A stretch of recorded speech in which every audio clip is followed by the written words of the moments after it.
Chapter 266. Ha ha ha ha. Archduke Rockney's mocking laughter could be heard faintly, as if responding to Thales's words. At that moment, Lampard felt an endless rage surge in his chest. Trentida blinked, wanting to communicate with Alcius, but the latter's expression remained solemn, and he did not say a word. Archduke Letko remained seated at the square table. Lampard sucked in a deep breath and forced himself to shift his gaze away from Thales's body. So, this is the end. What he said next sent a chill down everyone's spine. I'll ask you one last time, Archdukes, the Archduke of Black Sand Region said coldly. Is this your final choice? Are you going to give up on our alliance and choose that child's nonsense? As soon as he said that, the atmosphere in the hall became tense. Trentida frowned. Why isn't Prime Minister Leespan here yet? Could it be? Thales looked at Lampard's expression and suddenly felt uneasy. Last time? Archduke Rockney chuckled. You're really daring to say that. He pulled out a hair tie from his bosom, tied his long hair into a ponytail, and tucked it into the back of his collar. Lampard silently watched his movements and read his response. Archduke Letko's expression became serious. Chapman, let's leave each other some leeway. The eldest sat upright and said in a stiff tone. Let's solve this together, in another way that doesn't have to be so ugly. Lampard did not respond. He shook his head, as if he had just given up on something and decided on something. I knew it. I can never count on you, Chapman. Archduke Trentida's expression changed. You're still an archduke. We don't have to go that far. Humph. Lampard responded with a faint sneer. Who was the one who said that as a Kingslayer, I'm no longer a member of the joint ruling pledge? The atmosphere instantly became tense. Thales clenched his teeth. As expected. Just as I thought. Lampard, you don't want to be enemies with the four of us, Alcius said worriedly. Don't do anything stupid. Stupid? Lampard glanced at him and placed his hand on his waist. In the next second, asterisk clang. Asterisk in front of all the archdukes. Lampard drew his sword amidst the sound of metal rubbing against leather. The archduke's expressions changed. Thales's heart skipped a beat. It was a sharp and shiny knight's hand-and-a-half sword, completely inconsistent with its worn and yellowed scabbard. This meant that its owner had wielded this sword hundreds and thousands of times, and at the same time, maintained the blade with great care, just so that one day he could unsheath it and kill his enemies. Archduke Lampard glared at the others with a murderous look. Grand Duke Alcius sighed softly. Thales felt his skin crawl. At the next moment, Lampard suddenly turned in the direction of the hall's entrance and shouted, Lessa! The Grand Duke's voice was deafening, reverberating inside and outside. Viscount Kent Vita's voice rang from outside the hall. Your Grace! Lampard roared. All troops, prepare for battle. Thales's heart trembled. Saroma's hand, which was holding him, immediately tensed up. In the next second, the crowd outside the hall seemed to boil over. Walala! Countless metallic sounds rang out in unison. People's voices came one after another. Unsheath. Raise your shields. Steady. It was even more exaggerated than the uproar caused by Thales. In the hall, the archdukes were very calm. Rockney methodically tied his hair. Alcius slowly placed his hand on the hilt of his sword. Trentida quietly retreated, and the seated Archduke Letko straightened his back and started exercising his fists. They quietly faced off against Lampard. Behind everyone, Trentida said in a low voice. In fact, his military strength is several times more than ours, and he still controls Heroic Spirit Palace and the Gatehouse. So, it seems like we're the ones doing stupid things? Thales gritted his teeth. He sighed and held Saroma's hand tightly. This is terrible. This bunch of the Northlanders who would attack at the slightest disagreement. A familiar shout came from outside the hall, reminding the other archdukes. Archduke Letko? Archduke Letko looked calmly at the silent Lampard and snorted softly. Lord Justin, the old archduke replied loudly. Thank you and your colleagues for your protection. Please do your best. You live up to the reputation of the White Blade Guards. It is my honor to travel with you. There was a second of silence outside the hall. Then Lord Justin's voice came again. It is also my honor, Your Grace. I don't care who you served before, archdukes or the palace, white blade guards or miscellaneous soldiers. Justin shouted from outside the hall. But when we fight later, you must act like Northlanders. Shouts rose and fell in response from outside the hall. It seemed to be a troop formed by the archdukes and the remaining manpower in the palace. The old archduke nodded slightly, even though Lord Justin could not see it. He returned his attention to the scene. You might as well reconsider, child, Letko said flatly to Lampard. We could have worked together to open up a future for Extet, Lampard said coldly. At the same time he slowly turned his saber. But if you become a hindrance instead of a help, what's the point of keeping you alive? Once he said that, Rockney sneered. Alcius sighed heavily, and Trentida rubbed his hands together with a helpless expression. Thales felt as if something between the Archduke and Lampard had completely shattered. He knew that something was called tacit understanding, or rules.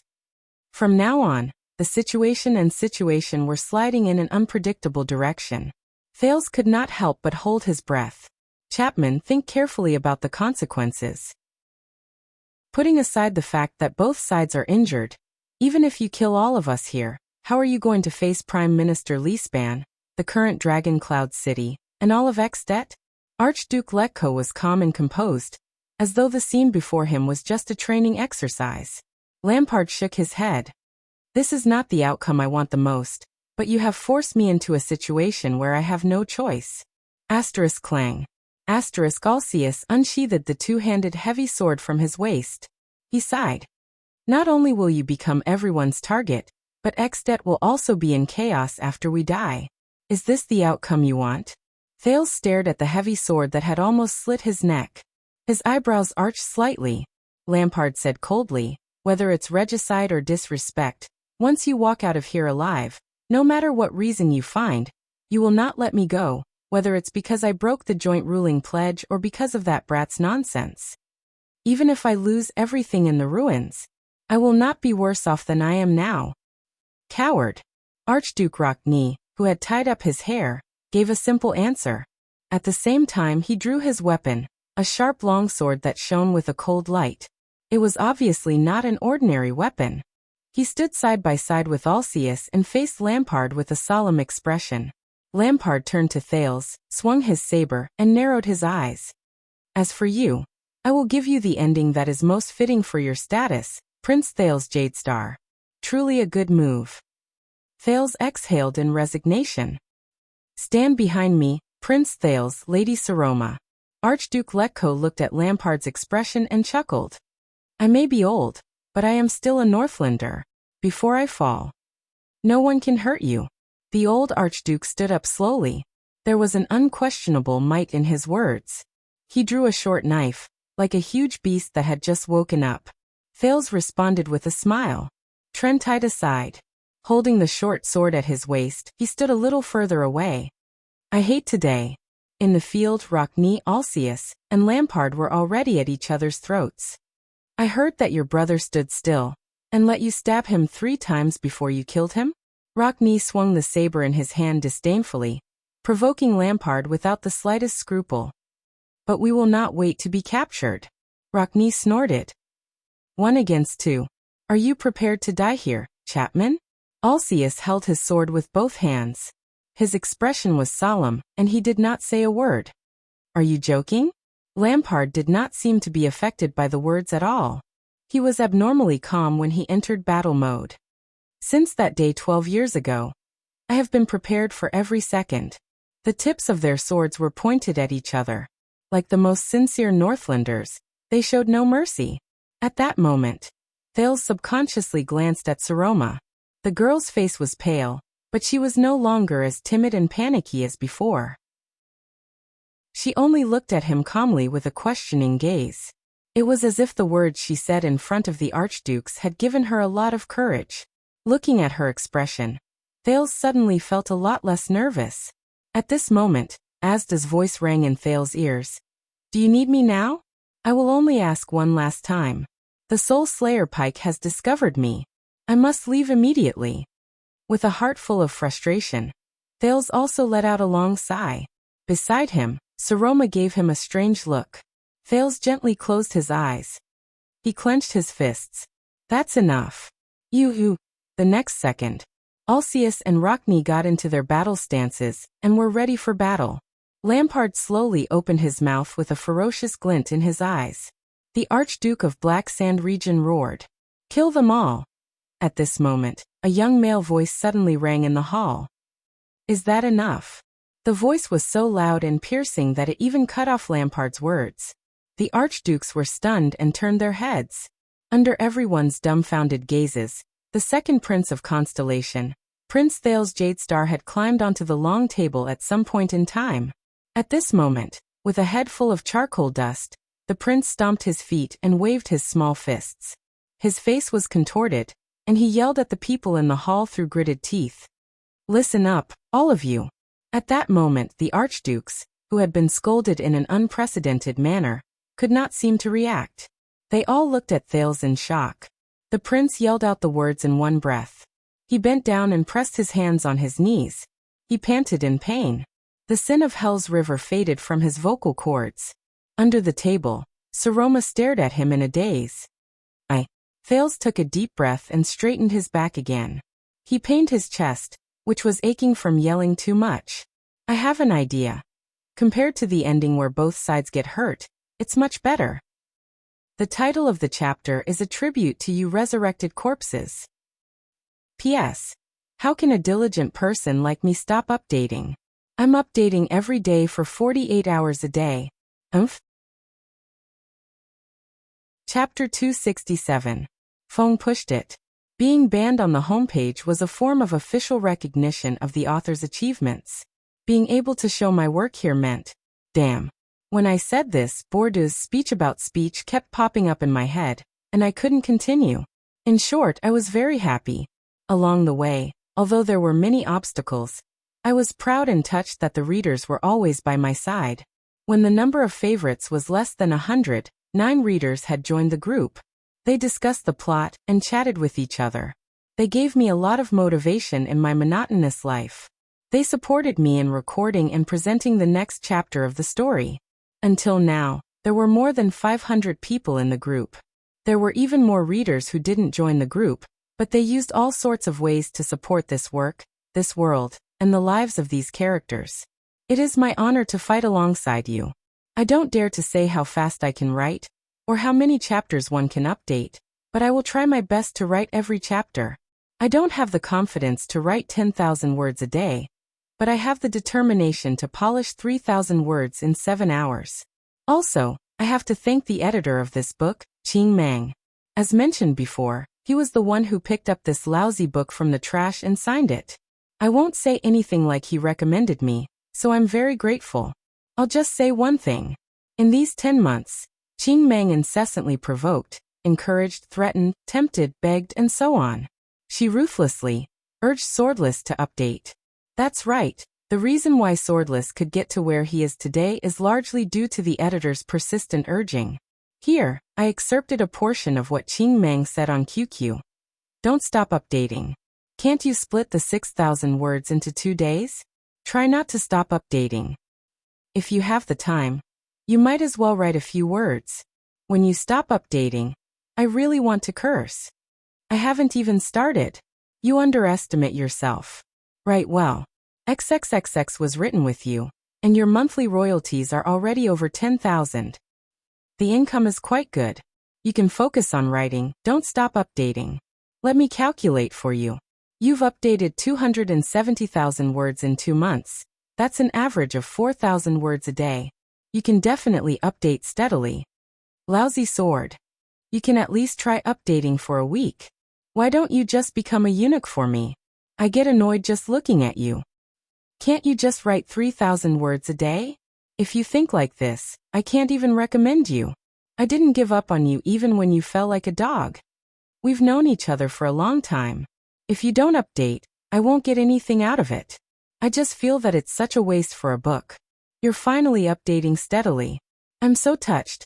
What should I do? They all cried. Master, you're the author. Update more, this book of yours has a lot of potential. Why do I care more about my work than you do? You're currently ranked 11th in the monthly votes. Go, burst the chrysanthemum of 10th. I'll change the name of the book to Broken Root Bloodline. My only request is that you don't stop updating during the blocking period, or else I'll really block you. It's up to you now. The above was enough to explain everything. My gratitude to Qing Meng is expressed in words. Swordless doesn't often expose his private thoughts on the internet, but he has been writing for a year now, and he has a deep relationship with his fellow readers. It's time to say something from the bottom of his heart. The birth of Kingdom Bloodline came from a long time ago, but it was an accident that it was published. Many years ago in high school, Swordless was at the peak of his passion for fantasy novels. 3 of my friends and I excitedly agreed to write a fantasy novel after graduation. I was probably one of the most enthusiastic people, and I even prepared a historical timeline and a draft of a map. That's right, it's the crude and childish hand-drawn map on Weibo. However, after the college entrance examination, the 4 of us only had a hurried meeting at McDonald's and laughed together for an afternoon before leaving it at that. Later on, the 4 of us went our separate ways and had our own lives. One of us even passed away. Although we kept in touch, no one mentioned this matter again. The passion and impulse from back then slowly cooled down, and I'm not even sure if they still remember this promise, because even I myself have almost forgotten about it. Until many years later, the summer of 2016. I still remember that day. I received a rejection letter from my PhD application. That was the last school on the list. For someone who was determined to walk the path of academic research, the frustration of having his future destroyed was still very real. That morning, I was in a low mood, so I brought a bunch of beer back to the dormitory. As I drank, I organized everything in the bookcase. I felt that the names of every academic book were full of irony. Perhaps it was by chance, in an old book, Gadamer's Truth and Method. It suddenly appeared. The hand-drawn map from high school. The map that I never had the chance to show them after I finished drawing it. Looking at the names written in pencil many years ago, the lines drawn inch by inch, I once again thought of the unfinished promise. I thought of my youth, interest, and passion, and of someone who had passed away many years ago. I felt my eyes stinging and my chest feeling stuffy. All sorts of feelings welled up in my heart. Maybe it's time. I told myself that. Pick up the promise.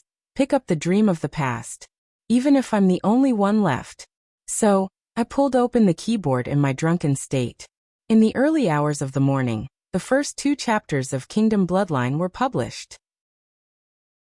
The image of the boy who curled up in the abandoned house, gritting his teeth and struggling to survive, appeared in front of me for the first time. At that time, everything was still hazy, the world was not clear, and many of the characters only had a blurry face. It was not until the next day when I woke up and stared blankly at the big line on the screen that said, "Your work has been approved," that I realized what I had done. I went downstairs to smoke, my 16th relapse, and thought for 5 minutes. And so it began. At the beginning, the journey was not smooth. Perhaps many excellent works were signed when they were less than 30,000 words. But that was not Kingdom Bloodline. 10,000, 30,000, 50,000, 130,000. It was not until 150,000 words were written that the book received an invitation to sign. Green Mang's editor picked up the lonely little Thales from the trash, his words. After signing, probably because the 6th chapter was frequently reported, the book went missing on the website for a few days. 370,000 words. 3 days before the book went on sale, the book's bookmark had just passed 300. During that time, I experienced breakups, thesis defense, graduation, going home, working, and all sorts of life experiences. After the book went on sale, the number of readers gradually increased, followed by more doubts, criticism, and even abuse. At that time, I realized that writing was really tiring. Should I give up? During this process, similar thoughts had popped up in my head more than once. But my heart always told me, you like to write, no matter how bitter, tired, or not understood. You have the motivation and reason to persevere.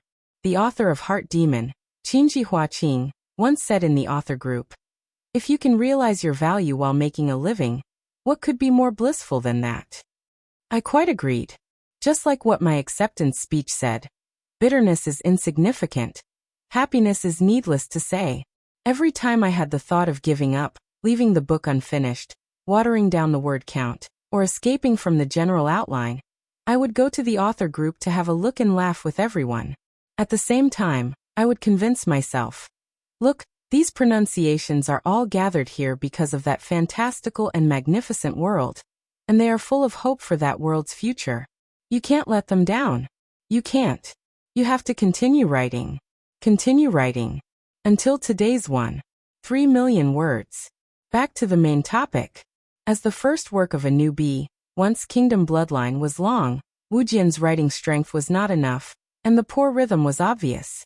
Looking back, the first volume was too sloppy, the second volume was a little taken for granted, the third volume was too complicated and redundant, and the second volume was too wide. The first half of the fourth volume was too rushed, and the second half was too dragged. Overall, the book also had the problem of too tight rhythm and insufficient relaxation. It was actually normal for this problem to occur. Because from the beginning, Wu Jian referred to the unit settings in American dramas, episode by episode, season by season, using a compact and continuous plot to lay out the story and world.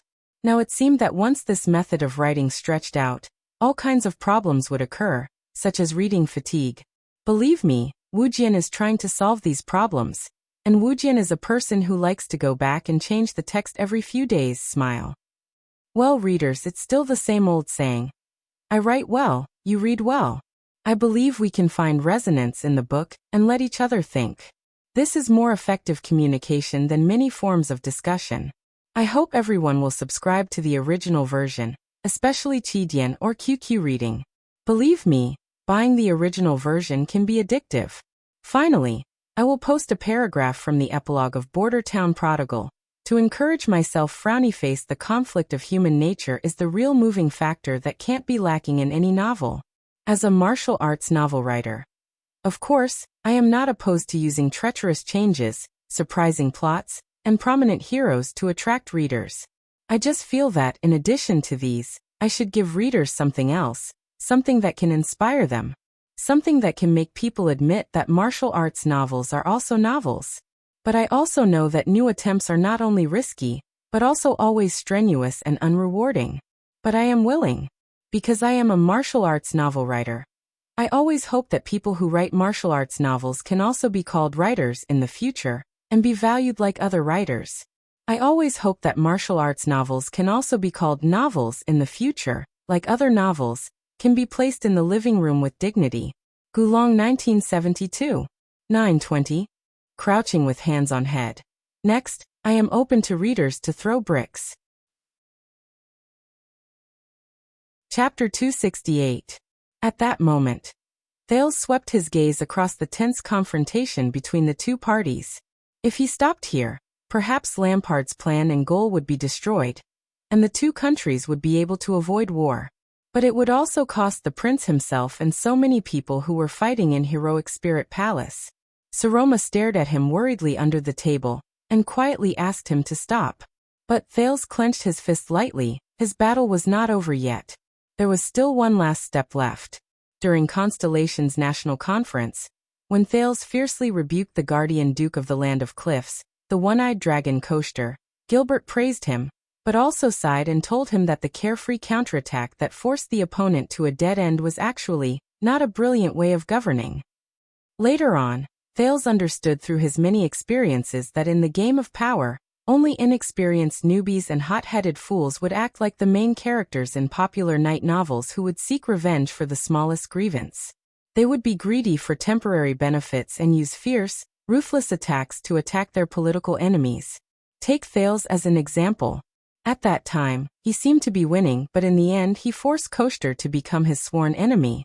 The prince's merciless style also made many of the vassals who were watching by the side feel sympathetic. In the end, they unanimously chose to stand on the one-eyed dragon's side, and unanimously refused to acknowledge Thales' right to inherit the throne as an illegitimate child. Politics was not a sword duel to the death between two people, but a chain of actions between a group of people in the same domain of power. From the methods used to the results, every move would involve the interests and attitudes of many parties. After Thales mercilessly refuted Lampard until he was speechless, he inevitably intensified the conflict between the archdukes and Lampard, which would bring about disastrous consequences to himself. To protect himself, the Archduke of Black Sand region would annihilate all of them here. This was what Gilbert wanted to tell Thales in the Hall of Stars. A perfect ending was far more difficult to achieve than a carefree victory, but it was also more important.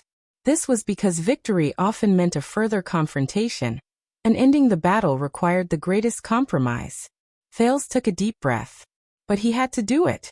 As for the suggestion given by Asda, he did not even think about it, and threw it to the back of his mind. If he chose Asda, the consequences would not be any better than falling out with Lampard.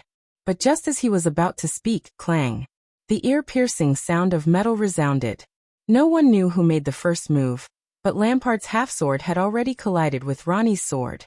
The sounds of a fierce battle could be heard from outside the hall. Stop them. Deal with the light armor first. In the hall, which was equally dangerous, Lampard and Ronnie had exchanged two sword strikes in an instant. Both of them had fierce expressions on their faces as they paced back and forth, ready for battle. Thales, who was standing on the square table, widened his eyes and almost vomited blood. F***ck. This bunch of northerners. Don't you listen to me? Thales glanced anxiously at the gate. Even though he could not see anything, he knew that Lampard had an overwhelming advantage in terms of military strength. Even if they could make Black Sand region pay the price, they would still die. No. He did not care about the others' gazes. When Rockne and Lampard clashed their swords for the second time, Thales raised his head and roared again. Chapman Lampard. Are you going to give up on your ideals and the chance to save Ekstedt just like that? Are you going to let Ekstedt sink into chaos, and let Constellation overshadow all of you? How ironic. At that moment, Thales, whose heart was beating rapidly, ridiculed himself. A few minutes ago, he was still talking about the dangers of Lampard's ideology in front of the disdainful archdukes. A few minutes later, he was actually trying his best to encourage the desperate Lampard to pick up his ideals again. Lampard frowned slightly. He took 2 steps back and parried Alcius' heavy slash that came from the side. You told me that what you want is a little more than self-preservation, revenge, and the destruction of King Nuvan and Dragoncloud City. Thales took the opportunity when they were temporarily separated to shout with all his might. For that little, you have sacrificed so much, snatching the last chance of survival from a hopeless situation that has long been beyond redemption. Due to the unusual movements in the hall, the sounds of fighting outside the hall were still incessant. In the chaos, Thales shouted at the top of his lungs. Then why don't you take another risk and see if you can snatch a new chance of survival? Think about your brother and father. Lampard raised his head abruptly, his face contorted. Brat! I've had enough of your nagging. The Archduke of Black Sand region gritted his teeth and returned the blow to Alcius. You just want to save your own life, don't you? Get lost. F***ck. A surge of anger surged in Thales' heart. In the next second, Thales. As Saroma cried out in alarm, Thales took a deep breath and resolutely jumped off the table. Amidst the sounds of fighting outside the hall, the prince recklessly stomped on his aching feet. Under everyone's shocked gazes, he crossed his arms over his head and rushed forward. He rushed straight into the battle between Lampard, Rockne, and Alcius. Saroma's outstretched hand could only brush past his sleeve. Letko and Archduke Trentida widened their eyes in disbelief as they watched the prince's suicidal move. Rockne's pupils shrank. Just as he was about to stab, he abruptly stopped in midair. Even Alcius, who was beside him, stopped moving. Lampard opened his mouth in surprise and did not move forward. Thud. The agitated Thales came to a halt. He stopped in the middle of the 3 people. Suppressing his pounding heart, he raised his arms at the same time towards the 3 sword-wielding men on both sides. Like the most valiant and fearless warrior, he stood firmly in the middle. You're crazy, Rockne angrily rebuked with an unpleasant expression. Do you have a death wish? The furious prince roared back rudely. So what if I am? We're going to be surrounded and killed anyway. Thales felt the cold blades on both sides. He turned his head and shook his hoarse voice. He felt tears and snot coming out of his eyes. Lampard, if you have the chance to return to the starting point, to the position where you started, to gamble with us again, to try to rebuild your ex-debt again, instead of accepting your current failure, why don't you give it a try? You still want to save this country? Lampard stared at him in disbelief. He gritted his teeth, and the tip of his sword trembled slightly. My fellow archdukes. The prince, who could not care less about panting, turned his head. He first swept his gaze over the dissatisfied Alcius and Rockne, then fixed his gaze on the astonished Archduke Letko behind the table, and Trentida, who had slipped away at some point. He swung his fist fiercely. I swear on my life that we have a way to save ourselves. We don't have to die in vain here. Rockne and Alcius looked at each other.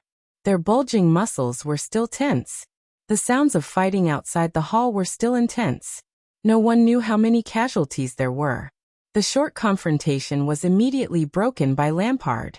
The Archduke of Black Sand Region suppressed his emotions. His chest rose and fell as he shouted, "What the F***ck are you planning to do?" Thales took a deep breath. Like you said, I want to save your life. The prince racked his brains with all his might. And save the lives of the rest of us. Prince Thales, we all have a deep impression of you. Archduke Letko's voice was filled with displeasure. But from now on, this is ex-debt's internal affair. He was obviously dissatisfied with the prince's claim of saving lives. Of course, the exasperated Thales shouted.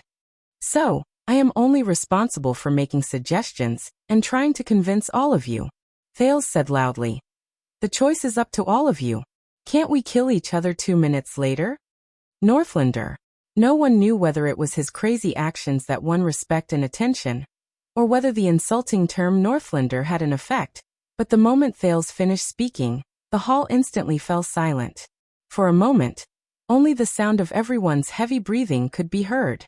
At this moment, the sounds of fighting outside the hall became even more ear-piercing as the background. 2 minutes. Thales repeated anxiously. Archduke Letko glared at him furiously. His nostrils flared. Lampard's gaze was sharp. He was hesitant. Saroma looked at him worriedly. Just when Thales, who had his arms raised high, felt that he could not hold on any longer, Lampard took a deep breath and exhaled heavily. He seemed to have made up his mind. He put down the tip of his sword and stabbed it into the ground. Black Sand Region, hold on! Lampard shouted rather angrily. Do not attack without my order. The noises outside the hall instantly became much quieter. Thales immediately turned his intense gaze towards Archduke Letko. The old Archduke had a strange expression. He first slowly closed his eyes, then abruptly opened them. Lord Justin. The bald Archduke's voice was loud and clear, which was rare for him. Please hold back for the time being. Your Grace. Lord Justin's voice rang out. Do you need help? Letko and Lampard's gazes met in the air. No. A few seconds later, the noises outside the hall completely stopped. Rockne and Alcius looked at each other. One was indignant, while the other put down his weapon in resentment. Seeing this scene, Trentida whistled softly, seemingly pleased and content, until Archduke Letko's piercing glare came at him. 2 minutes, Letko said coldly. Thales heaved a sigh of relief and put down his aching arm. But he could not rest. Because all the gazes in the hall were once again on him. This time it was heavier, colder, and more unbearable than before. The prince pinched his thigh and forced himself to be alert. He raised his head to look at the emotionally unstable and unpleasant expressions on both sides. Damn it! One side wants to break the system of the joint ruling pledge, end the division of archdukes, and rebuild the centralized ex-debt. The other side wants to maintain the framework of the joint ruling pledge, eliminate the abnormalities and traitors among them, and protect their own interests. 2 minutes. And he only had 2 minutes to convince the two sides whose fundamental goals and basic interests greatly conflicted, to shake hands and make peace. And he was the one who pointed out this huge divergence and contradiction. Facing the murderous gazes from both sides, Thales sincerely felt at that moment. Compared to this, the seemingly unreasonable Giza and Asda were like docile kittens and puppies, obedient and easy to coax. But he had no choice. He and Saroma were still here, and his other companions were still struggling hard. He did not know how many people had already fallen. He had to succeed. In the next second, without waiting for the others to speak, Thales straightened his chest and spoke anxiously. Lampard, he quickly said. You are worried that after you leave this place, the archdukes will join forces to deal with you, harm you, or even destroy you. Am I right? Leaning on his sword, Archduke Lampard pursed his lips tightly. His gaze was cold, and he did not speak. But Thales did not have time to consider his response. The prince turned his head abruptly to look at the other 4 people. My fellow archdukes, your most urgent wish now is to walk out of Heroic Spirit Palace, which is tightly controlled by Lampard, alive from his oppressive encirclement, return to your territories, and protect your families. Am I right? The 4 of them looked at each other. Dissatisfied and angry, they did not say a word. Saroma stared at Thales in a daze, worried about his situation between the 2 sides. Thales shook his head and blew out a breath to make himself more clear-headed. He gritted his teeth and raised his head, staring at the stone carving of the cloud dragon spear at the top. So one side wants to live in the present, and the other side wants to live in the future. For this, you have to come to a consensus here. Cover up the true cause of King Nuven's death. Thales felt a tightness in his chest, but he still forced the words out of his throat. The archdukes will ensure that Lampard will not walk out of Heroic Spirit Palace with the crime of being a kingslayer, and give up any plans to harm him in the future. Archduke Letko snorted coldly. At this moment, Lampard will spare our lives and let us leave this place alive, the prince said coldly. We will use the present to exchange for the future. Lampard grinned, baring his teeth. It's useless. The Archduke of Black Sand Region shook his head in disdain. Thanks to you, they are now wary of me, afraid of me, and will not let me go. Lampard glanced at the archdukes coldly. Even if it's not the crime of being a kingslayer, sooner or later, for one reason or another, they will lead their troops to attack me and destroy me. Rockne pointed at the blade of his sword in a timely manner. Smart. At that moment, Thales had never hated the tactless Rockne so much. Damn it. I need to get straight to the point as soon as possible. Thales raised his head abruptly and spoke to Lampard. He spoke faster.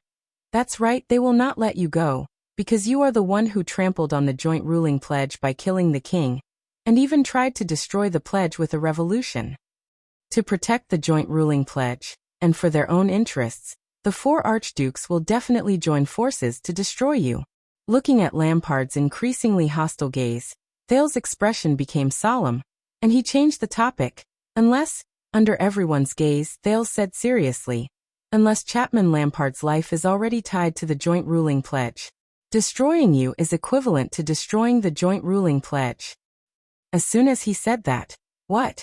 The 4 archdukes, including Lampard, all widened their eyes and looked at Thales in disbelief. Only Saroma shook her head thoughtfully, as if she had understood something. But the prince surprised the men again. Thales Jadestar took a deep breath. His gaze was resolute, his tone firm, and with anxiety and decisiveness, he swung his arm. I suggest everyone. Archduke Letko raised his eyebrows slightly and looked at him in puzzlement. But the prince had not finished speaking. Following the great tradition of Extet since ancient times, and the eternal practice of Raikuru's joint ruling pledge, Thales clenched his teeth and closed his eyes. A perfect ending. A political compromise. A binding of interests. After the unfortunate passing of King Nuven, all the archdukes present here, at this time and place, the prince suddenly opened his eyes and said resolutely, convene the King's Selection Congress. At that moment, the expressions of the 5 archdukes changed. You will jointly elect the Archduke of Black Sand Region, Chapman Lampard, for the Great Extet. Thales pointed his arm at the shocked Archduke of Black Sand Region and said in a loud and stern voice, the next common elected king. At that moment, the flames in all the braziers in the hall seemed to tremble at the same time. The room instantly fell silent. After Thales finished speaking, he pressed down on his violently beating heart and panted hard. 1 second. 2 seconds.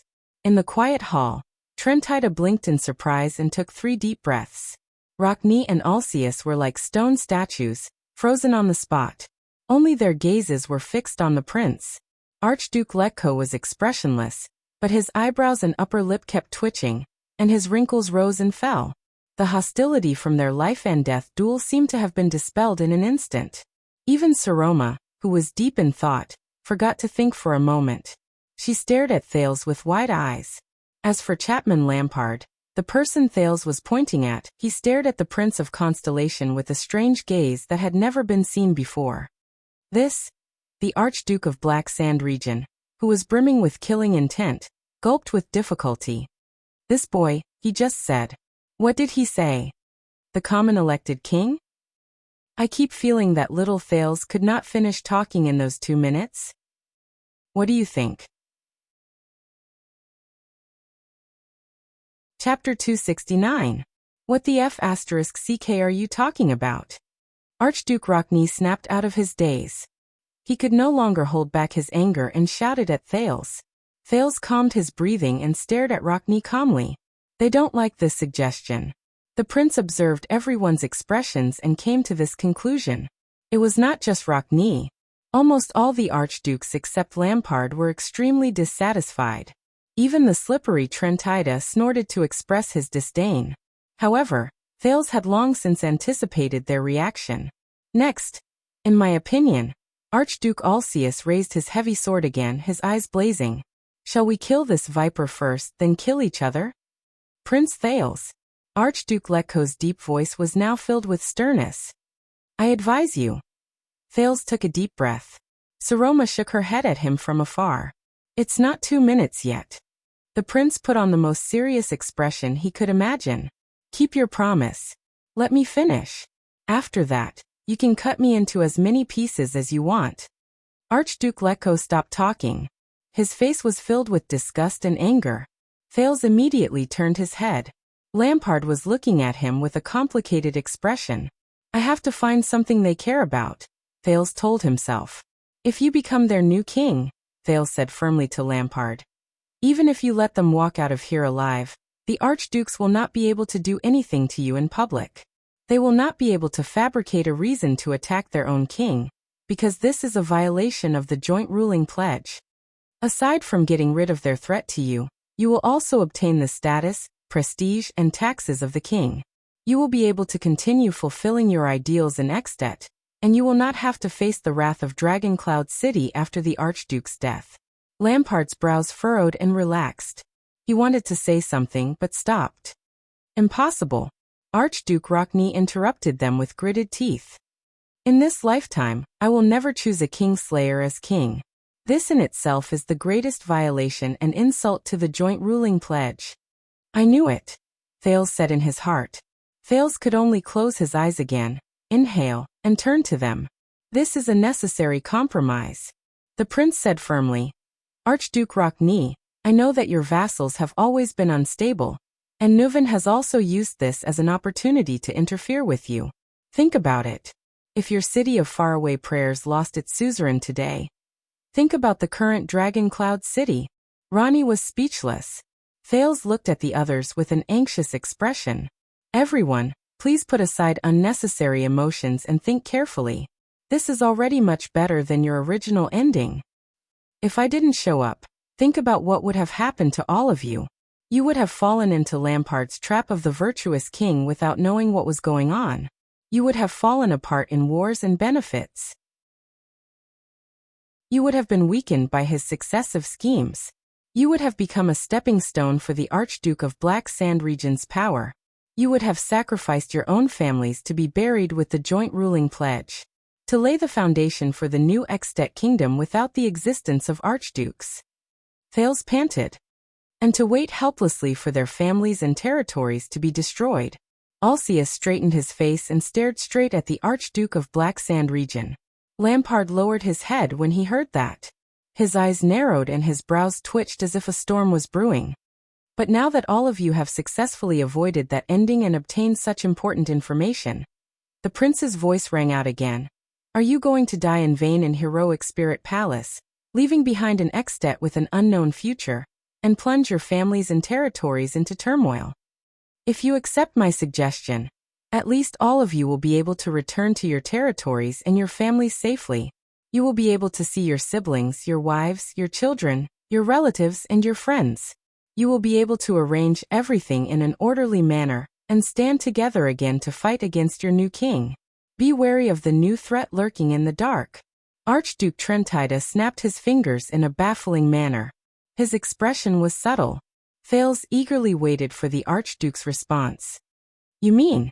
Archduke Lecco steadied his emotions and enunciated the essence of the prince's suggestion word by word. You want us to bestow the Kingslayer with the power and status of a king, and hand the initiative and shield of the battle to this traitor's hands in exchange for our own ignoble existence. Archduke Lecco steadied his emotions and enunciated the essence of the prince's suggestion. The bald old Archduke's tone changed. His gaze was as sharp as a knife. And then wait for him, as the king, to crush us one by one? Build his own kingdom? At that moment, the old Archduke was like a volcano about to erupt. It was unsettling. You underestimate us Northlanders, Prince Thales. We would rather die in battle here. Lampard sneered at the perfect moment, earning the Archduke's angry glares. Thales sighed in anguish. Damn Northlanders. I have to solve their worries. The prince closed his eyes and tilted his head to the left as far as it could go. Then he swung it back fiercely. No, even if he becomes king he won't succeed. Thales squeezed his eyes, feeling a headache coming on. At least now, all of you know Lampard's scheme, know his ambition, understand his threat, and be wary of his existence. Even as his vassals, all of you can use corresponding means to resist him. Thales desperately tried to recall what Gilbert, Poutre, and Little Rascal had told him about Extet's current situation. He tried to piece together a powerful argument. For example, the prince's words were stuck in his throat. At that moment, he did not know how to convince them. For example. However, just as Thales was in a dilemma, a childish female voice cut into the conversation. All of you are not the Dukes of Constellation. The power and status of the Archduke of Extet are much greater and higher than that of the Guardian Dukes. Thales was stunned. With bewilderment and astonishment, the Archdukes turned their gazes to the side in unison. With a trembling voice, the young Saroma rubbed the ring of triumph on her finger with a timid tone that had yet to subside. She stuttered. Yes. She stuttered. Even if the king has a higher status than all of you, even if all of you have to pay taxes to him, just like before? All of you. Saroma choked, but then she gulped and clenched her tiny fists. Her face was red as she said forcefully. The 7th article of the Joint Ruling Pledge states that, I obey the king's orders, and my land obeys me. As long as there is a legitimate reason, all of you can still refuse the king's orders and refuse to carry out his decrees in your own land. The archdukes were all stunned.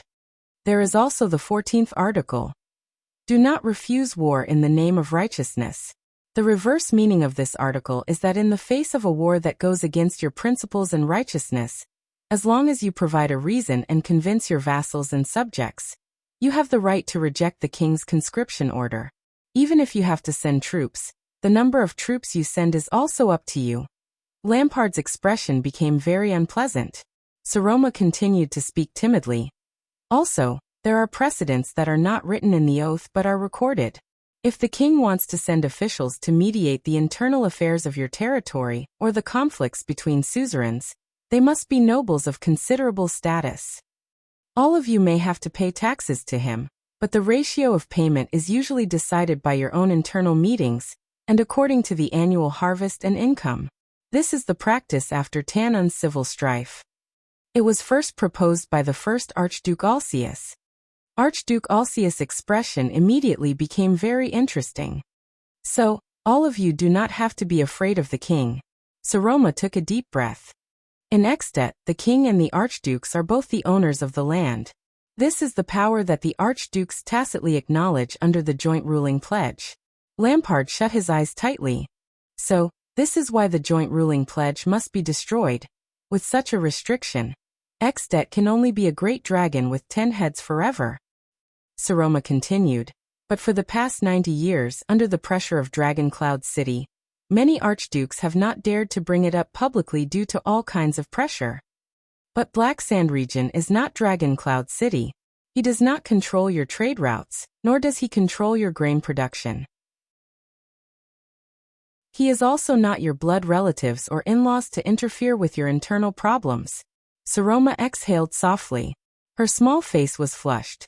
After she finished speaking, she suddenly realized that the archdukes were all looking at her. The girl quickly lowered her head nervously. The archdukes, including Lampard, stared at her in surprise, as though they were meeting this girl for the first time.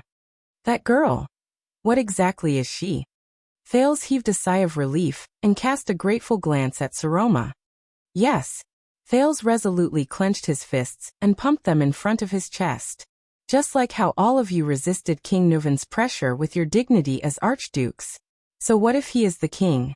Can he just issue an order for all of you to surrender? Can a frontier Black Sand region be worse than the powerful Dragon Cloud City? Thales added the last sentence agitatedly. As Northlanders, are you afraid? Or are you unwilling to part with that damned common elected throne? Rockney raised his head abruptly and gritted his teeth in annoyance. If you insult Northland again, Alcius added coldly, I'll cut off your tongue. Thales shuddered. All right. Thales gulped and nodded. He rationally did not continue the conversation. I know all of you are not afraid of death, but this is 10,000 times worse than dying here for no reason and plunging Extet into chaos and your territory into confusion, isn't it? It takes more courage and responsibility to live with hope than to die with despair. Letko did not speak again. Instead, he sank into deep thought. Thales' chest rose and fell. He breathed a sigh of relief. But this time, it was Lampard's turn to clench his fists and question him with hatred. If that's the case, the Archduke of Black Sand region's expression was as cold as ice. Why should I let them go, sit on that dangerous and unstable throne, and become a king in name but not in reality? Leaving behind a disaster, allowing these enemies with malicious intentions to use all kinds of methods against me in private, and eventually lead to a disaster? Lampard's expression became solemn. My love is here.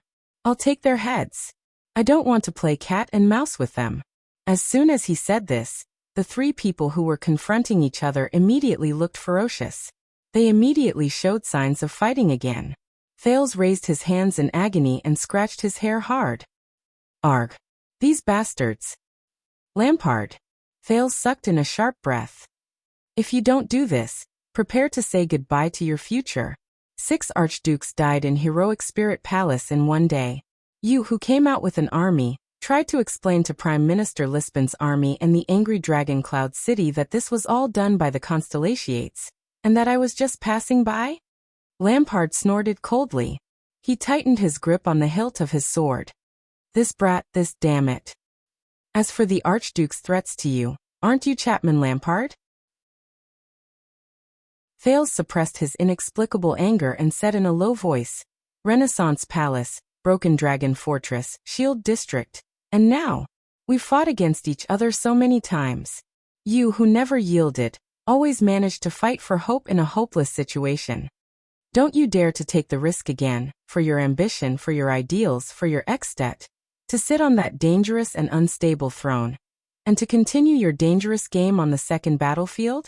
Do you still need me to tell you which to choose, to die here without hope, or to walk into danger with a glimmer of hope? Lampard's breathing gradually became chaotic.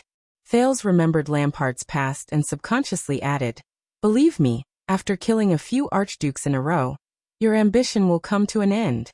The preparations and painstaking efforts you've put in for half a lifetime will be destroyed, and your family's tragedy will still continue. Think about your family, think about your subordinates.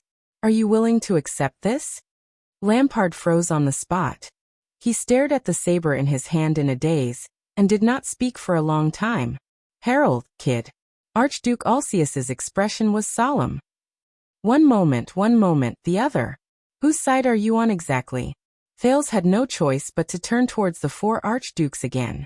He felt like a firefighter, running back and forth, mentally and physically exhausted. No matter which side I stand on, Thales sighed and said wearily, I don't care which side I'm on. But I'm sure that none of you want Extet, which is unstable and on the verge of collapse, and whose future is unknown amidst the chaos. To face it alone or to leave it behind, right? The Archduke still looked displeased, but Thales keenly noticed that Letko had put away his anger and put down his hands thoughtfully. Trentida, on the other hand, pursed his lips and said nothing. You have to work harder. Thales furrowed his brows and thought of something. You may not understand, but I can guarantee that my father, King Kessel, will definitely be very, very happy to see such a scene. Thales pictured the cold image of the Iron Hand King in his heart, and tried hard to find the angle that was most in line with the Archduke's thinking. As for whether he will, after Constellation recovers, take advantage of the terrible internal strife in Ekstedt after the death of 6, or perhaps 7 archdukes, and unify the nobles in the country with Ekstedt's blood, that is not something I can imagine. Thales narrowed his eyes. Especially when the 7 archdukes include the 3 archdukes in the south, near Constellation. Alcius's expression changed. Archduke Letko sighed and closed his eyes. He has a point. Archduke Trentida, who had been silent for the past few minutes, suddenly said, dying here is not worth it. There are only unfavorable consequences. Alcius glared at him sternly. Porpheus. Thales' eyes brightened, as if he had found a breakthrough. See, this is what we all agree on. The prince punched his palm and swept his sharp gaze across everyone. The situation is progressing too quickly, so much so that you are unprepared and have no choice but to draw your swords against each other in a hurry and fight to the death. But in fact, none of you want to pay such a heavy price. Thales turned his head to the left and right and said sincerely, so both of you need a way out, a choice that allows you to take a step back. Archduke Rockney calmed down and shook his head. Exchanging the throne for safety is not a choice at all. We can't solve anything. Thales nodded, feeling a little bitter in his heart. This may not be the way to solve the problem. But please remember, in this round, none of you surrendered, none of you admitted defeat, and none of you abandoned your principles and beliefs. Thales stared at the archdukes, who were gradually quieting down. He said solemnly, you are only temporarily covering the middle of the game, temporarily withdrawing your swords, rubbing your palms together, and leaving the outcome of the battle for the next time. Archduke Alcius' face contorted and he growled in displeasure. He thought of his prestige Orchid region, and the teachings and stories passed down from generation to generation in his family. This Jadestar fellow. Jadestar. Thales turned to the hesitant Lampard. This is my proposal. You Lampard will become king. You will be free from the crime of regicide and the threat of the archdukes. You will obtain new power and status. Although the road ahead will be full of difficulties, you will still be able to restart your dream. You will not be trapped in the dangerous Dragon Cloud City. Lampard did not speak. Thales looked at the archdukes again. You archdukes will survive in a situation of certain death. At the same time, you will learn where the real threat lies. You will form an alliance again, return to your territories to protect your families, maintain the integrity of the joint ruling pledge, and avoid Ekstedt's precarious fate. Thales panted, praying in his heart for the Archduke's reaction. Archduke Letko slowly opened his eyes. He looked at Trentida, who flashed an ugly smile. Alcius stared at Lampard, who was in front of him, and said through gritted teeth, choosing a king like this is child's play? This is not child's play, this is politics. Unexpectedly, the one who interrupted him was Trentida. The cunning man narrowed his eyes. This is a necessary compromise, an exchange of benefits. Thales seemed to have found a life-saving straw.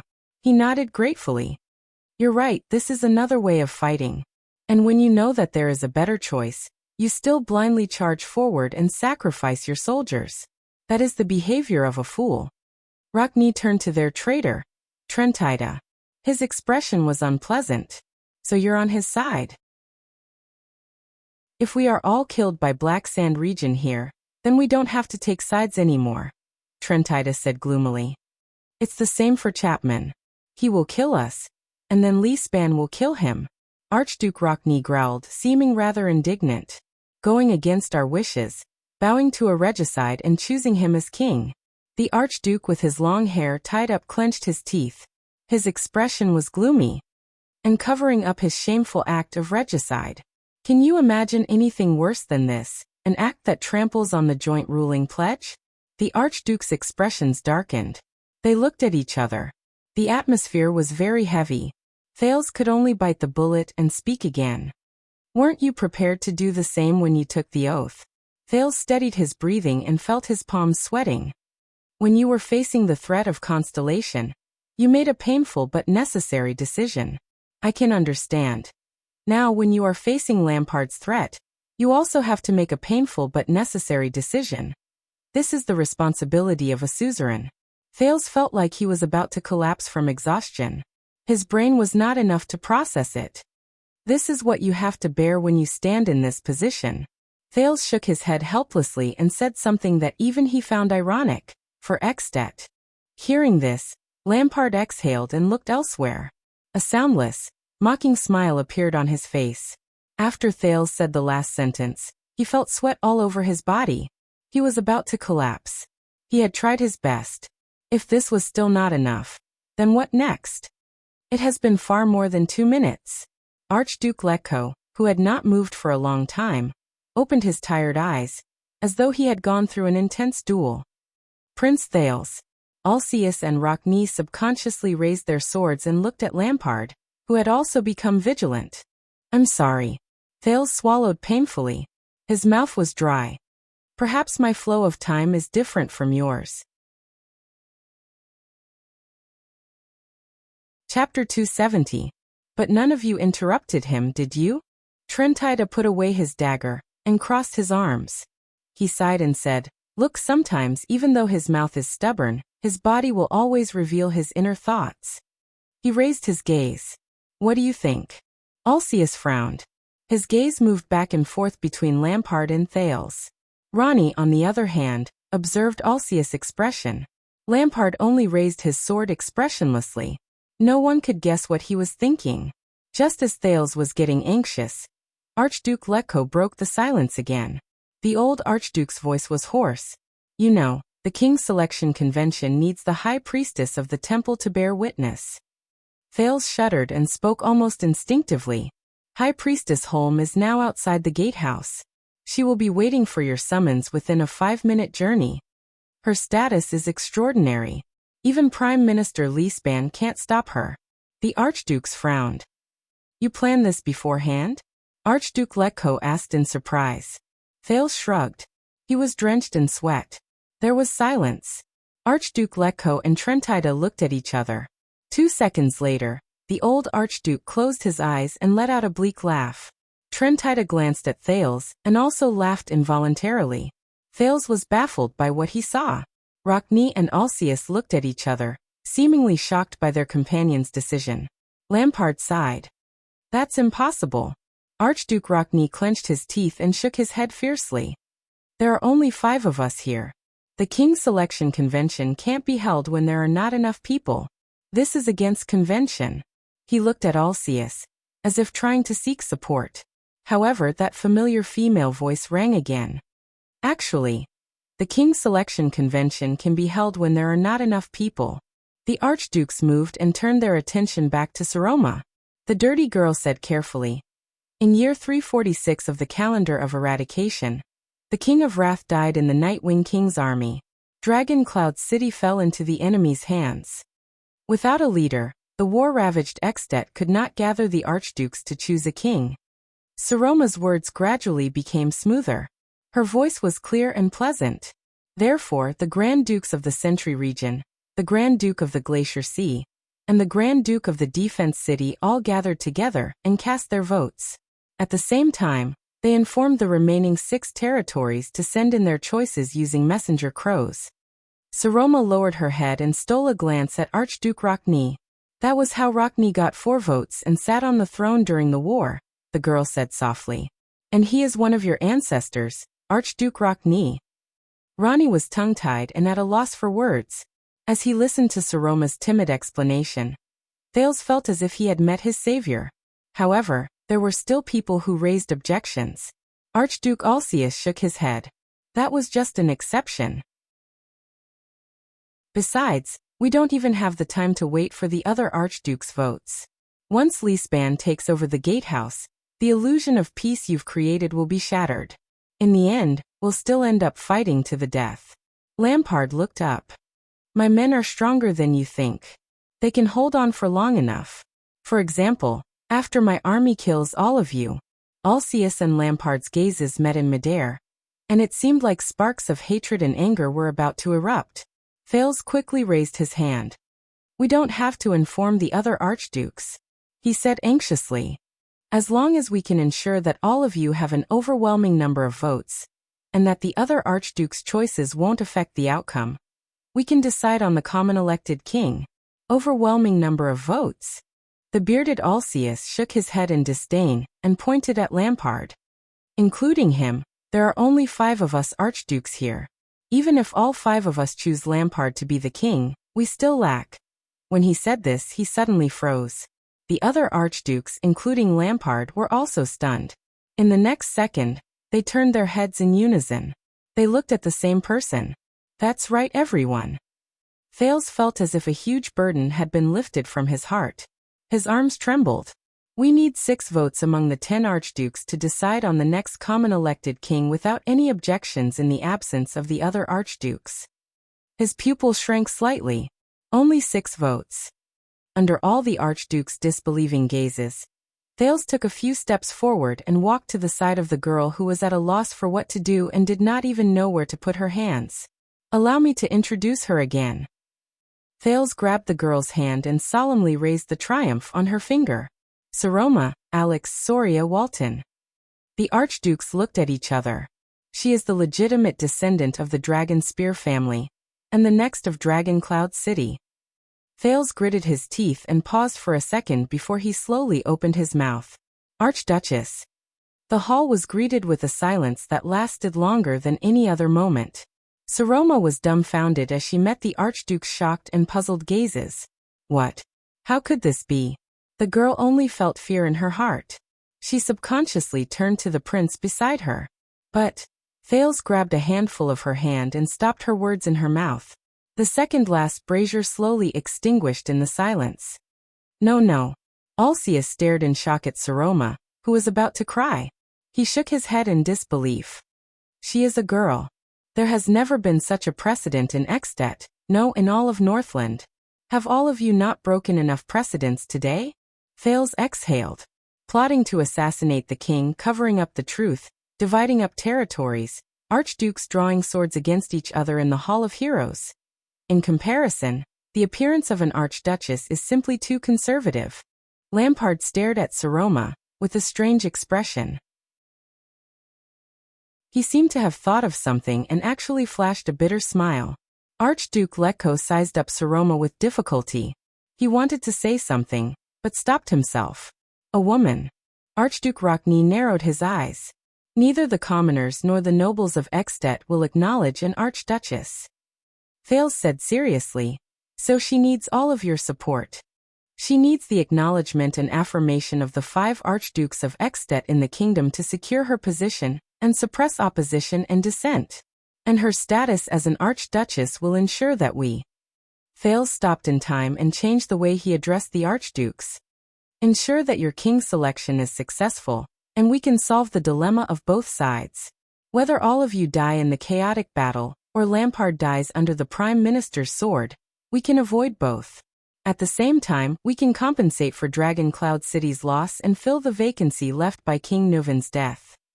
Trentida glanced at Saroma with interest. He stroked his beard and clicked his tongue. I have placed the choice and its consequences in front of all of you, everyone. Thales wiped the sweat on his forehead and wiped off a large amount of charcoal ash, but he did not notice it. He said solemnly, I only implore all of you to maintain your rationality to the greatest extent. No one spoke. Letko seemed to have aged a few years. The wrinkles on his face became more terrifying. Alcius pursed his lips. Rockney continued to stare at Lampard. Even though the latter did not move at all, Thales held Saroma's hand closer and closer. He knew that the archdukes were struggling and hesitating. King Nuvin's death. Alcius looked at Saroma with a bitter gaze. Can she accept it? Thales quickly poked Saroma. Ah. The girl seemed to have snapped out of her daze. I can compromise. Saroma looked at Thale's encouraging gaze and bit her lip. But this is Dragon Cloud City's blood debt. I will not forget it. Lampard snorted sarcastically. Alcius closed his eyes. Very well. What reason should we use to explain Nuven's death to Leespan? Calamities, Trentida interrupted. There was a rare gloominess in the Archduke of Reformation Tower's eyes. Just say that the king died in the Blood Calamities attack. They are evil enough anyway, they don't care about being cursed. Thales thought of the sealed Giza and remained silent. The hall fell into silence again. Archdukes, what do you think? Thales asked softly. What do you think? A long time seemed to have passed. None of them said a word. But someone moved. It was Lampard. Under the others' gazes, Chapman Lampard raised his sword with a cold gaze. Thales' heart skipped a beat. But in the next second, Lampard bent his wrist and turned the blade. He put the blade back into its sheath. The Archduke of Black Sand Region looked up and swept his gaze over the Archdukes aggressively. At that moment, Thales held his breath. He had already given his answer. Archduke Rebian Alcius sighed deeply. He walked to the square table, slammed his heavy sword on the table, and sat down angrily. 1. Thales counted silently. Trentida snorted and shrugged. He pulled out his own chair and sat down. 2. Do all of you really know what you are doing? Rockney asked in disbelief as he watched their actions. No. Archduke Lekko was the one who answered him. The old Archduke sounded tired. He shook his head, put away the dagger in his hand, pulled out a chair and sat down. No one knows. Free. At that moment. Ha ha ha ha ha. Lampard laughed bleakly. The Archdukes looked at him in dissatisfaction. Even in my dreams, I want to destroy the joint ruling pledge. The Archduke of Black Sand Region looked back at the others with a sorrowful gaze. But now as the king, I have to rely on this pledge to protect myself. Thales sighed. And all of you worked so hard to protect the joint ruling pledge. Lampard swept his gaze across every Archduke's face. Now you want to make me king and trample on this pledge. He spread his hands and said mockingly, Isn't this the greatest irony? The Archduke's expressions became very unpleasant. Asterisk swoosh. Asterisk the sound of metal rubbing against leather was heard. What's even more ironic is that you used the joint ruling pledge to break it in the end. Rockney put away his sword and said coldly, We broke the pledge to protect it better. Rockney gritted his teeth and glared at Lampard. This is not over, Lampard. Lampard stared back at him coldly without saying a word. Rockney walked to the side of the square table and stared at Thales fiercely. The prince's heart trembled. What's wrong? Listen, brat. Rockney grabbed the back of the chair beside Thales. This chair in this order has been the Rockney family's exclusive seat for 600 years, he said coldly. If you dare to jump up there again. Thales quickly pulled Saroma and took about 10 steps back. He flashed an innocent and ingratiating smile. Damn it. No wonder his expression was so bad just now. Rockney sat down heavily. 4. Thales heaved a long sigh of relief. He instantly relaxed and broke out in cold sweat. He felt his vision blur and his legs become weak. He was about to collapse on the ground. Amid Saroma's cry of alarm, Thales felt his back stiffen. Someone grabbed the back of his collar and lifted him up. He avoided the fate of falling. Thales calmed down the dizziness brought about by his weakness and looked at the person behind him in shock and bewilderment. Child. Chapman Lampard let go of his collar and looked at the prince with a complicated expression. There was a subtle look in his eyes. You didn't drink that wine back then. What a pity. Chapter 271. It was a fantasy book, but with a sci-fi style. The title of the book might not stand out, Swordless Heart. What a stupid title. But when it came to the author, many fantasy readers might remember him. The great prodigal son who wrote Yala's Adventures. Yes, it was the 4 million-word novel about an uncle who ran around the world with beautiful girls. It was well known in the hearts of many readers, and could be said to be a fresh stream of fantasy. But the new book by the great prodigal son was very different from the previous one, which was full of righteousness. For example, the style was much more gloomy and gray. Some readers might not be used to it, But some readers might like the Gothic style of the post-war world. An author who was used to writing in his original style decided to change his approach and try to innovate. This was a kind of risk, but also a kind of courage. No matter what the result was, Swordless Heart must first express his approval for this attempt. Hey, even if you don't like it, you should contribute a few clicks to my collection. Otherwise, a minority of writers like the great prodigal son would be forced by the market to write conventional novels. Let's talk about the novel itself. The narrative of this book is very interesting. First, it uses flashbacks to describe the legendary character Yuri at the beginning, and then introduces three interesting protagonists. A clever and talkative crow, the excited Rose, and bloody violence. She was a doubtful bisexual female leopard. Obviously, starting with the crow, probably everyone has a bitter past. The story begins with the first encounter of the three-person team.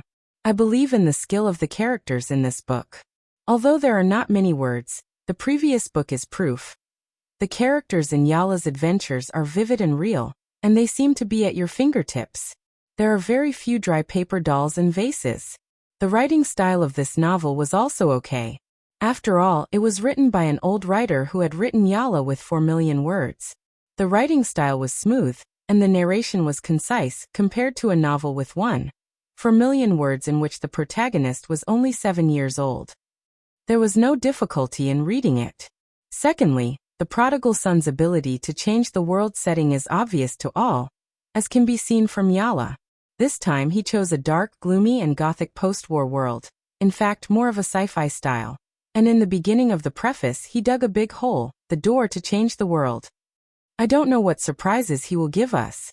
As usual, I would like to talk about my shortcomings as a reader. 1. The first few chapters are long paragraphs of text, which is quite difficult to read. Fortunately, this situation improves after that. 2. The characters' personalities are too distinct, especially the three protagonists, who are unimaginably attractive. To some extent, it has the exaggerated effect of a stage play, but impatient readers probably won't be able to immerse themselves easily. 3. The narrative technique is rather complicated, especially the flashback from the first volume to the second.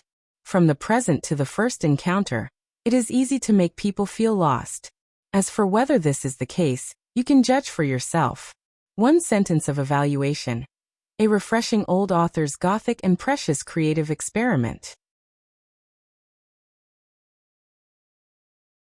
Chapter 272. Tada! The long-awaited anti-theft chapter. Are you surprised? Are you going to get chicken dinner? You'll get it back soon. Pirated versions, come and subscribe to the original version. You'll get addicted. Heroic Spirit Palace, in front of the Hall of Heroes. Under the tense atmosphere, the confrontation between Black Sand region and the other archdukes continued. With the entrance of the stone hall as the center, the people stood in a clear division. The archduke's subordinates and palace guards occupied the inner ring, while the people from Black Sand region surrounded them from the outside. Both sides glared at each other. Many people had their palms pressed on their weapons. Their crossbows were on standby, and their shields were raised. They were ready to fight at any moment.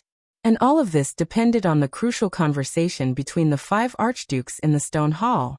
Even in this situation, Viscount Lesa Kentvita of Black Sand region's City of Light town was one of the few who could still keep his composure.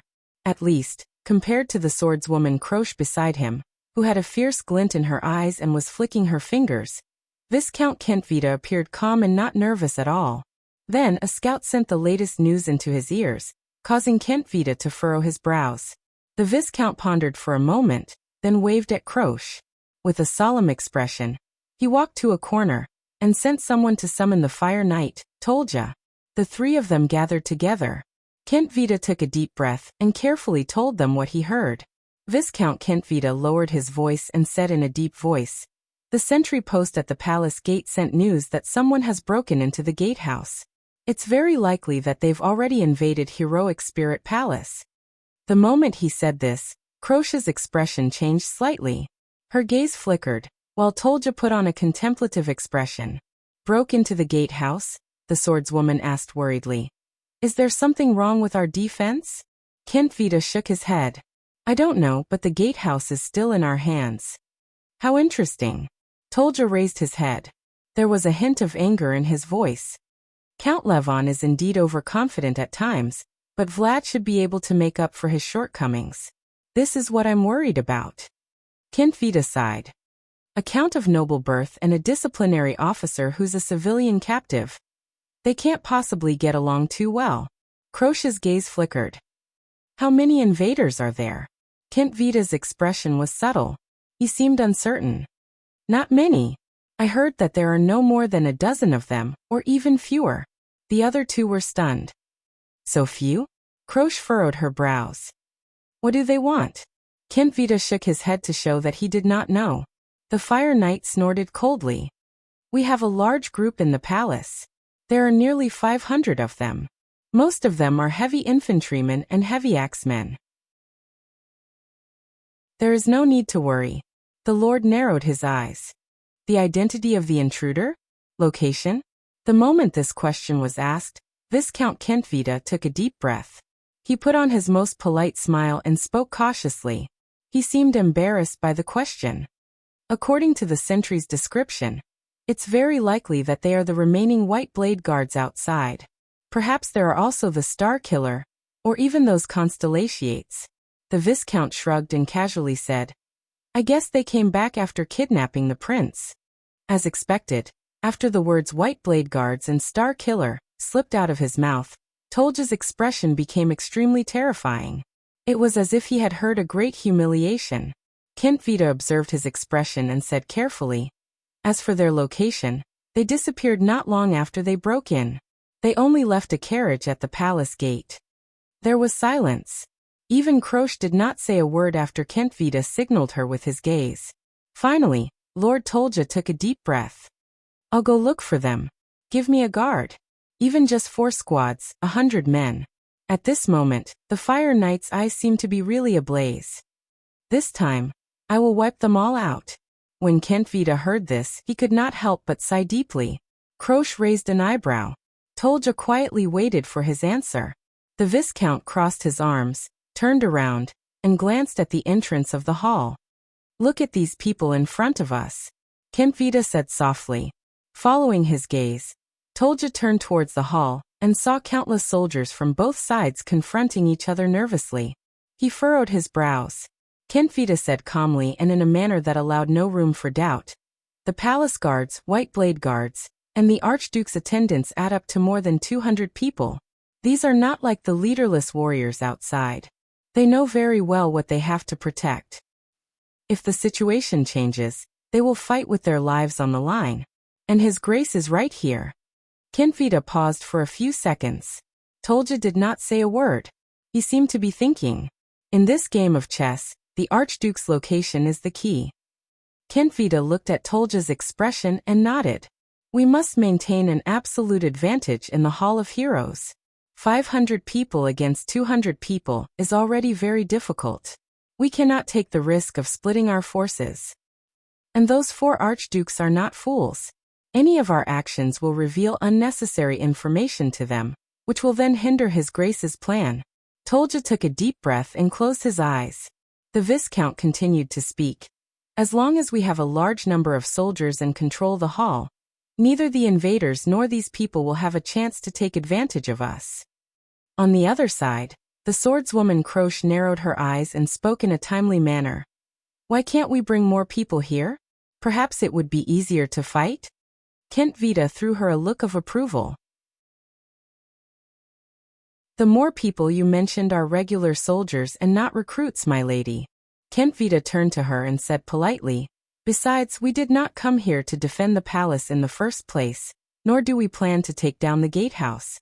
It's only because of an accident that we have no choice but to stand here.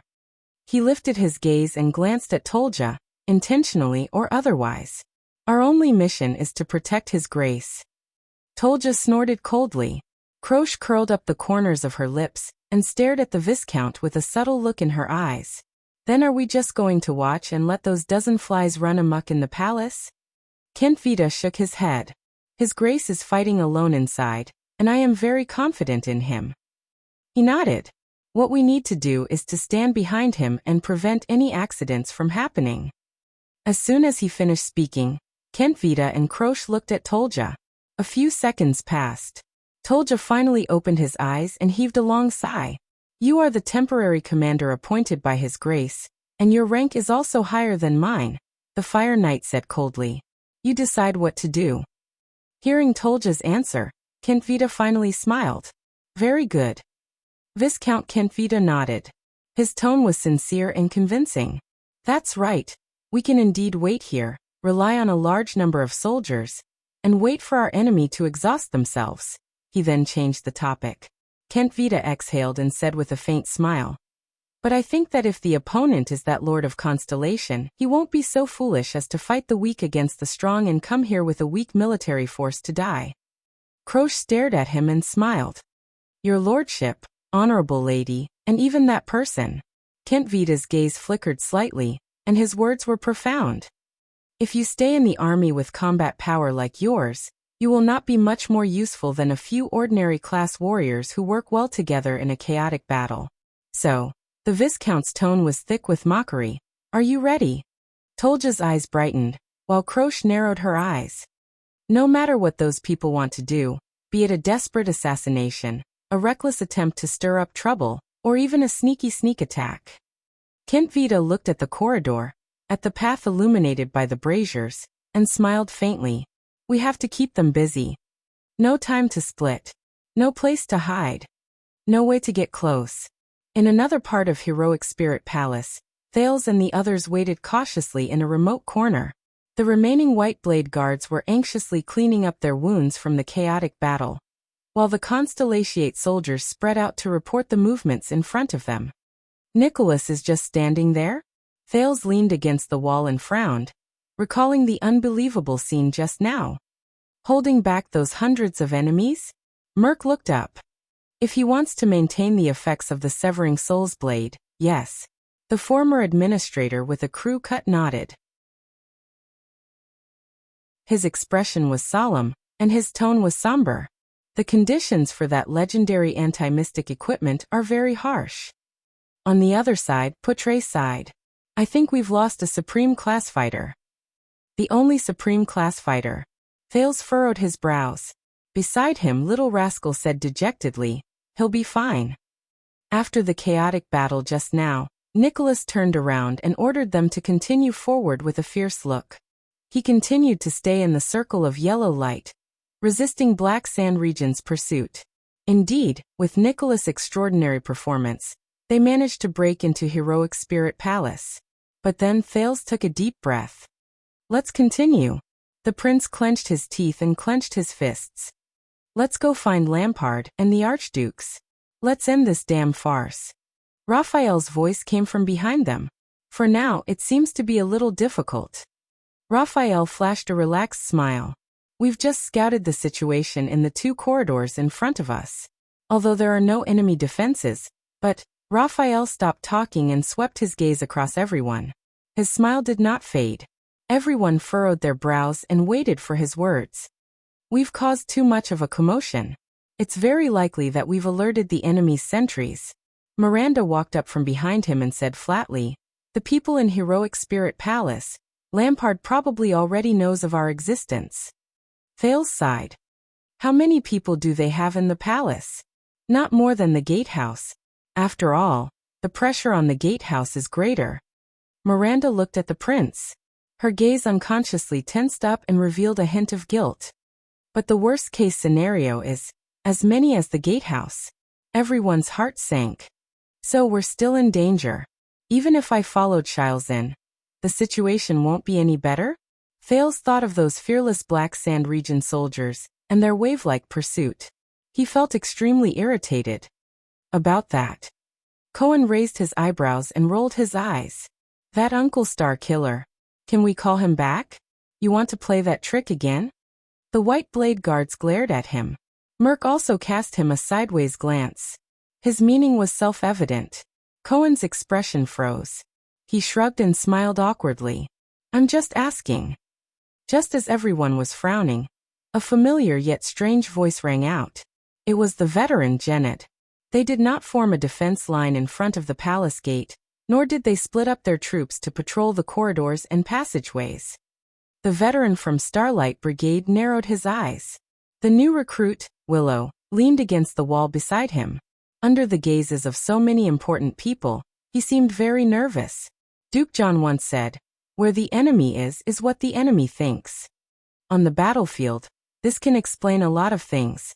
Listening to his words, Putray's gaze flickered slightly. Thales's eyes lit up. For example? Putray continued the veteran's words and took a deep breath. For example, they are very confident in the defense of the gatehouse. They think that no one can break through the gatehouse. Thales raised his eyebrows. Very good. At least, we don't have to worry about this anymore.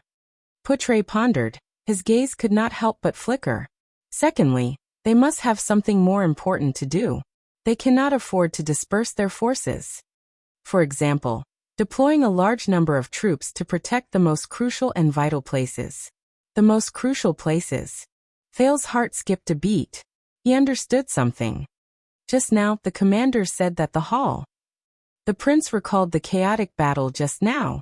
I think Lampard is in the Hall of Heroes. Raphael nodded slowly. Guess what he is doing? Thirdly, Putray narrowed his eyes and seemed to be deep in thought. At least in Heroic Spirit Palace, Black Sand region's military strength is already stretched thin. They cannot be moved easily. Thales took a deep breath.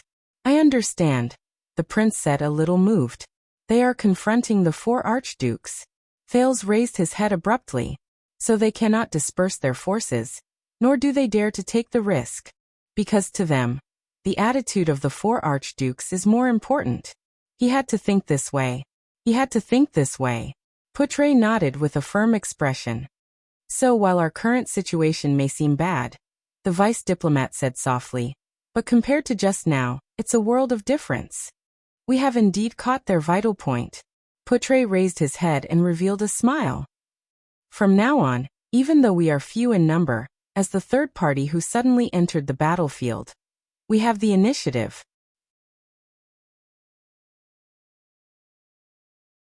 Chapter 273. Outside the corridor, the atmosphere was still tense. Faint voices could be heard from the Hall of Heroes, but they could not be heard clearly outside the hall.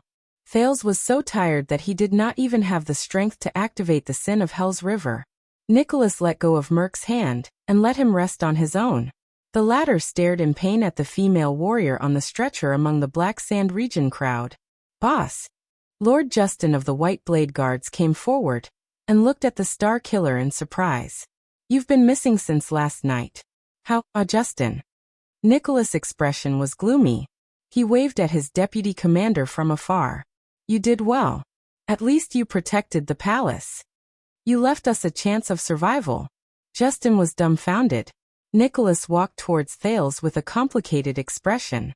In fact, I never thought that you would succeed. The prince, who was sitting on the floor with his hands on the ground, raised his head and glared at him weakly. I know, Thales answered hoarsely. He felt like an unlucky person who had just returned from drowning. You probably thought, this guy went to die.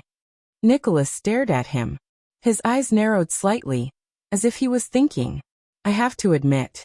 After a few seconds, Nicholas nodded in a barely noticeable manner and pursed his lips.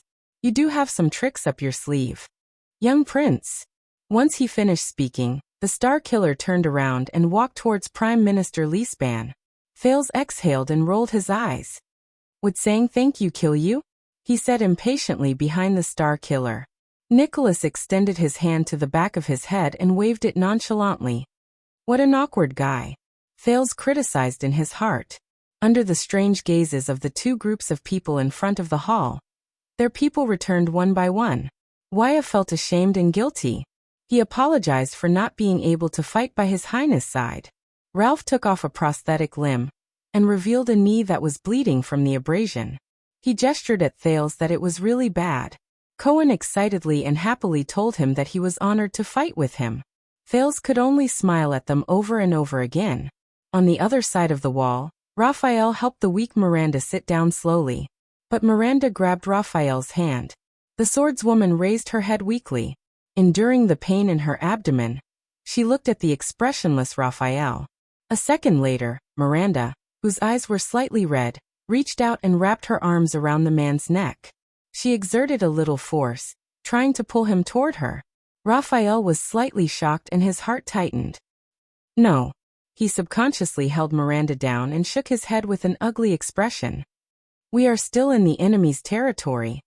The weak Miranda did not say a word. She just stared at him quietly.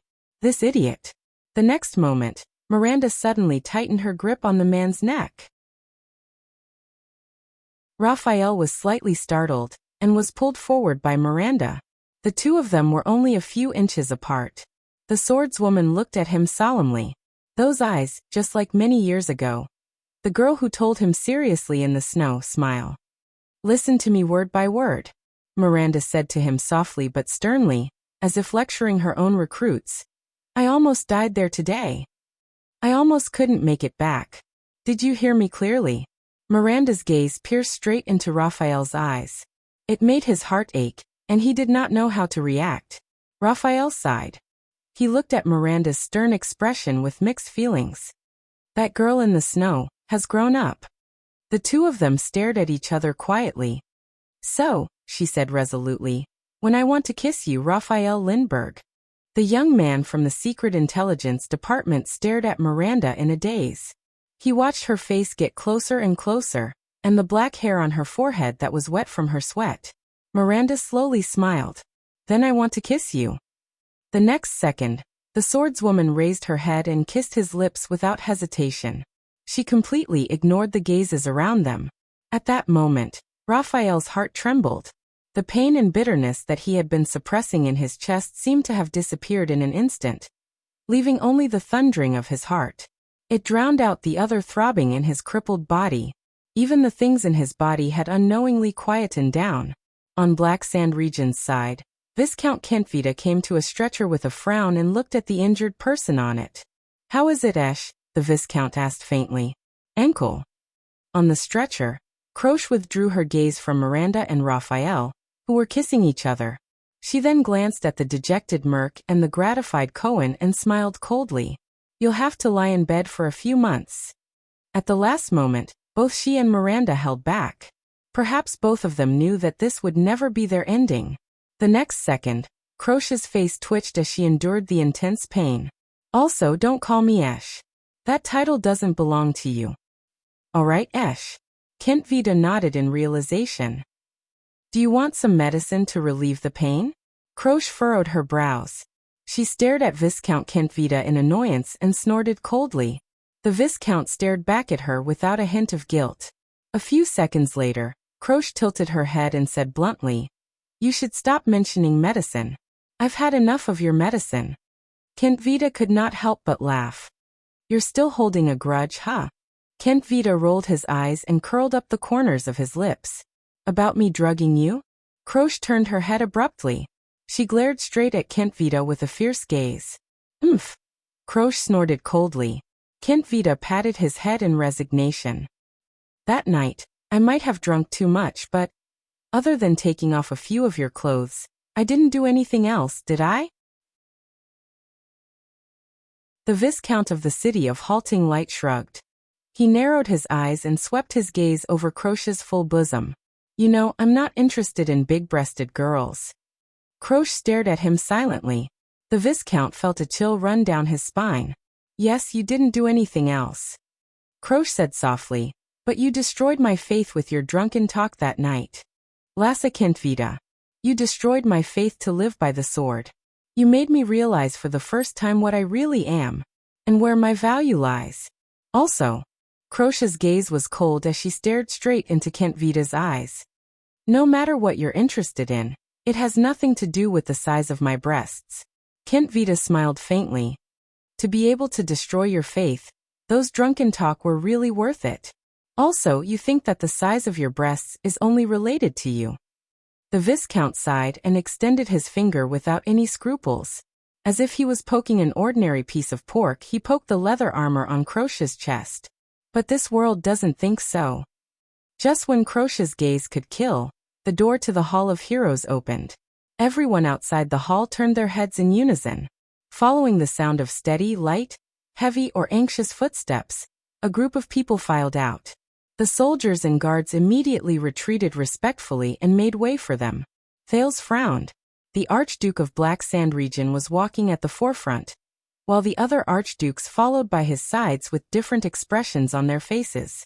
When they saw the murderous and nervous Black Sand region's army, their expressions became increasingly unpleasant. The first person to react was Prime Minister Leespan, who had been waiting for a long time. The Prime Minister patted Nicholas' shoulder and ended the whispering between them. Then he strode forward to greet them. Chapman Lampard.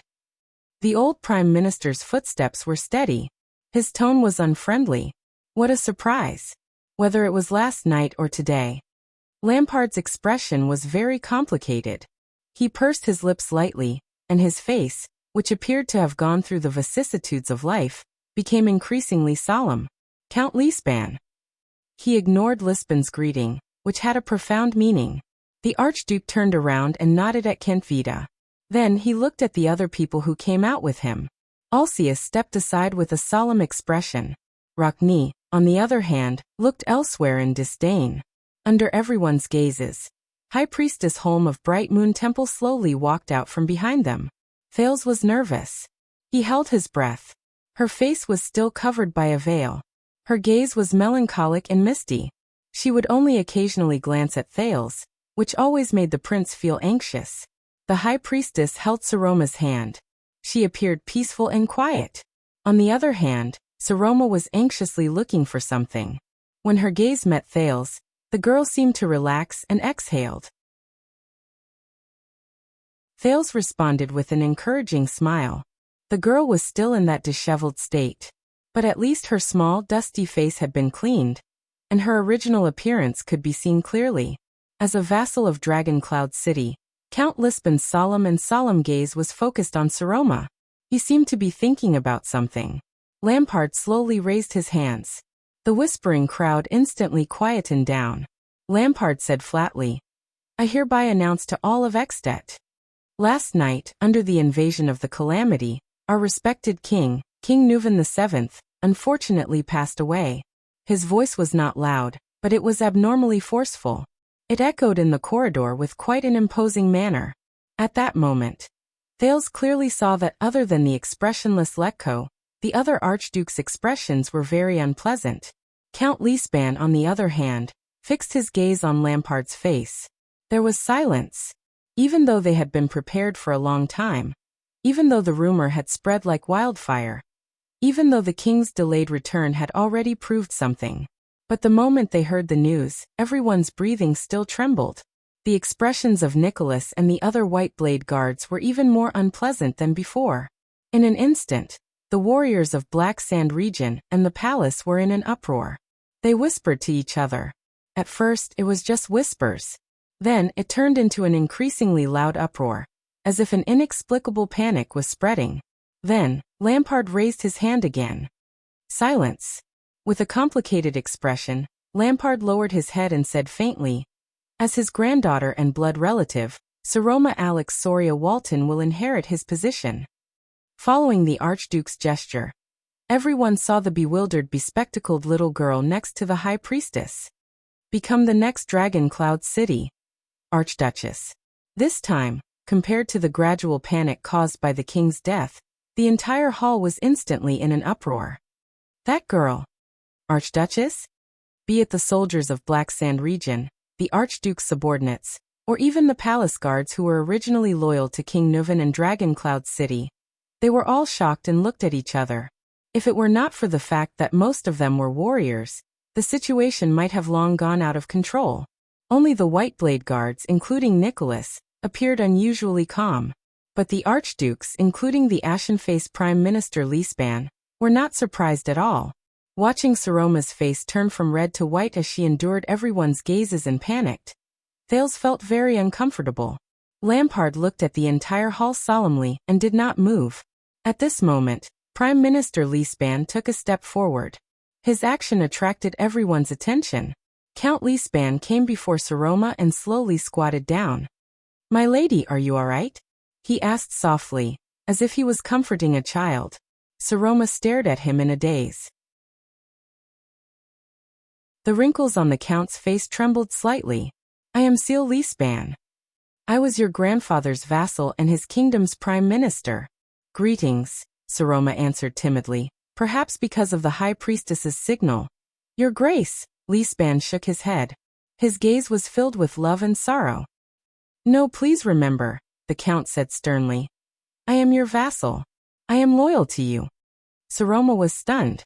She stared at the Count's stern expression. In the noisy corridor, Saroma nodded and pursed her lips. Greetings. The girl tried hard to put on a firm expression. Seal. It was only then that a smile appeared on Leespan's wrinkled face. He slowly stood up. In the restless crowd, Croche, who was half sitting on a stretcher, shook her head mockingly. Heh, in the end, it was our enemy who brought out an archduchess. How ironic. Viscount Kentvita turned his head around. Do you really think so? Croche still had a disdainful look on her face. Am I not? Kentvita chuckled and quickly poked her head. No, Esh. Under Croche's murderous gaze, the Viscount nimbly withdrew his right hand before the female warrior broke his finger. Listen carefully with that cute little head of yours. Kentvita's sharp gaze shifted to Saroma, then to the Archduke's silhouettes. He stared at their ashen, calm, or insuppressible expressions. He sighed and said, the reason why Northland had its first archduchess was not a coincidence or some other reason. It was precisely because we swung the hammer for the first time. The first time we smashed the iron rules that have haunted Northland for 1,000 years. Croche paused for a moment. Because we swung the hammer, the Viscount said meaningfully, the corners of his lips curling up slightly. Amidst the debris and chaos, the Northlanders and Northlanders, who were caught off guard, were able to accept the first archduchess. Perhaps it's not just the archduchess. There's something else. Kentvita's eyes burned with a strange flame. He enunciated each word clearly. Those who do not work, do not reap. Croche lowered her eyes and seemed to be deep in thought. At this moment, High Priestess Holm put down the girl's hand and slowly walked forward. Archduke Lampard stepped back gracefully and made way for her. The High Priestess spoke faintly. The commotion outside the hall had clearly not subsided, and her voice was not loud either. But unexpectedly, the High Priestess' words rang clearly and directly in everyone's ears. As the spokesperson of the Bright Moon, I hereby solemnly announce to the entire Extet Kingdom. Everyone instantly became solemn. The 35th common elected king of Extet, the Archduke of Dragoncloud City, Nuvan Rikaru Khan Walton. He has passed away today. There was still silence, but the atmosphere was no longer as oppressive as before, because everyone knew what was going to happen next. High Priestess Holmes said faintly, according to Rikaru's joint ruling pledge 662 years ago, since the old king has passed away, a new king shall be elected. The Bright Moon bears witness. Under the sacred effect of Rikaru's joint ruling pledge, in the Great and Solemn King Selection Congress, one person has obtained the highest number of votes and has been elected as the next common elected king. At that moment, everyone's gaze swept towards the few archdukes present. Almost all of the archdukes had ugly expressions on their faces. Rockne even turned his head away in disdain. In the stifling atmosphere, the expressionless Chapman Lampard flung his cloak and walked forward slowly. He stood under everyone's scrutinizing gaze. 2 more chapters and he would reach the end of the paper. Yesterday he was writing and deleting at the same time. Even when it was very late, there was still no result, so he didn't update. The last part is a bit more difficult to write. It is a link between the previous part and the next part. I still need to rewrite the outline of the next volume to continue the previous part. Therefore it will take a bit more time. The next chapter will be published after 12 o'clock.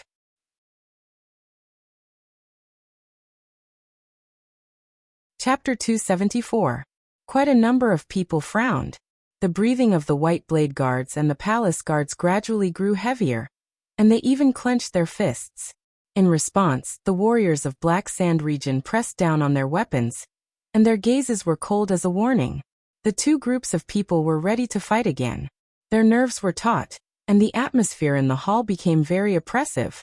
As the people involved, Lampard and the other archdukes remained calm, as though they did not see this frightening scene. Only people like Nicholas and Tolja kept warning their subordinates with their gazes. It's really full of Northland characteristics. In the corridor outside the hall, there are not enough nobles to attend the ceremony, and no foreign guests are invited. There are only two groups of soldiers who can't wait to kill each other, and schemers with ulterior motives. In a remote corner, Putre sighed and whispered into Thales's ear. This is probably the most I've seen in my life. The simplest, most time-saving, and most soul-stirring coronation ceremony. Thales's eyebrows twitched. You can't say that. There are 6 archdukes present, and us the foreign guests. As for the simplest, most time-saving, and most thrilling? The prince repeated the vice diplomat's words. Recalling everything that happened today, he could not help but shake his head. All right, I suspect that no one will be able to break this record in the future. Fortunately, the conflict that many people were worried about did not happen. Lampard stood in front of High Priestess Holm, and nodded slightly at the priestess. The priestess' emotionless voice rang in everyone's ears again. I, Joel Holm of Bright Moon Temple, am here to inquire on behalf of the gods, on behalf of the Dragon Queen, and on behalf of all previous kings. Everyone immediately became serious. Thales was no exception. Due to the several strange encounters with the representatives of the gods, he was even more anxious than the others. As the suzerain of Black Sand region, one of the 10 glorious and majestic extant archdukes, and the candidate of the King's Selection Congress, Chapman Solon Holm Lampard. The high priestess' voice was indistinct but clear. Her voice was solemn, and her gaze was solemn. Lampard stared at her eyes through the veil solemnly. High Priestess Holm said calmly, Are you willing to swear on your honor and life? All the Northlanders pressed their palms against their hearts in unison. Their expressions were respectful and solemn. Just when Thales looked around, wondering whether he should imitate them, Putre shook his head and dismissed the idea. The priest's words were solemn and steady, but they seemed to be filled with an indescribable power that struck everyone's heart. As a Northlander, bear this heavy responsibility. As the king of the entire territory, rely on your wisdom and breadth of mind to stand at the forefront of the kingdom. I swear to defend Ekstet and Northland with my life. The glorious and noble spirit of defending the kingdom will not be buried. To ensure that the legitimate and natural rights of the vassals are not violated. To protect the lives and property of the Northlanders from being harmed. From now until the end of your life? The officiator's voice fell. All the Northlanders held their breaths and turned their gazes towards the Archduke, who was dressed in military attire and who did not smile. Lampard took a deep breath and closed his eyes. No one knew what he was thinking. At that moment, as he listened to the oath, Thales suddenly remembered the Archduke of Black Sand region's ideals and wishes. He hasn't given up, Thales told himself with certainty as he looked at the Archduke's expression. No matter how many restrictions there are, how great the obstacles are, how difficult the road ahead is, he will stick to it and never regret it. For his Ekstet. In the next second, Lampard suddenly opened his eyes. His gaze was like steel. The Archduke's palm, which was pressed against his heart, suddenly clenched and pressed his fist against it. I, Chapman Solon Holt Lampard of the Lampard family. The Archduke of Black Sand region's voice was majestic and his expression was firm. I swear on my honor and life. He spoke resolutely, enunciating each word. It was shocking. As a Northlander, I will bear this heavy responsibility. As the king of the entire territory, rely on my wisdom and breadth of mind to stand at the forefront of the kingdom. Thales listened to his oath quietly and frowned slightly. Saroma watched Lampard nervously and did not move. I swear to defend Ekstet and Northland with my life. Archduke Alcius subconsciously clenched his fists. I will uphold the glorious and noble spirit of defending the kingdom will not be buried. Archduke Rockney gritted his teeth. I will ensure that the legitimate and natural rights of the vassals will not be violated. Archduke Letko sighed. I will protect the safety of the Northlanders' lives and property, and will not be harmed. Archduke Trentida rolled his eyes and seemed to be deep in thought. From this moment until the end of my life. After Lampard said the last word, He raised his head resolutely and looked around. He was like the leader of a pride of lions. Wherever his gaze landed, everyone averted their gazes to avoid eye contact. When his gaze swept past Thales, the prince did not know if it was an illusion, but he only saw the Archduke's eyes widen slightly. High Priestess Holm nodded slightly. She turned around again and faced the Archdukes. As one of the 10 glorious and majestic extant archdukes, the co-candidate of the King's Selection Congress, the priestess read out each person's name in alphabetical order, causing all the archdukes to become serious. Archduke of Prestige Orchid, Rabian Alcius. Archduke of Defense City, Rogers Letko. Archduke of the City of Faraway Prayers, Kulgan Rockney. Archduke of Reformation Tower, Porpheus Trentida. Under everyone's gaze, High Priestess Holm turned to the last person. The bespectacled little girl wanted to pout, but in the end, she clenched her fists, puffed out her small chest, and withstood everyone's gazes stiffly but resolutely. Lampard looked at the girl from afar, and could not help but narrow his eyes. In the next second, the priestess softly uttered a title that had never appeared in the past 600 years. Archduchess of Dragon Cloud City. Saroma Walton. There was still a small commotion in the crowd. But the Star Killer and the Fire Knight walked into the crowd together, and suppressed their objections with murderous gazes. Are you willing to swear on your honor and life? As a Northlander, accept this oath. As the king's vassals, offer your treasured swords and shields, and stand by the king's side. Swear to defend Ekstedt and Northland to the death. Uphold the glorious and noble spirit of the kingdom, and not be buried. Ensure that the legitimate and natural rights of the vassals are not violated. Protect the safety of the Northlanders' lives and property, and not be harmed. From this moment onwards, until the end of your lives? Thales mulled over the Archduke's oaths in his heart. He suddenly realized that other than the first sentence, it was almost the same as the king's oath. This made him suddenly realize that the joint ruling pledge, at least the people who made it valued it since the beginning, was not a contract between the king and his vassals. Instead, it was a sacred contract between the rulers and this land. I am willing to swear on my honor and life. Alcius paused for a moment and furrowed his brows tightly before he said, I am willing to swear on my honor and life. I am willing to swear on my honor and life.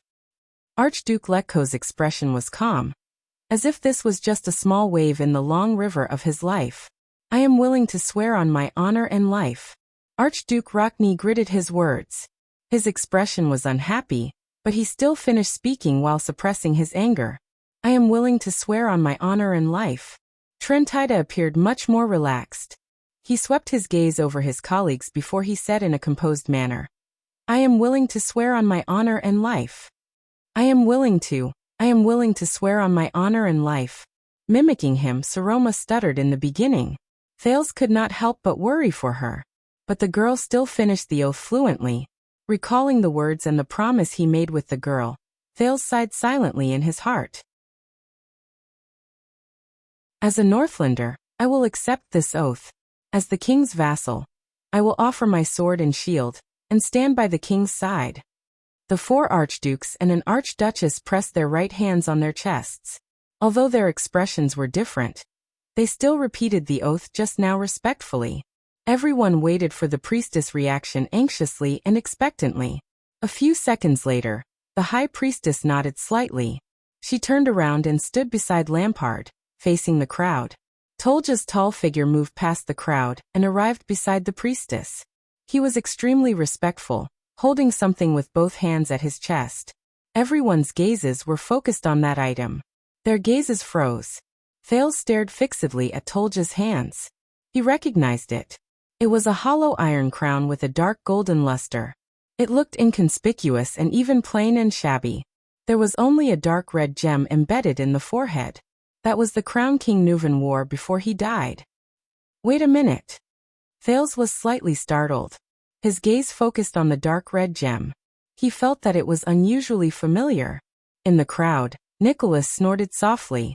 Under Viscount Kent Vita's threatening gaze, he slowly walked forward, removed the severing soul's blade from his back, and stood side by side with the Fire Knight. 2 of the 5 war generals turned their heads and looked at each other at the same time. It was as if lightning flashed in the air. High Priestess Holm nodded slightly.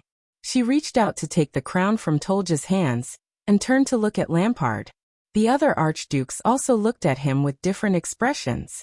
Lampard took a deep breath and knelt on one knee while facing the outside of Heroic Spirit Palace. His gaze was firm. Thales took a deep breath. He could not help but notice that there was an irregular black mark on one side of the crown in the priestess' hands. Thales' heart sank. It was the blood splattered on King Nuvan when he was assassinated. After a few hours, it had already dried and could not be wiped off. Under everyone's breathless gazes, the High Priestess raised the crown high. In accordance with this, in the name of the bright moon, I bear the light of the Holy Sun, Errol, and in accordance with Rikaru's joint ruling pledge. High Priestess Holm moved gently towards Lampard and held out the blood-stained crown. I crown you, the Archduke of Black Sand Region, the descendant of the rebellion king Quisso Lampard, Chapman Lampard, for the first Chapman in the genealogy of the common elected kings, for the heir of the king of dragon knights and the hero Rikaru, for the common ruler of the Northlanders in the Western Peninsula, for the sentinel of the glacier defense line, for the defenders of the humans in the north. With each title that was mentioned, the Northlanders' expressions became a little more solemn. For the kingdom of Ekstedt and Queeker Glacier. Finally, the High Priestess finished saying the 4 customary titles, and gently placed the crown on Lampard's head. She then said the last title, which was also the most important one, the 36th common elected king. Everyone's eyes were glued to this scene. The man under the crown slowly raised his head. High Priestess Holm took the severing soul's blade from Nicholas' hand, and handed it to him.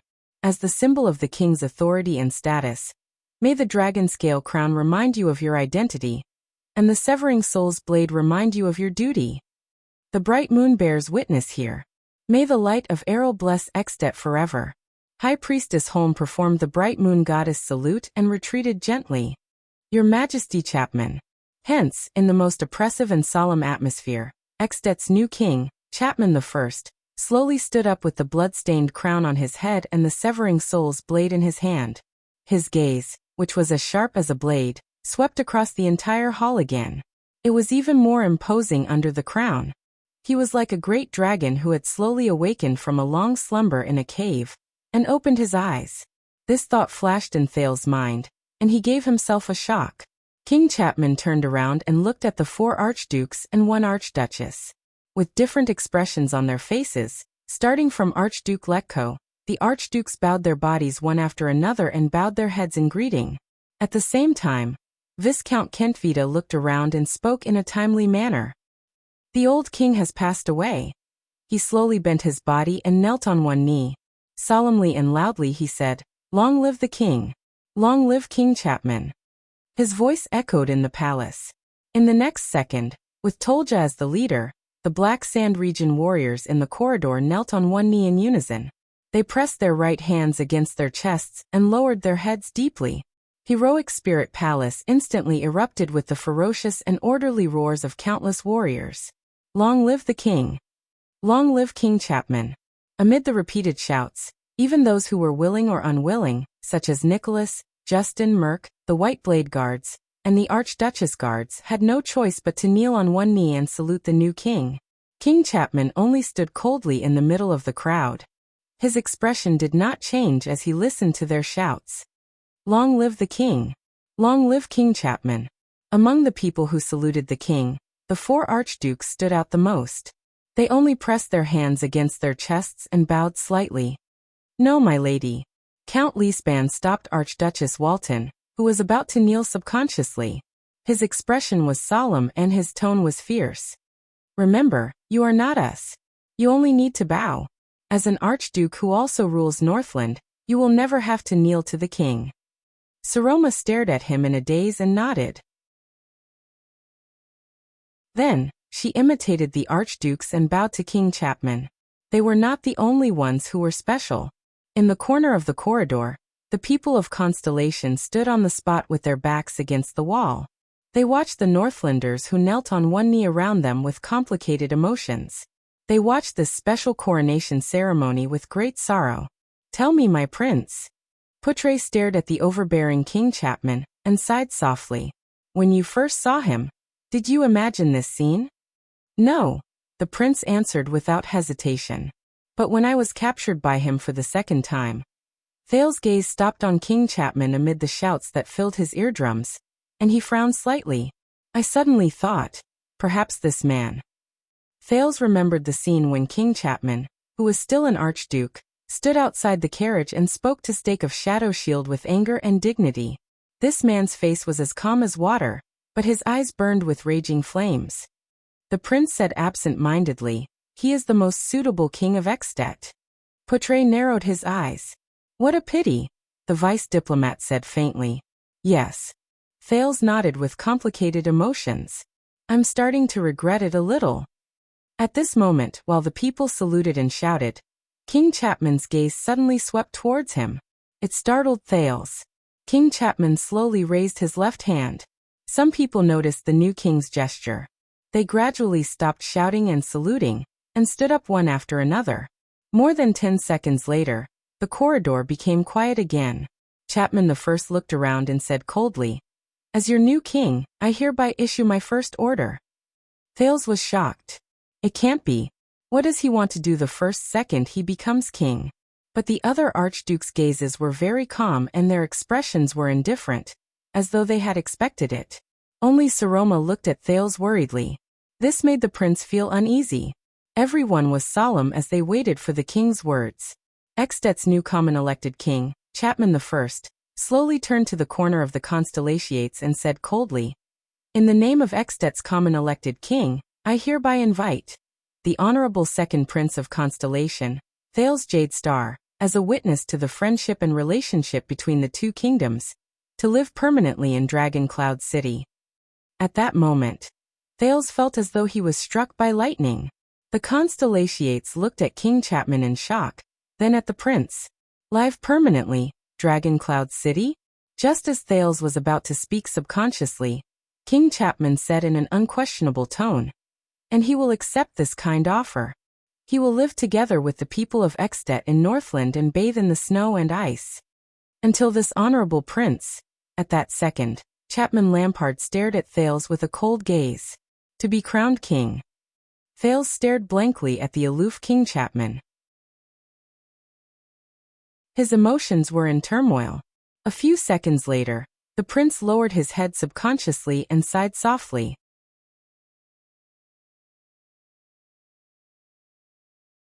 Chapter 275. King Chapman and his subordinates regrouped under the surprised gazes of the others. The king came before the prime minister, the former prime minister. Count Leespan stood up from beside the archduchess, and met the new king's gaze without showing any signs of weakness. Saroma looked at the two nervously. Now my people and I will leave Heroic Spirit Palace, the First Gatehouse and even Dragon Cloud City. King Chapman's expression was cold. His left hand casually pressed against the saber at his waist, and his right hand tossed the severing soul's blade to Lord Tolja. Count Leespan, the patrols under your command in the city won't stop us, will they? Count Leespan flashed a cold smile. His gaze swept past the soldiers of Black Sand region, whose hostility did not diminish. How would we dare to obstruct His Majesty's journey? The old count said flatly. As long as the people of Black Sand region can withdraw from Dragon Cloud City in a friendly manner. Leespan narrowed his eyes. Except for the most unreasonable lunatics, no one in this country dares to disrespect the king. Chapman I nodded slightly without any expression on his face, as if he did not understand the hidden meaning in the count's words. Then, I hope that you can provide supplies and a place for my people to stay so that they can face the coming day before the bitter cold winter. The king probed, seemingly unbothered. There should be no problem. This time, the count refused very straightforwardly. Forgive me, but I cannot comply. King Chapman exhaled through his nose. His eyes were filled with coldness. Due to certain reasons, Dragon Cloud City still has a lot of messes to clean up. Count Leespan, who was used to seeing storms, did not change his expression. He said nonchalantly, I apologize for Dragon Cloud City's poor hospitality, but I must first serve my master before I can spare the energy to share the burden of the Northlander's common lord. You know, I am no longer the kingdom's prime minister who serves the entire territory. Chapman frowned in a barely noticeable manner. He looked at the bespectacled little girl beside Leespan, and at her platinum hair, which was covered in stains. Saroma crossed her arms anxiously. King Chapman nodded slowly. In the end, even a king has to rely on himself, right? Chapman said flatly. We will find our own campsite. Count Leespan moved lightly, and stood in front of the Archduchess with an unapproachable expression on his face. Only then did the king retract his gaze. I wish you a smooth reign, girl, King Chapman said meaningfully. After all, we are now bound together. I'll keep an eye on you, and I'll keep an eye on the boy, the king said faintly. Please remember, he is our bargaining chip against Constellation. And remember your vow to defend Ekstedt and Northland to the death. Saroma's face instantly turned pale. Without waiting for their response, King Chapman, who was wearing the blood-red crown, turned around and walked out of the palace while surrounded by his soldiers. The White Blade Guards and the palace guards watched them leave coldly, but their fingers never left their blades. In the crowd, the Fire Knight Tolja held the Severing Soul's blade and walked past the former commander of the White Blade Guards. His gaze was subtle. Take good care of it. Nicholas bandaged the wound on his arm and said without raising his head, One slash to death. This is a great weapon that saved the Western Peninsula. The Fire Knight furrowed his eyebrows slightly. He stopped and scrutinized the Severing Soul's blade in his hand. I'll send someone to deliver the legend of the White Blade Guards to Black Sand region. Of course, you'll have to pay for the creation of the White Blades. There was no emotion in Nicholas' words, as though he was doing the most boring and rigid job. From now on, the spirit of the White Blade Guards will be passed on by all of you. Don't bring shame to its name. How King ironic. The Star Killer thought coldly in his heart. Tolja stroked the strange arc on the Severing Soul's blade. White Blade Guards. He raised his head. The Fire Knight's words were rather aggressive and provocative. Without this blade, what else can you do? Star Killer? Nicholas stopped what he was doing. His expression changed as well. Let me think. Nicholas clenched his fists tightly and his gaze was cold. For example, suddenly appearing from some unknown dark corner and beheading a Kingslayer? Tolja stared at him quietly. You know, among those in Supreme Class, the most effective identity is not that of a warrior, Nicholas said softly. It's that of an assassin. Tolja stared at him silently and allowed his subordinates to leave in droves behind him. His expression was as cold as ice. Nicholas did not seem to notice it. He continued to stare at his enemy without showing any signs of weakness. A few seconds later, the Fire Knight laughed coldly. Ha ha ha ha. Tolja hung the sheathless Severing Soul's blade on his waist and sized up the pale Star Killer with great interest. Nicholas stared at him coldly. But what happened next was beyond the Star Killer's expectations. Without hesitation, Tolja grabbed the other weapon on his waist, pulled it out along with its sheath, and threw it forcefully. Nicholas was shocked and instinctively stretched out his hand. He caught the weapon thrown by the other party from afar. A second later, he saw the weapon in his hand clearly, and his mouth fell open in surprise. He turned around and stared at the calm Fire Knight. What is the meaning of this? Nicholas gritted his teeth and stared at the rising sun saber in his hand. His expression was indignant. Tolja stared at his old weapon. There was attachment and nostalgia in his eyes.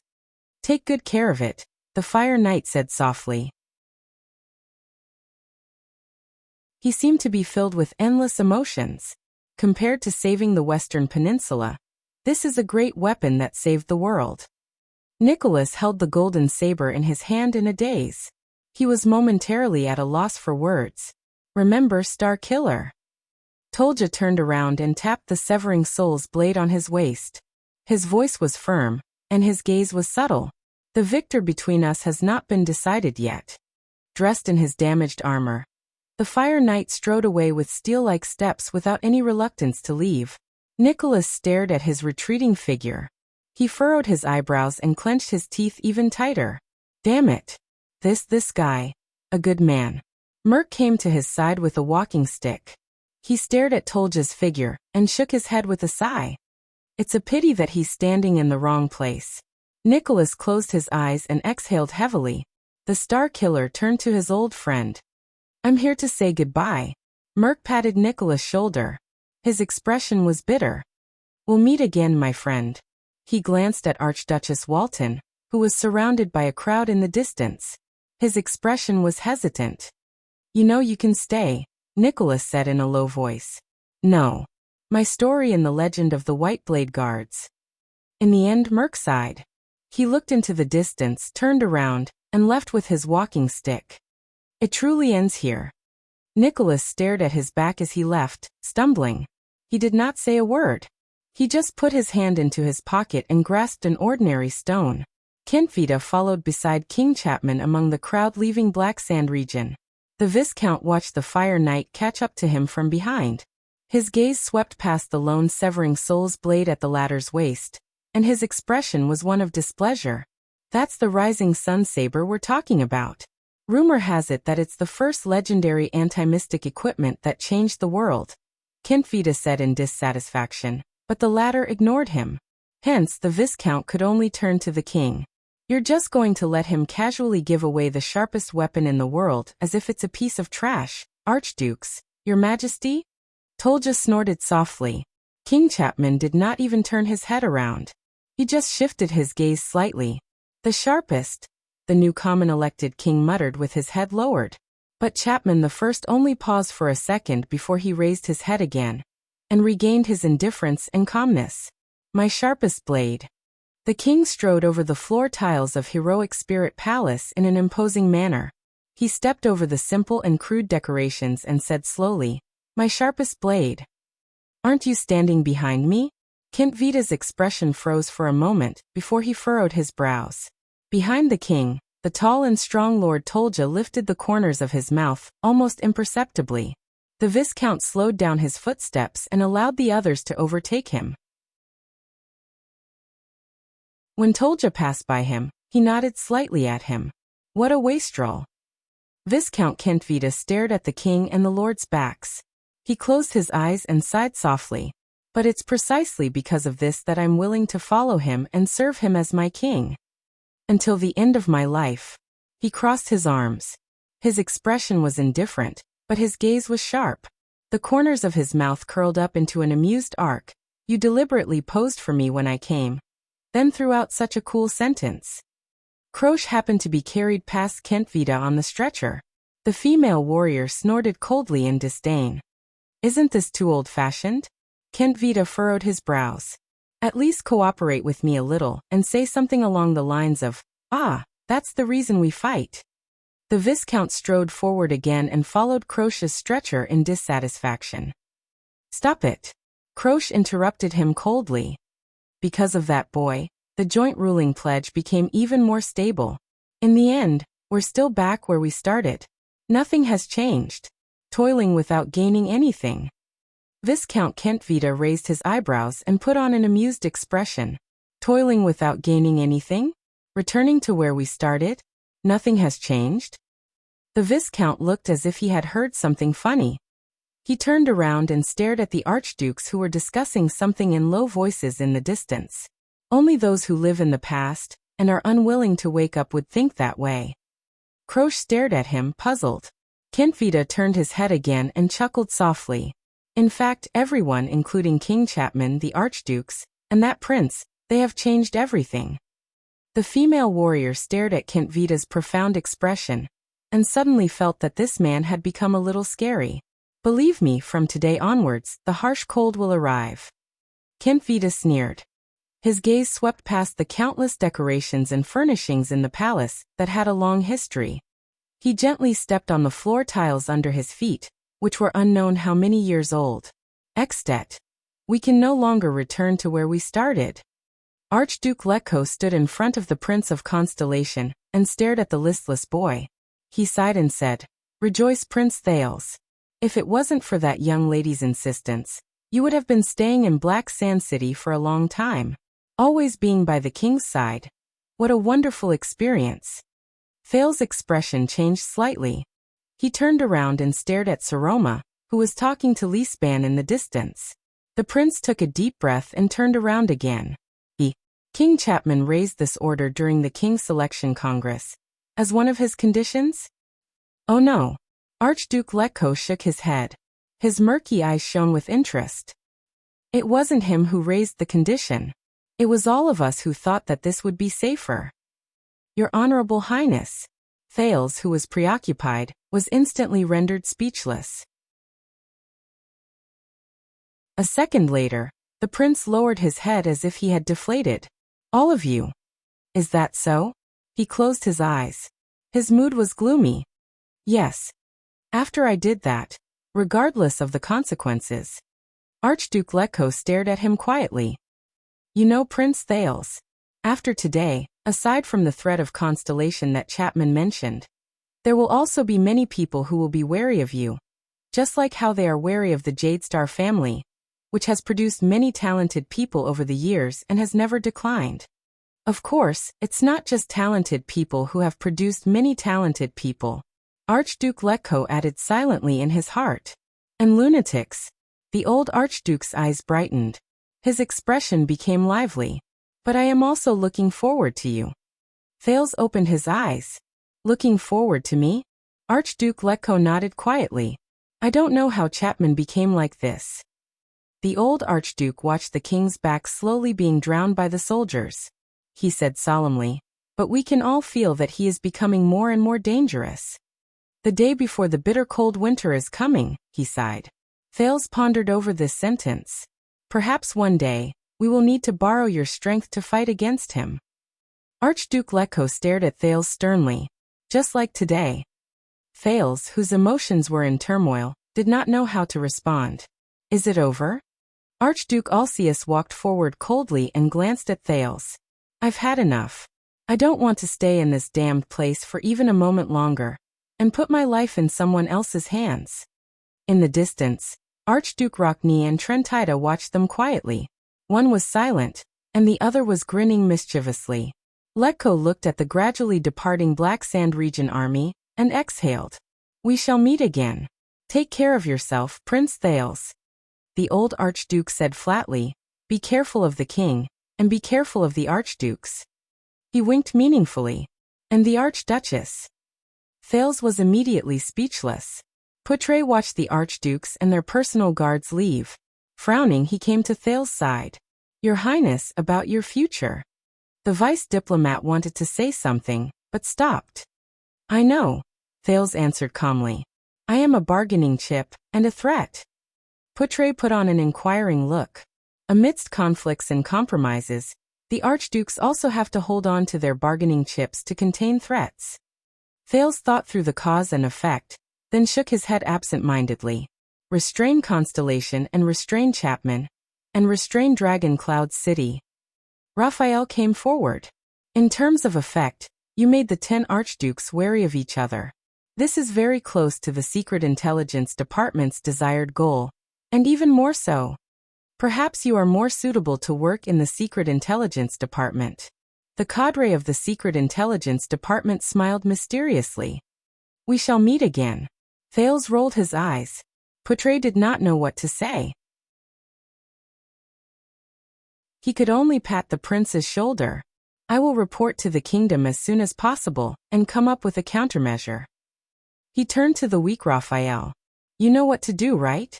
The cadre of the Secret Intelligence Department nodded lightly. His Majesty and Lord Hanson will know everything that happened here in the shortest time possible. Thales watched them distribute the work. He thought of what would happen to him in the next few years and felt depressed. There's one more thing. Poutre came before Cohen and Miranda with a stern expression. Both of you, even though your injuries are not light, you must immediately hide your identities and leave Extet before the enemy intercepts you. Cohen opened his mouth, while Miranda was deep in thought. As noble dependents of two great families, especially Lady Arund, who holds the right to inherit the Guardian Duke of the Northern Territory, your value to Lampard, to King Chapman is immeasurable. This is Dragon Cloud City, and he has just been crowned, so he cannot act out directly. But once you leave Dragon Cloud City, he will definitely not let you go. The deputy concluded with a few sentences. Raphael's expression darkened as well. I will take them away immediately, while Nicholas' people are still friendly to us.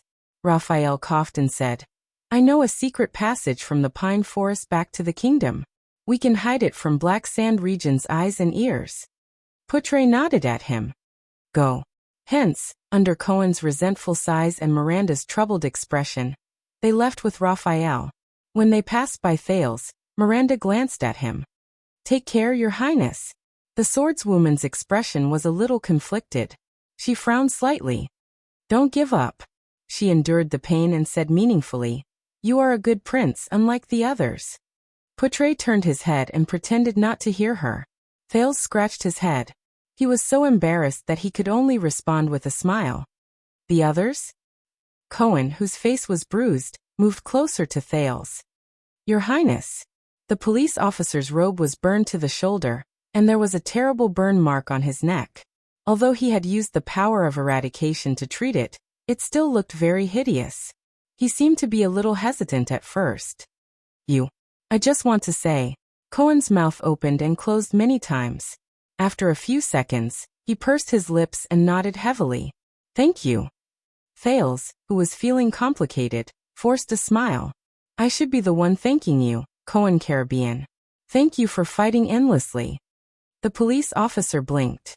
No, Your Highness, we only fought a few times with our lives on the line. Cohen curled up the corners of his mouth and scratched his head. He seemed a little embarrassed. But you? He seemed to be unable to find the right words for a moment. After a while, Cohen, who was scratching his ears and cheeks, put on a straight face and said sincerely, You saved the world. You're exaggerating. Thales burst out laughing. He was a little embarrassed. I only tried my best to mediate a conflict. It's not my turn to save the world. Cohen paused for a moment. His gaze flickered slightly. He lowered his head. Cohen's face darkened. Believe me, Your Highness. The police officer seemed to have thought of something. He said with some emotion. For those who will be affected by the war. Thales cast a questioning look at him. The police officer took a deep breath and revealed a row of shiny teeth and a bright smile again. He bowed slightly at Thales. You have indeed saved the world. It was my honor to fight alongside you. Thales looked at him strangely. He nodded subconsciously and watched him leave. Raphael nodded at him gently. Well done, Your Highness. After sending off batch after batch of people, coupled with the fact that he was going to be placed under house arrest in Dragon Cloud City, Thales suddenly felt a sense of melancholy. Forget it. He comforted himself. At least the outcome isn't too bad. At least they're still alive. Hey, did I forget someone? In a certain corner of Dragon Cloud City, a short and small figure burped and sneezed loudly. At this moment, I'm sorry I dragged you into this. The girl's voice came from behind him. They insisted on keeping you here. Thales turned around and looked at Saroma, who had an apologetic look on her face. No, this is their benefit and scheme. It has nothing to do with you. The prince let go of the gloom in his heart and shook his head in relief. And, the people who were dragged into this, the people who should apologize, Thales shrugged dejectedly. For King Chapman, the fact that I am under house arrest here, and the Archduchess of Dragon Cloud City, has a close relationship with an enemy kingdom's prince will weaken your prestige and reputation. To the Archdukes, they would rather have me stay in the weakened Dragon Cloud City, than let Black Sand Region control this bargaining chip. And to all of them, a prince who grew up in an enemy kingdom and has been held hostage all year round will be far away from the power and influence of Constellation. The prince shook his head. If I return to the country one day to be crowned, I will definitely be a new king with unstable rule. This is in everyone's interest. So, I'm probably destined to be unlucky. He raised his head in resignation, concluded his fate, and sighed dejectedly. Besides, Lampard hates me to the core. He definitely won't want to see me go back alive. The muscles on Thales' arms tensed. The prince stared at Saroma, who grabbed him in surprise. No, I told them that you must stay in Dragon Cloud City. The little girl pouted and shook her head vigorously. You're my friend, you won't be unlucky, you'll be fine. Saroma pursed her lips, as if she was about to cry. Guilt and worry appeared in her green eyes. Thales was speechless. Saroma blinked her sparkling eyes and said in a trembling voice, "You'll live a good life here. You'll be fine. Leespan is a good person, he won't make things difficult for you. Dragon Cloud City will protect you." As if to prove something, Saroma's eyes were filled with panic and she said anxiously, "We can." Behind her glasses, her eyes suddenly brightened. "By the way, there are many books in Rikura's library that I haven't read yet." Saroma's breathing quickened, as if she was afraid that Thales would be unhappy. "I remember that you're very interested in the Battle of Eradication." As he stared at the anxious little girl, Thales' gloomy mood seemed to slowly improve. "Yes." The prince scratched his head and chuckled involuntarily. "I'm very interested. Like magic. Like dragons." So, Saroma seemed to heave a sigh of relief.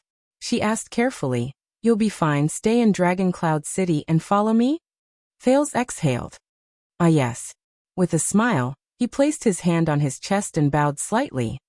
"My lady." Only then did Saroma slowly curl up the corners of her lips.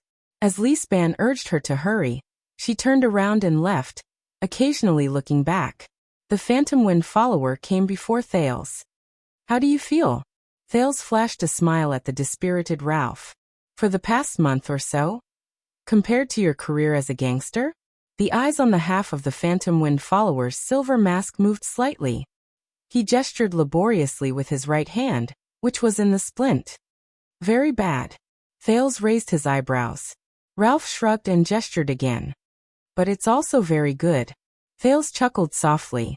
The prince raised his head and looked at the sky of Dragon Cloud City outside the window with complicated emotions. There was a sense of relaxation in his heart that he had not felt for a long time. "Did you see that?" He parted his lips slightly and said faintly in the air in a low voice that no one could hear, "This is my answer." This time, there was no sound in his ears. Asterisk whoosh. Asterisk the snowstorm outside the window suddenly intensified. The cold wind howled, mixed with ice crystals, and blew against his face. In his field of vision, Dragon Cloud City seemed to have darkened in an instant, becoming gray and hazy. The day before the bitter cold that enveloped the entire Northland had officially arrived. The next chapter was the end of the book. It could be considered an Easter egg chapter.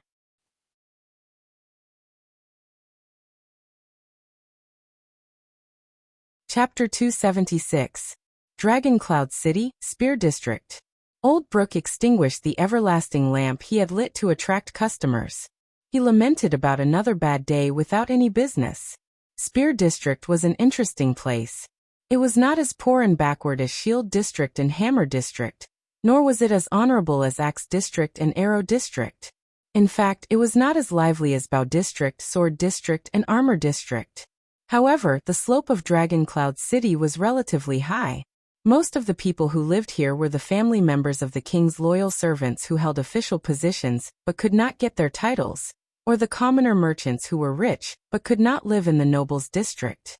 Hence, Spear District became an awkward place. But Old Brook, who was the owner of the inn, was one of the few who made use of this awkward situation to make a living. He saw a business opportunity hidden in it. Old Brook's inn was clean and tidy. The decorations were not too bad. Although it was not as expensive, it always attracted customers who were neither high nor low in status. For example, wealthy merchants or craftsmen, or declining nobles who did not want to lose their dignity despite not being rich, or tourists who came from afar and did not understand the local market. These people were usually people who came from other places, and were waiting to meet the important people. They did not have the right to stay in Axe District and Arrow District for too long, and they did not want to lower their status in the messy Sword District and Bow District either. Of course, the lowly Shield District and Hammer District were out of the question. Hence, they usually chose to stay in Spear District, which was Old Brook's inn, which was orderly and not shabby. After countless hardships, Old Brook and his family settled down in Spear District. Unfortunately, ever since Prince Mariah was assassinated, the relationship between the two kingdoms in the Western Peninsula suddenly became tense. Rumors of conscription, tax increase, war, and a shortage of goods spread. The tense atmosphere in the city caused Old Brooks' business to plummet for the past month or so. Recently, he only had one guest staying in the inn. He could only sigh at his bad luck. Then, as usual, he cut costs from the purchase of alcohol and the wages of the odd job workers to maintain the inn's survival. When news of the Prince of Constellation's arrival arrived, he thought that the crisis was over. Then last night, Old Brook woke up from his sleep with a start. The moon had pity on him. Why were there countless patrols hurrying through the streets at night? What were those terrifying loud noises last night?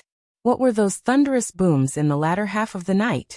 Although Old Brook was a Camion, he was different from the merchants in Dragonwings Square who only cared about profit and left after making a quick profit. It had been 20 years since Old Brook was young Brook, since he saw the Northland girl who helped transport goods in Valurbin, and fell for her wholeheartedly. Then he recklessly eloped to Dragoncloud City with his future wife. It had been so long since his neighbors, who had powerful backers, got used to his presence, and even the harshest and most xenophobic disciplinary officer would not bother him. It had been so long since the young people thought he was just a Northlander with a rather unique appearance. It had been so long since he spoke with a thick Northland accent, which he would have mocked as vulgar when he was young. Even after his beloved Northland wife passed away, Old Brook had no intention of returning home or moving to another place. But Old Brook could swear by either the Bright Moon Goddess or the Harvest Lady that in all the years he lived in Dragoncloud City, he had never seen or heard what he saw after he opened the window last night. Calamity? That giant octopus that bared its fangs in the direction of Shield District? Dragon? That winged lizard that landed and roared in flames? The neighbors whispered in fear or awe. Old Brook, who did not know much about Northland legends and stories, was terrified. Am I back to the age of mythology? Forget it, the important people will take care of it. Old Brook yawned due to his lack of sleep. He shook his head and flipped open the accounts. Just as he was about to calculate the bribe for the disciplinary officer and the patrol team, a black-haired girl about 15 or 16 years old pushed open the door and walked in calmly. The gloominess on Old Brook's face disappeared in an instant, as if he was about to welcome his princess. "Lucy," the innkeeper said happily. "My dear daughter." But when he saw the girl's clothes, Old Brook immediately frowned. The girl's head was covered in ice and snow, and a piece of black cloth was tightly wrapped around her nose and mouth, revealing only a pair of clever eyes. She wore a simple but thick cotton-padded coat, and her gloves were covered in snow. Her trousers were tightly strapped and tucked into her boots. "I wonder where she's been," Old Brook thought unhappily. "You ran out of the city again? You didn't even wear a hat in such a heavy snowstorm." The innkeeper forced himself to keep a straight face and raised a finger. "Didn't I tell you? You saw it yesterday. It's a mess outside now. There aren't even a few customers in the past 10 days. The patrol team even passed by this morning. There are rumors everywhere, saying that the districts below have been destroyed. Those country bumpkins from the poor districts." Old Brook looked at his daughter worriedly. "You are a girl, Lucy. You have to be more careful of your own safety." The girl with her face covered stomped on the ground to rub off the snow on her feet. Then she patted her ice crystal-encrusted gloves and pulled her fair hands out. Only then did she pull down the black cloth covering her face, revealing a cheeks that were rosy in the cold, playful and adorable. The girl turned to the innkeeper and flashed a bright smile. That stopped Old Brook's heart-wrenching lecture. "Yes, yes, yes, my dear father." The girl giggled and waved her hand, holding on to the handle of the wooden ladder. "I understand. If there's nothing else, I'll go upstairs." The girl tilted her head and made a funny face. Then she skipped away from Old Brook's sight. All that was left was the sound of her footsteps going up the stairs. Old Brook was immediately exasperated. "You Lucy." The innkeeper leaned half of his body out, suppressed his voice, and said to the stairs in exasperation, "Don't disturb the customers." He emphasized on silence. What responded to him was his daughter's drawn-out voice, "I know law." There were also a few mutterings from above. Most of them seemed to be long-winded old man. Old Brook retracted his head from the bottom of the stairs and heaved a long sigh. The people of the Empire, calamities, dragons, curfew, and and a daughter who is as troublesome as her mother. The innkeeper walked back to his seat in resignation.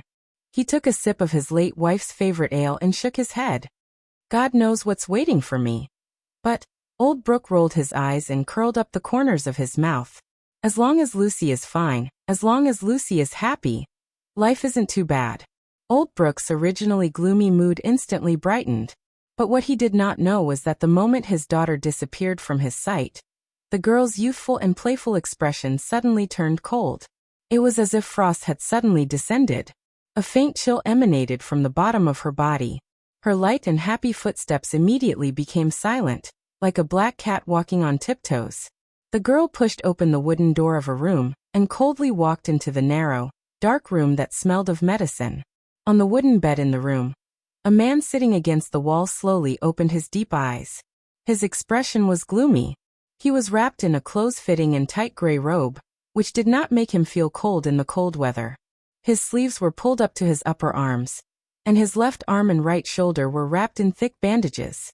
The girl closed the door and slowly curled up the corners of her mouth, revealing a cold smile that was completely different from the playful one just now.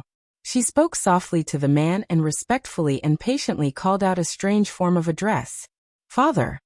The man in gray did not respond. He only looked out the window, which was slightly ajar. The city has begun to lift the martial law. The young girl seemed to be used to the other's silence. She sat down on a stool at the side, grabbed a short knife on the table, and said to herself, "It's probably because the important people in the palace have reached an agreement. When are we leaving?" The man in gray still did not respond, but in the next second, he suddenly raised his head. The emptiness in his eyes turned into wariness. The man in gray raised his hand gently.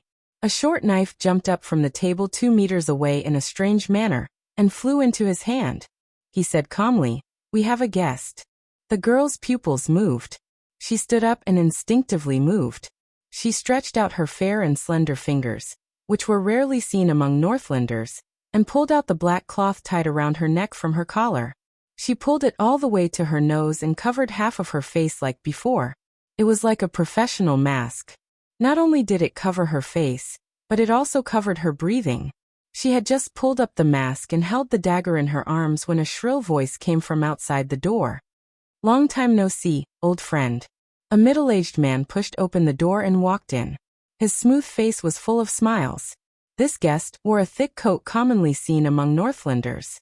He wore a thick fur hat that covered his ears, but he had a flat face rarely seen in the Western Peninsula. His lips were thin, and his skin was yellowish. At first glance, he would leave a good impression on anyone. He blew into his hand and ignored the girl beside him. He squinted and adjusted his eyes to the light in the room. The girl frowned, but the man on the bed made a gesture that made her suppress her desire to attack. The guest's smile did not diminish. He looked straight at the man on the bed and walked forward.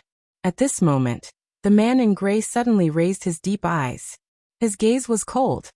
"There are 3 traps in front of you."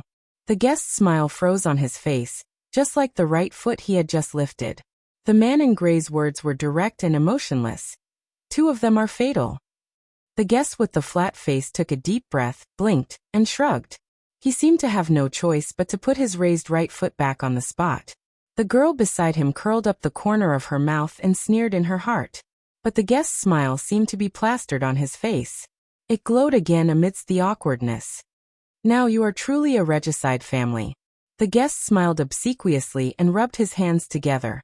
His accent in the lingua franca was strangely accented. He did not sound like an extension or constellatiate, nor did he sound like a Camian or Southwesterner. "Just thinking about it makes me feel." The guest suddenly paused. His gaze shifted to the bandages on the man's shoulders. "Oh." His voice sank. He seemed to be a little surprised but also a little enlightened. "You're injured." "Accident?" The girl beside him snorted coldly, but the man in gray on the bed only looked at the guest coldly. "White Blade Guards, 16 people," the man said softly. A look of interest appeared on the guest's face. 3 cuts, each deeper than the last. The man in gray flexed his bandaged left arm and continued to say nonchalantly, It's good enough that you came back. The flat-faced guest stopped smiling. He lowered his head and looked at the man quietly with the corner of his eyes. It was as if he was peeping behind the door. Where's your brother? The guest grinned and asked softly. He let you do it alone for such a difficult task. He has his own place to go, the man said quietly. The silence lasted for a few seconds. The guest stared at the ground under his feet. He stretched his hands out from behind his back and silently rubbed them in front of him. How's your injury? The girl, who felt that something was wrong, frowned. The man in gray's gaze was still calm. He stared at the guest from afar. The man slowly curled up the corners of his mouth and flexed his shoulders. If you want to kill me, now is a good time. Well, I can't wield my saber with either of my arms. The guest raised his eyebrows slightly. He leaned his head forward and did not move. He stared straight at the man in front of him. His gaze was gentle and strange. The atmosphere suddenly became strange. The man responded quietly, calm and composed. Finally, just as the girl was about to lose her patience, the guest suddenly grinned. Ha ha ha ha. The guest narrowed his eyes and tilted his head back. He was overjoyed, as if he had encountered something very funny. He raised his finger to eye level and pointed at the man. He had a playful expression on his face that said, I've caught you, haven't I? You're getting more and more humorous, Bennett. He laughed, his index finger shaking in the air faster and faster. His tone was exaggerated. I like this about you. The man in gray called Bennett just looked at him coldly, and did not say a word for a long time. But the guest did not feel left out at all. He put away his smile and finger and turned to the girl with interest. Oh girl, you must be the talented Lucy. The guest bowed politely and continued to smile strangely. He said in his strange accent, My subordinates are indebted to you for your help, as expected of your fathers. But he was obviously not welcome. Stay away from me, the masked girl said with disgust. Eccentric Far Easterner. Oh, that's really cold. The guest from the Far East replied patiently, not at all offended. You break my heart. The gray-robed Bennett snorted coldly and interrupted the guest. You never put yourself in danger. He said coldly. But you're still here. Hearing this, the guest from the Far East closed his mouth awkwardly and sighed in a seemingly helpless manner. The client this time was not easy to deal with. If I didn't come, the young ones would have screwed up. He shrugged. And, the guest from the Far East sighed softly. More importantly, the boy who represents Renaissance Palace. But the man was not moved at all. Why did you come to me? The guest exhaled and chuckled. My friend got some news about Constellation. The guest blinked as if he was about to take out a big treasure. You know, it's not easy for us to get news about that place now. The voice of the man in gray turned cold. Get to the point. You might be interested. The guest from the Far East quickly changed the topic, making what should have been a very stiff turn very smooth. A few population gathering points at the border encountered invaders. Bennett snorted loudly again. Get to the point. Without any hesitation, the Far Easterner said his next sentence. It's very similar to the Charlton family's style, whether it's the style of the blade or the figure. At that moment, the girl beside him held her breath. It was as if she remembered something. The guest from the Far East raised his eyebrows and observed Bennett's expression. The man in gray still did not react. He only suddenly glanced outside the window. The Far Easterner was a little puzzled. But a few seconds later, he also froze slightly and looked outside the window. The Far Easterner's expression became solemn and serious. Do you want me to take care of it for you? The man in gray said flatly. The guest from the Far East sighed softly, but immediately put on a cheerful smile again. I wouldn't dare. He bowed slightly. This is my personal matter. Very well then. The man in gray nodded slightly. Farewell. As soon as he finished speaking, the man named Bennett flipped off the bed. The moment his feet landed on the ground, the 5 short knives on the table jumped up as if they were alive and flew towards Bennett at the same time. Then they obediently inserted themselves into different scabbards all over his body. Seeing this unbelievable scene, the Far Easterner could not help but frown slightly. The trap is removed. The man in gray put on a loose robe and covered the bandages on his body. As he walked past the Far Easterner, he said softly, "You can come in without worry." The guest from the Far East bowed politely. The girl snorted softly and glanced at the Far Easterner with a sly smile. Then, she followed her father out of the room. The moment the two of them left behind him, the guest from the Far East raised his head. His gaze became extremely cold. He gently closed the door, looked outside the window and sighed. "It's been 15 years, the guest said in a different language that was different from the common language of the Western Peninsula. It was made up of monosyllabic sounds. "You still found me." At the window, a hand suddenly appeared and grabbed the windowsill. A second Far Easterner nimbly flipped over and entered the room. "It's been a long time." The butcher shop owner who had just flipped over and entered the room, Goo, the man whom Thales had met once before. He stood by the window and patted the snowflakes off his hands. Using the same language, he said flatly, "Senior Brother Tung. Chief Tung." On the stairs outside the room, the man in gray and the masked girl quietly went downstairs. "He is." The girl turned her head and glanced at the room just now. She could not help but ask, "It's him." The man did not answer. He only nodded. The girl's eyes narrowed. "Father, the intruder he mentioned just now," the girl asked tentatively, "could be mother or my sister." "How many?" the expressionless man asked abruptly. The girl was slightly startled. "Huh. That fellow," the man in gray said coldly. "How many lies did he tell in total?" "Lies." The girl was a little puzzled. 11. From the time he stepped into the room to the time we walked out of the room, he told a total of 11 lies, the man concluded softly. His gaze was solemn as he continued. 9 of them were fatal. If I did not recognize any of them and reacted accordingly to his probing. The man suppressed the trembling of his palm. He waved his left hand and caught a drop of blood that had seeped out of the bandage, preventing it from dripping onto the ground. Then the scene would have been very ugly. The girl was shocked and blinked. But he did not say much in total. Lies do not need words to weave. The man in gray interrupted the girl coldly. These words came from the mouth of a terrifying lady. Remember them well. The veiled girl froze. The man did not even look at the girl beside him. His face was expressionless and his tone was cold. "And remember, your mother and sister are both dead. Do not mention them again."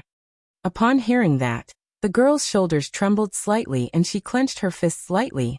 The man in gray might have noticed the girl's unusual behavior, but he did not react. "Next time, don't let anyone follow you and come looking for you." The girl lowered her head deeply. No one could see her eyes clearly. They walked down the stairs. "Lucy, why did you come down with the guest?" Oldbrook raised his head from his chair and looked at the girl with the black cloth covering her face. He looked surprised. "And you're wearing a scarf again. Are you going out?" But the girl ignored him. She only looked at the man in gray. "Dear guest." Oldbrook snapped out of his daze and looked at the man attentively. "Are you going to pay the bill?" The man in gray nodded slightly and said in a low voice, "Be clean." Puzzled, Oldbrook watched the interaction between his daughter and the guest, not understanding what was going on. The veiled girl nodded. Under Oldbrook's questioning gaze, she walked up to him, opened her arms and hugged him. Like a daughter hugging her father. "What are you doing, Lucy?" Oldbrook did not know whether to laugh or cry as he watched his daughter's actions. He hugged her back helplessly, and at the same time, gave the cold guest an apologetic look. "I still have to entertain." But he did not manage to finish his sentence. Schick. Oldbrook's expression changed. Hugging his daughter, he shuddered violently. Oldbrook's teeth began to chatter, his face contorted.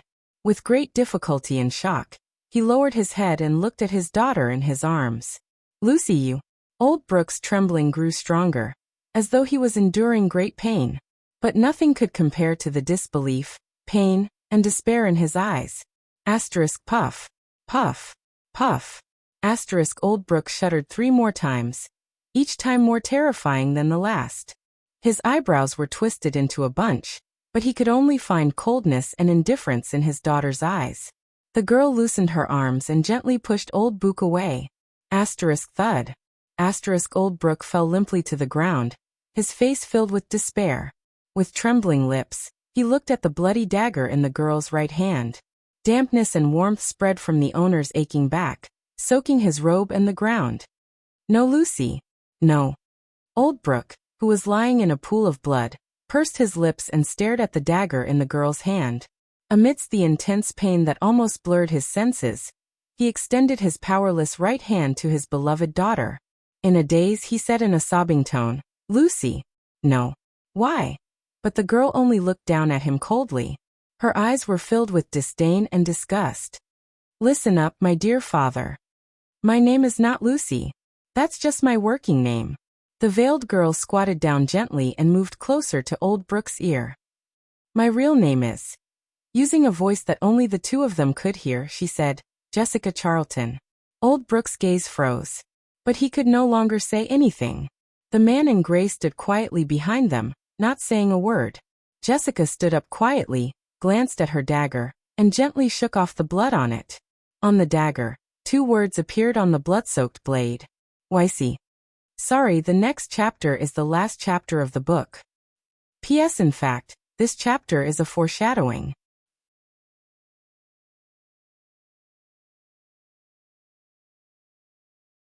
Chapter 277. 3 days later, at the southeastern border of Black Sand region, Cohen Caribbean supported himself with his load-bearer saber and half knelt on the ground in pain. He glanced at the 2 people in the distance. They were Raphael, whose status was unknown, and Miranda, who was severely injured and unconscious. Damn it. Cohen felt waves of pain in his ribs. His opponent's sword was merciless. Portray was right. It was extremely dangerous for them to stay in Northland. But he missed out on one thing. Black Sand region isn't the only enemy. There's also the day before the bitter cold blizzard. And Cohen raised his head with difficulty and looked at the enemy in front of him. He saw the sneer on his opponent's lips. And him. That young man. The man who belonged to the Disaster Swords, who was defeated by Cohen in the narrow alley, and then saved by Raphael. "How shameful," Cohen said weakly. "Compared to your teacher, you're scum. You're not qualified to be a swordsman at all. Even as a disaster sword, you're still too weak." They were on their way back to Constellation. Their journey had been smooth until they were ambushed for no reason. Cohen looked at the smug young man, then at the unconscious Raphael and Miranda. He clenched his fists tightly. In the distance, a horse that had lost its footing was whining in the snow. "Ah, who asked me to run into you, and you're both heavily injured." The young Northlander narrowed his eyes. Just like in the alley, he waved the weapon in his hand. "Just admit that you're unlucky. As for my teacher, he won't know about this." Cohen stood up with difficulty, but the injury on his hand in Heroic Spirit Palace was far from healed. He could barely hold his sword steadily. "No.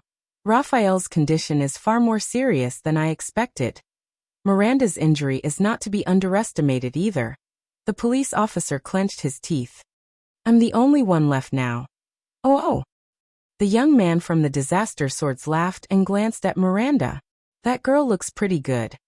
"Damn it." Cohen punched the snow so hard that he almost crushed his teeth. In the next second, the police officer roared furiously and activated the remaining glory of the stars, once again launching a series of continuous attacks. In the snow, the young man's and the police officer's shadows separated as soon as they met. Clang. Cohen spat out another mouthful of blood and slumped to the ground. His sword slipped out of his hand. He had reached his limit. This was especially true for his back. Whether it was Caslin's ruthless attack or Tolja's heavy throw, the damage done to him was far more terrifying than expected. He was powerless to retaliate. "No. Where is your prestige in Dragon Cloud City, big guy? Where's the sudden stab that you're so proud of?" "I forgot to thank you." The young man glanced at the torn sleeve on his hand and laughed out loud. "As a reward for giving me so many gifts in the city." The police officer felt the pierced arm and the unbridled pain from the rampaging power of eradication in his muscles. He could only feel anger rising in his heart. And this barren bone man. The young man glanced at Raphael in disgust. relying on his northern background in the Secret Intelligence Department. The young man spat and immediately shifted his attention to Miranda with interest. Hey, stay away from them. Cohen mustered all his remaining strength and punched the snow. He roared. Come at me. UF *King F *King Shoal. From Walla Land to Western Desert, and then to Northland, Cohen angrily stuffed all the dirty words he had learned into this one sentence. He only hoped that he could anger his opponent and make him. Don't be hasty. Take a guess.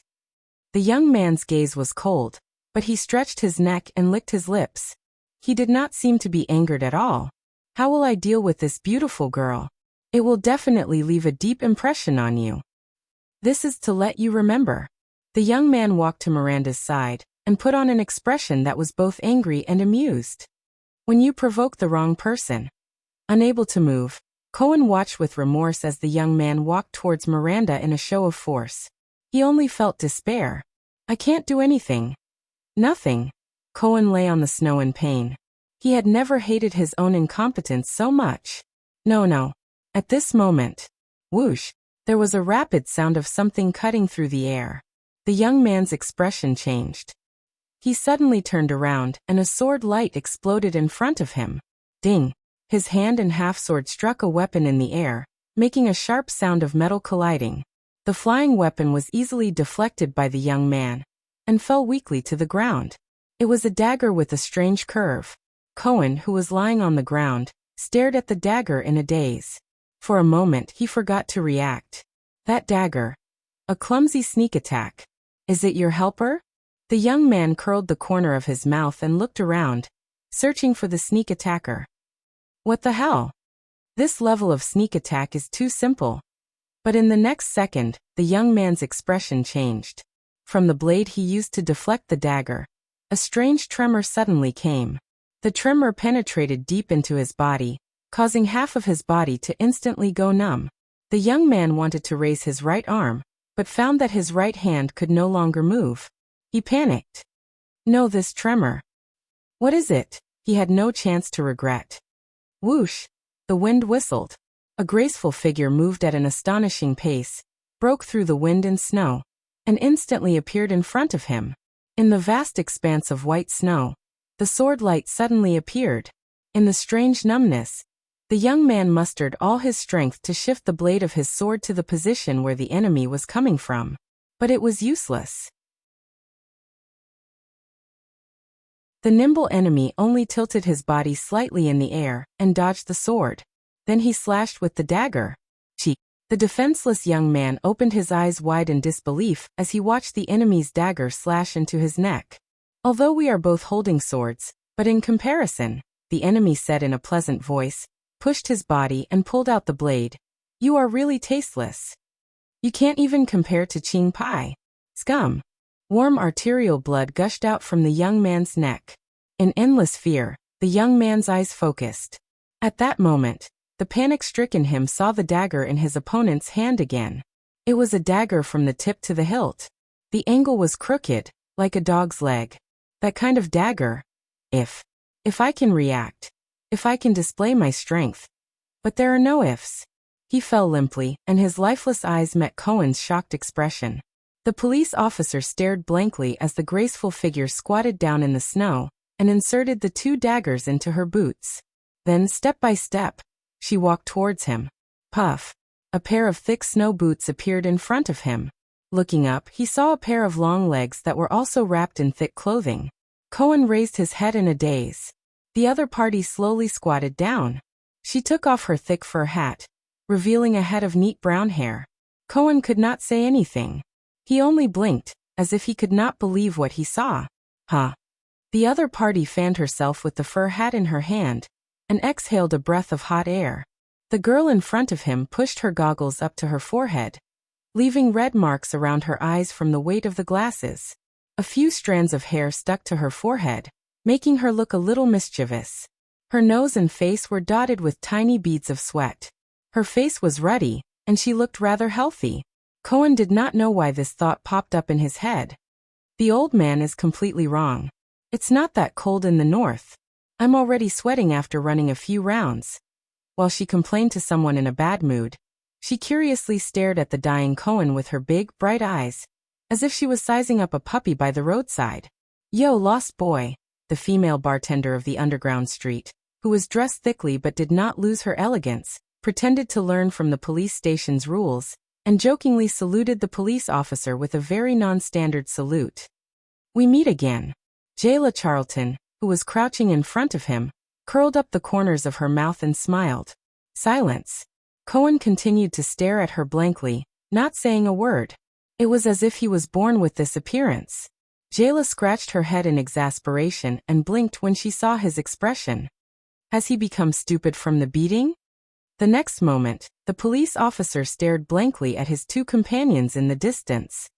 Fortunately, he exhaled as if he had been relieved. It was as if all his shackles had been released in an instant. Cohen shut his bloodshot eyes tightly, his face contorted, and he buried his face into the snow. To be precise, he buried his face into Jayla's boots. His shoulders twitched, and he let out a sob. Jayla was shocked. Hey, don't cry." The female bartender, whose head was as big as a bucket, recalled the time she took care of injured puppies by the roadside. She pressed down on Cohen's shoulders in a flurry and imitated him by stroking his back. She spoke incoherently, sigh, All right, I know. I helped you get rid of the bad guy at the last moment, and I even saved your friends. You're very touched now, and you want to buy me drinks for the rest of your life to show your gratitude. But in this situation..." When Cohen heard that, he remembered the desperate situation just now, and he felt even more bitter in his heart. Not only did he not restrain himself, he even bawled loudly. Hence, Jayla's exasperated roar exploded in the air. Don't use my clothes to wipe your tears, you damned greenhorn." After a while, Jayla, who had calmed down, sighed softly as she looked at Cohen, who was covered in wounds and in a daze. She looked at the snowy slope in front of her, and hesitation appeared in her eyes. However, Jayla looked at the man and woman with Cohen, and she could not help but scratch her hair. In the end, she shook her head. Jayla's face darkened. "Forget it. I've already searched many slopes. It seems that this information is also mostly fake. I'll probably end up empty-handed. Besides, if this greenhorn is here, it should be much easier to find people, right? Forget it. If you can still walk, come with me." Thinking of this, Jayla patted Cohen's back in a carefree manner. "I know there's a hunter's hut shared by Constellations and Northlanders nearby. There are some supplies there, and you can rest for a while." Cohen forced himself to stay awake, and looked at the strange girl in a daze. "What? Hey, let me make this clear first." The female bartender lowered her head and met the police officer's gaze. "I have to charge you."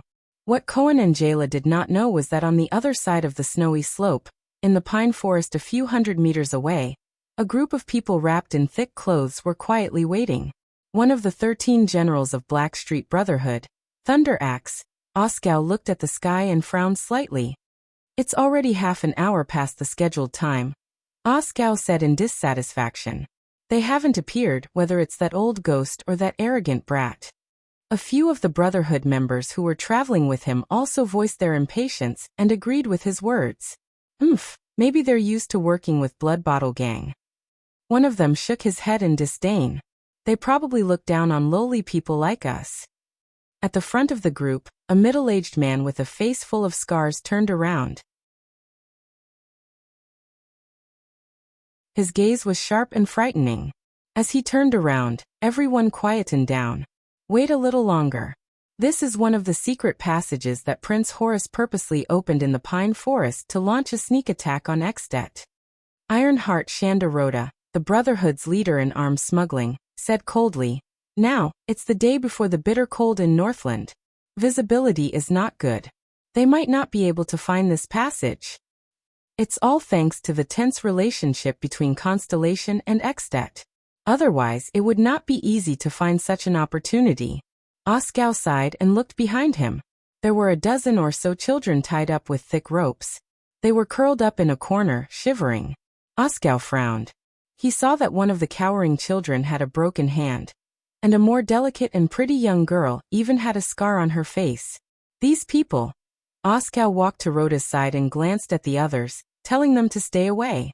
Thunder Axe turned around and looked at his boss in dissatisfaction. Do you really think they're interested in these crippled and leftover child beggars? Why don't we just let that fatty Morris? Rhoda's lips curled up slightly, making the scar on his face look even more hideous. This is just the first negotiation. These goods are our sincerity in working together. They don't lack weapons or channels. What they lack is manpower, Rhoda said flatly.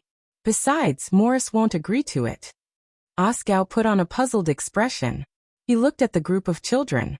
He found the slightly older boy to be an eyesore. His gaze was rather disrespectful. Do we have to hide this from the others in the Brotherhood and work together with them? As a rising star that Rhoda thought highly of, Oskar had a lot of right to speak. The young man asked tentatively. Including him? Rhoda glanced at him with a meaningful look. Don't misunderstand. I still admire Blacksword. Without him, we wouldn't be where we are today, the infamous arms boss slowly said. But their way of thinking is too old-fashioned. Whether it's Lance or Morris, they still treat the Brotherhood, which is getting bigger and has already infiltrated the corners of the city, as a mercenary group. That's not all, Rhoda said quietly. They're still living in the past. They're trying to summon the soul of the bloody sword. But we can't live in the past. We have to look further. We have to deal with the storm that will come sooner or later. But times are changing, Rhoda said slowly. When the nobles who rely on their manors to make a living have no choice but to come to the city to make a living, and when the wealthy merchants can also become the nobles of the kingdom, it's time for the Brotherhood to change. We can't just stop at being hooligans, and we can't become the servants of nobles like the Blood Bottle Gang. Oskar's expression froze for a second. But, he said rather unconfidently, Rhoda suddenly looked up. His gaze was terrifying. It made Oskar pause for a moment. We're countless broken-down merchants, countless desperate craftsmen, countless landless farmers, countless fugitives forced by life, countless lowly people in the city. We're the opposite of the respectable people who were born noble. We're a dark undercurrent made up of countless powerless and powerless people. Rhoda put on a frightening smile. But since the respectable commoner merchants and the vulgar country nobles can form groups and occupy a seat in the national conference, we can use the king's might to fight against the great nobles. Then why do we have to hide in the gutter and fight for the leftovers left behind by the great people? We have to look further. So, we have to prepare beforehand, even if we have to hide it from others. Only then can we seize the opportunity to change our fate. The opportunity to change our fate? Oskar lowered his head and suppressed the puzzlement in his heart. But why them? That group of traitors who were swept away? And they're still unclear about our enemy? Rhoda's gaze froze. It's not as simple as they're unclear, Rhoda said faintly. 100 years ago, if there were no disaster swords, there would be no Blood Bottle Gang. Our old enemy. It's not as simple as a gang. He slowly raised his right hand and rubbed the iron glove on it. Oskar looked puzzled. Before the bloody year, I was Prince Horace's messenger. I understood a lot of things that made people uneasy. Rhoda's expression was solemn. Why do you think the disaster swords are called this, as a group of traitors? Oskar was slightly stunned. Named after the calamities who once destroyed the world? I've seen Dark Knight Temple's plays before. Perhaps this sounds scarier? Rhoda laughed coldly. Rhoda exhaled softly and looked at his student with a profound gaze. If this name is not just meant to scare people, what if it has a deeper meaning? Oskar was instantly stunned. After a few more minutes, there was still no one on the snowy slope opposite them. The snowstorm grew stronger. Rhoda's expression became more unpleasant. Let's go. In the end, the boss of the firearms company exhaled a breath filled with anger. It seems that they won't come. Oskar looked unhappy. What about our cooperation? Rhoda sneered. It's fine. After all, they're not the only ones. They hold the key to overturn the world. He turned around and walked into the dense coniferous forest. Oskar snorted softly and asked his brothers to drag the group of frozen children back to the warehouse. Next volume. The Betrayers? Opening words. The excuses and reasons of traitors are innumerable, but the most absurd and sorrowful of them all is betrayal for loyalty. P.S. These 2 chapters should have been placed in the Dragon Blood Scroll, but because I'm lousy, I put them in the wrong place. Please change them tomorrow.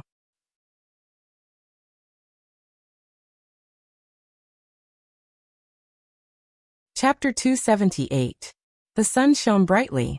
A group of knights arrived at their destination at the South City Gate of Dragon Cloud City. When the thin man stepped into this famous Northland city again, and looked at the bustling crowd at the city gate, his heart was filled with endless emotions. Even after going through that disaster, Dragon Cloud City still appeared dignified, grand, boorish, and shocking. Even the quarrels of the passers-by had a sonorous tone to them. Those days.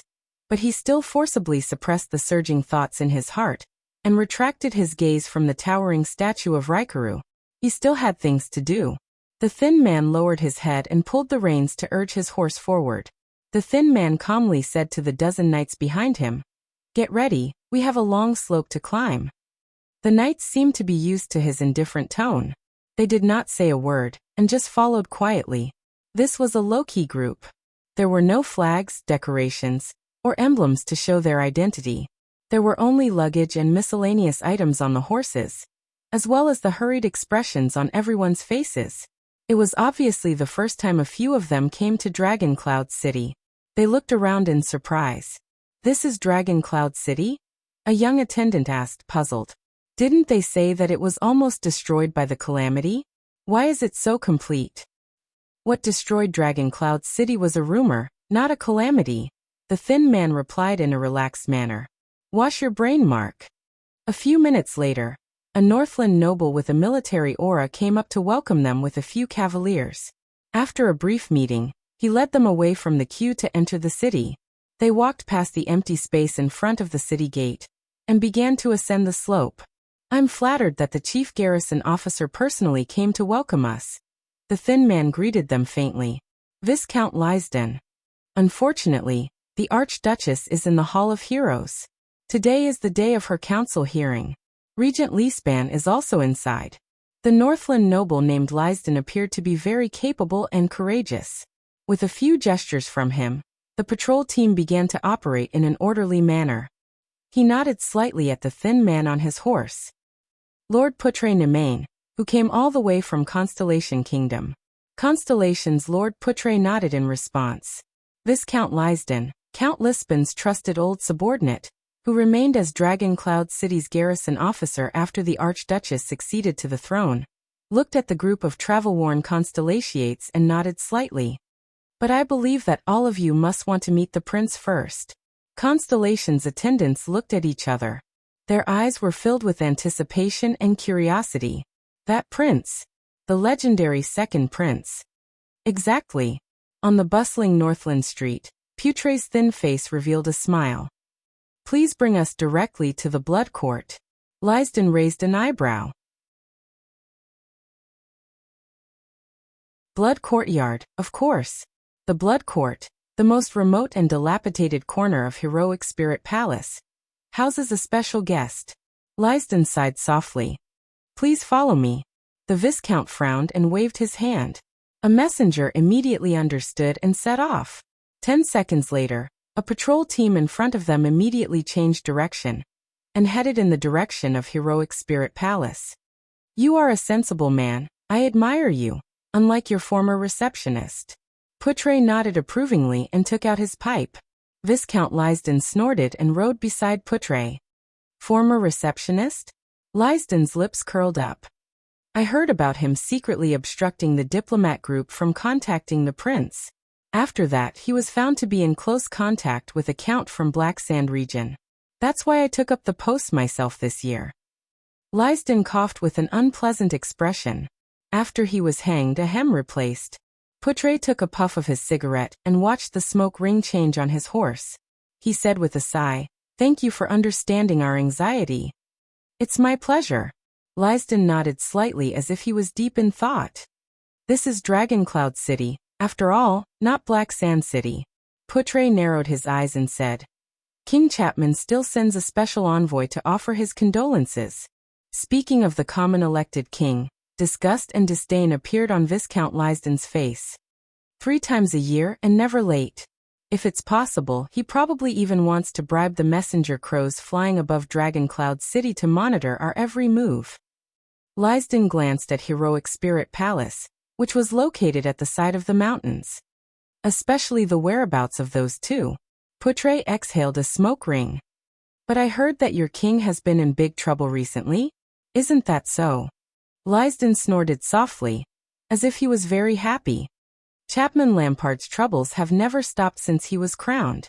Hearing that name, the faces of the Constellatiate attendants tensed up. They immediately pricked up their ears and paid attention to the new king who had not ruled for long in Extet. Half a month ago, led by the 4 archdukes in the north and west, they launched a boycott against the king's persecution of the nobles in the region. In the name of the joint ruling pledge, they called for tax resistance in solidarity with the old nobles of Black Sand region who were stripped of their titles. They also called for others to join them and oppose the king's atrocities. Viscount Lysden's lips curled up. Of course. He could boldly and confidently save a sum of money, and he could also see the king in a terrible predicament. Why not? I suspect that Dragoncloud City will soon receive an invitation to sign their joint condemnation letter. Lysden exhaled softly. You know, the reputation of the Kinslayer is already bad enough. Chapman the Kinslayer. Putre whistled. It's really harsh to call your own king that. I heard that it was Rockney the Long-Hair from the city of Faraway Prayers who first called him that. The garrison officer laughed happily. It's the worst nickname for a king in Extet's history. You know, even Jacob I, who married his own aunt and became his queen, was only called the Degenerate. Putre chuckled and did not comment. Bad reputation. But it doesn't mean that his methods are bad. I heard that Constellation isn't stable either. I heard that the plague in the southwest, which was finally quelled, is showing signs of relapse. Viscount Lysden naturally changed the topic. And King Kessel has already sent 3 waves of regular soldiers to Blade Edge Hill? Putre narrowed his eyes slightly. The old wounds are too deep. It won't be easy to heal them. Just like you. Lysden and Putre looked at each other.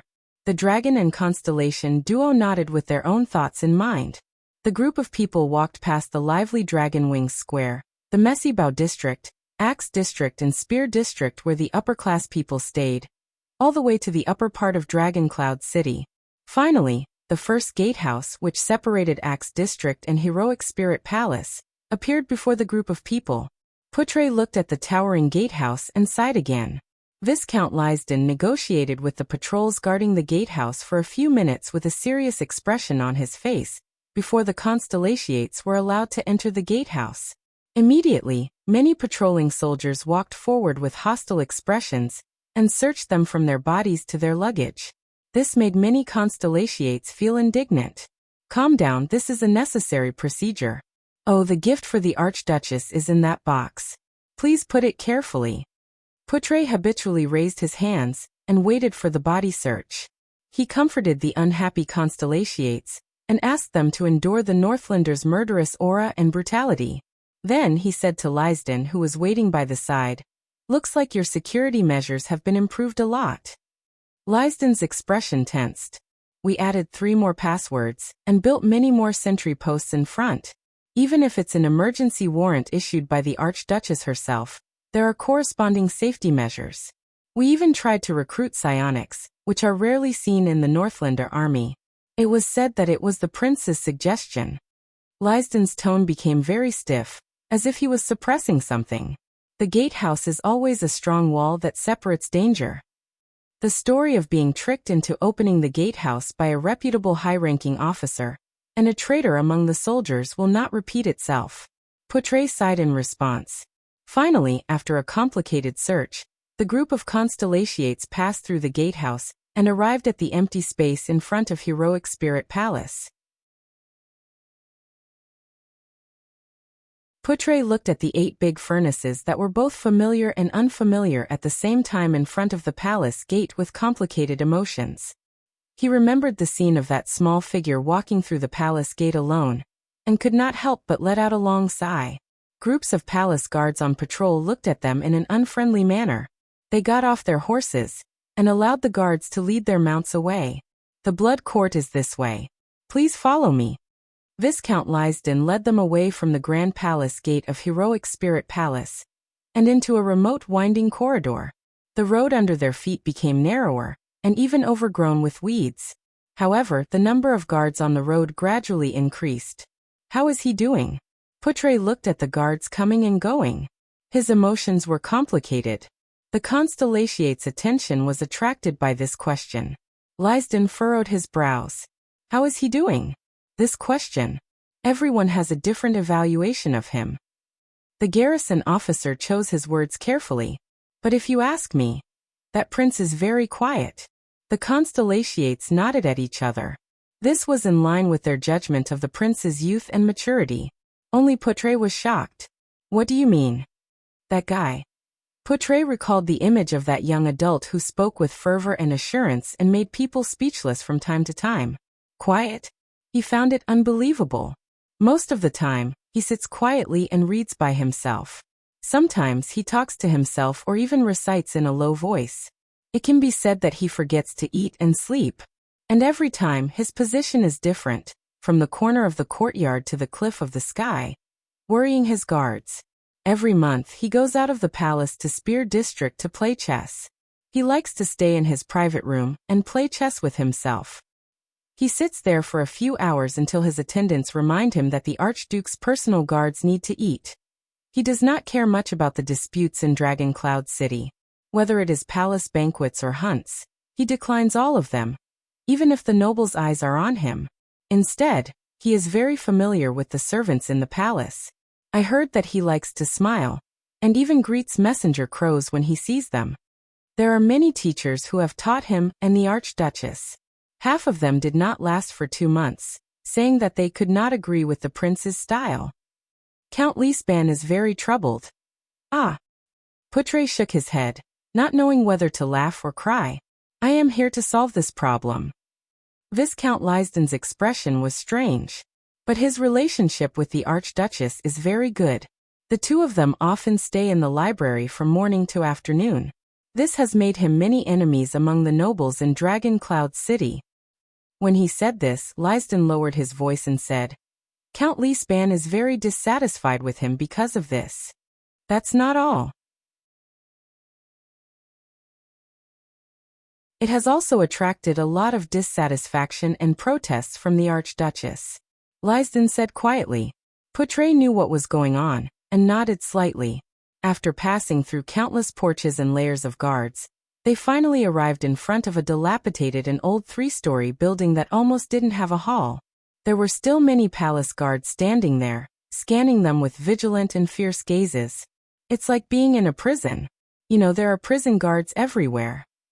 A Constellation attendant whispered to his companion.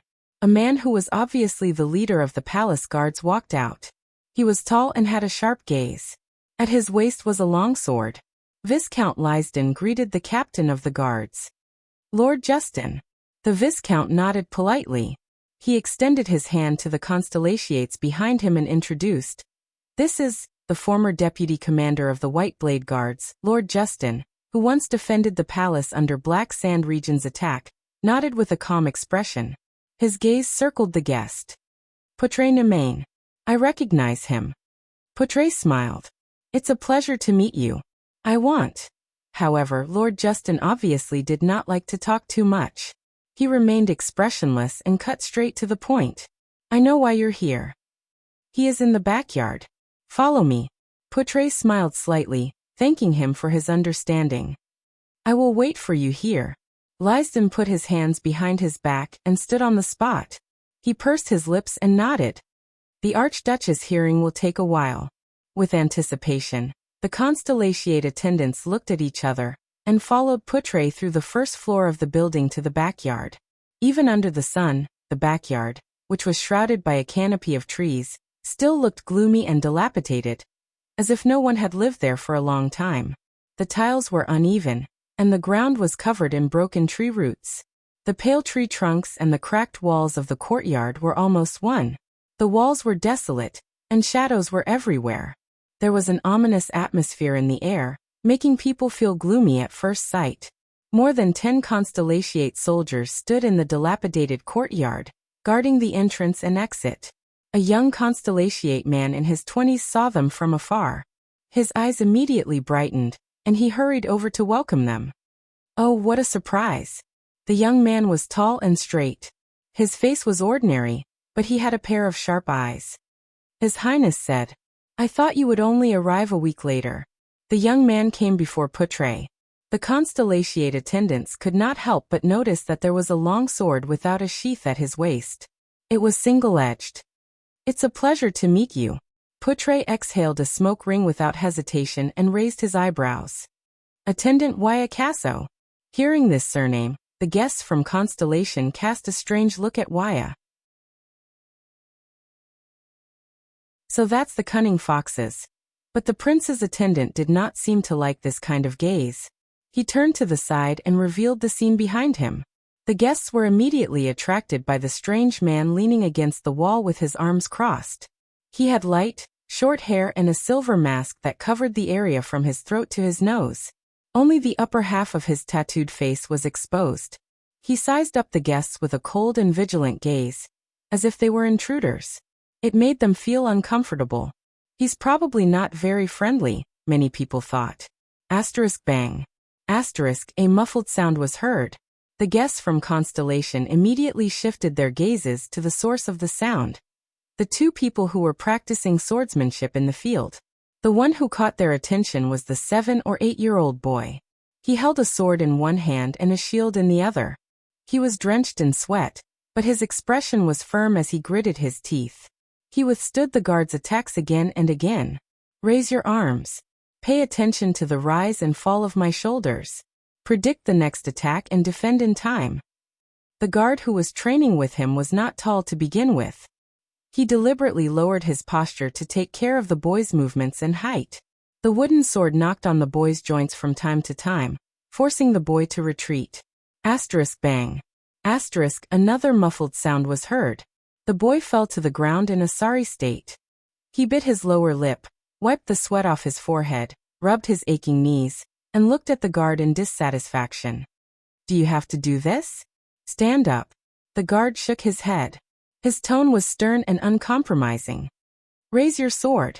Wya frowned and looked at the 7 or 8-year-old boy. He seemed to be reluctant, but in the end he did not say anything. Beside him, Putre narrowed his eyes and stared fixedly at the training in the field. The people of Constellation craned their necks and looked at the little boy on the ground who was gritting his teeth and enduring the pain with a tough expression. That was Constellation's only prince? The one who was a hostage in the enemy country and used his life to maintain the peace between the two countries. But the guests looked at the boy who was struck down by a sword, and their hearts dimmed. The little prince looked at his hands and legs and sighed heavily. He got up listlessly. "But this is too much. If you still want to inherit your father's position and take over his heavy responsibilities, isn't this necessary?" The guard's stern words came from behind the helmet. It was frightening to hear. The people around them shook their heads. A sharp blade may be able to tear flesh, but if it's held in a pair of unstable hands, you won't even be able to cut through the most fragile reed. The prince, who was still a weak boy, could only take a deep breath and hold back his emotions. He focused his attention again and raised his sword and shield. Many of the onlookers could not bear to watch. Many of them cast a strange glance at the newcomer, Putre. The sparring began again. You know the main points of this sword style. Although the guard who looked like an instructor was strict, he still dutifully taught the boy and guided his movements. Your footsteps must be steady but not too tight. Control your center of gravity. This is especially important when you switch between offense and defense. However, bang. The third time, the strong but weak boy fell to the ground violently. The wooden sword fell to the ground. He could not fight back at all. Behind Putre, the attendants of Constellation looked at each other in disappointment and retracted their gazes from the boy. Obviously, the prince was not talented in martial arts, to the point that he did not know anything about it. It made their feelings of anticipation a little complicated. If this is Constellation's future, enough. Waya, who was watching from the side, could not stand it anymore. The prince's attendant crossed his arms and said to the boy's instructor in dissatisfaction, "He's only 8 years old." Ralph, who was leaning against the wall, whistled softly and made a gesture that no one else could understand. The little prince on the ground took a deep breath, clenched his fists, and punched the ground fiercely. However, he still looked at his instructor, unwilling to admit defeat. 8 years old. The guard snorted coldly. He lowered his head and looked at the boy. When I was his age, the enemies I faced were far less merciful. They even gave you a second, no, a 12th chance to stand up. The little prince's face turned pale as he stood up. You do not need me to tell you how special your identity is. The guard's words were merciless, and it made the boy with the special identity feel a little embarrassed and ashamed. But the boy still refused to admit defeat. But I am smarter than all of them. This is not a matter of whether you are smart or not. The guard's voice became sterner. Every single one of your opponents is much older than you, much stronger, and much more experienced. Without a strong will and a strong body, how are you going to climb to the highest position in the future? How are you going to control the entire? At this moment, Your Highness! An extremely loud shout rang through the entire area, even attracting the attention of the palace guards in the distance. The entire area fell silent. Putre took a step forward and patted Waya's shoulder, gesturing for him to step back. The visitors from Constellation looked at the leader of their trip, hoping that he could bring some changes to the seemingly weak prince. After all, he is the future of Constellation. It was only then that the 7 or 8-year-old boy noticed Putre's arrival. He scratched his head in embarrassment. When the onlookers saw this, they all had strange expressions on their faces. The thin lord stared at the scene with a sharp gaze. A second later, he sighed softly. Your Highness, stop fooling around. Putre put away his stern expression. With a profound gaze, he said helplessly, be more mature. You should grow up. The boy blinked and looked around anxiously, as if he was a little afraid. A few seconds later, the guard in front of the prince moved slightly, and threw down the wooden sword in his hand. He stood up straight and turned his head. The guard pulled his shoulders, and as his joints cracked, he took off the protective gear and gloves on his arms. Ah, you are still the same. Your sense of humor is lacking. A muffled voice came from behind the helmet. It was as unpleasant as a drake's voice. The people around them, whether it was Ralph or Waya, all looked at the guard in resignation. Putre rubbed his forehead. He felt as if his head was about to explode. The new attendants from Constellation looked at each other in surprise. For a moment, they could not react. The stern guard took off his helmet, revealing a delicate and pretty face of 13 or 14 years old. The teenager shook his sweaty face under the helmet. He walked forward and tossed the helmet to Ralph beside him. He smiled heartily at Putre, who was half a head taller than him. Under everyone's gazes, the real second prince of Constellation, Thales Jadestar, who looked like a teenager, punched Putre's shoulder in a straightforward manner, just like a normal Northland man. It's been a while, Putre. Putre, who was knocked back a step, shook his head in resignation. To think that they said you were very quiet. He really is a quiet prince. Thales laughed heartily and patted Putre's shoulder. He flashed a refreshing and relaxed smile at the people behind him, making them feel that he was very close to them. My friends from my hometown, welcome to Northland. The prince happily thumped his chest and said loudly with a muffled sound in his chest, welcome to Northland. Under the stupefied gazes of the attendants, Putre gritted his teeth as if he had a headache. He gestured with his lips. What's up with that boy? Thales then patted his head and turned around. Joseph, I met an old friend. The prince changed from his stern demeanor just now. He squatted down and said gently to the boy, let's call it a day. You can go back now. Your father is probably anxious from waiting. Don't be nervous. My teacher told me that to learn this sword style, you must first learn how to take a beating. The boy exhaled as if he had been pardoned. He rolled his eyes and took off his protective gear. I thought it was over for today. Thales laughed heartily. The teenage prince turned his head and raised his eyebrows at Putre, whose face was almost as black as charcoal. This is Joseph, the head chef's son. His dream is to take over his father's position, become the head chef of Heroic Spirit Palace, and be in charge of the entire scullery. His identity allowed him to participate in the chef's apprenticeship at the age of 8. But you know, the competition in Heroic Spirit Palace's scullery is fierce, and he's the worst at cutting meat, so he needs special training when it comes to using a knife. All right. Portray sighed helplessly and flicked away the remaining smoke from his pipe.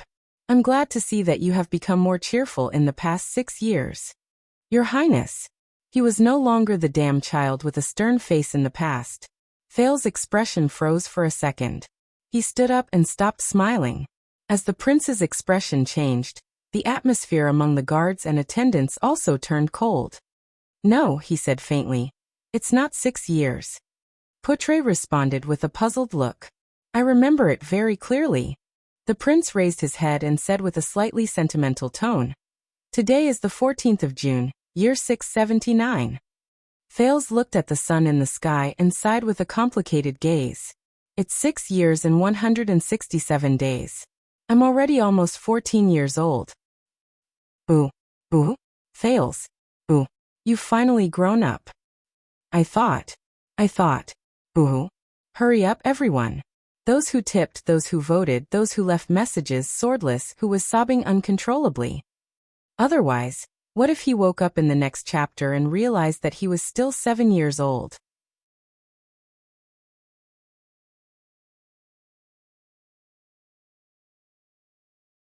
Chapter 279. Don't worry. The Archduchess hearing will last until sunset. You can still make it if you go in the afternoon. I'll send someone to inform Viscount Lysden. In the bedroom on the second floor, Thales glanced at the noon sun. He picked up a wet towel from the basin and wiped his face while he spoke to Portray, who was sitting behind him. Portray watched the second prince's back, which was much wider and taller than 6 years ago. He touched the wrinkles on his face in silence and watched the flame in his pipe slowly extinguish. It's hard to imagine that this is the thin and weak boy who could not even ride a horse 6 years ago. The boy who gritted his teeth and barged into Heroic Spirit Palace. Thales pressed the towel on his face and exhaled deeply. Trust me, she is never in a good mood after every hearing. It's the same for Regent Leespan. If I were you, I wouldn't go looking for trouble so early. Portray refilled his pipe and snorted softly. I'm guessing that Archduchess Walton is still not on the list of Northlanders' recognition, right? Thales raised his eyebrows. Recognition.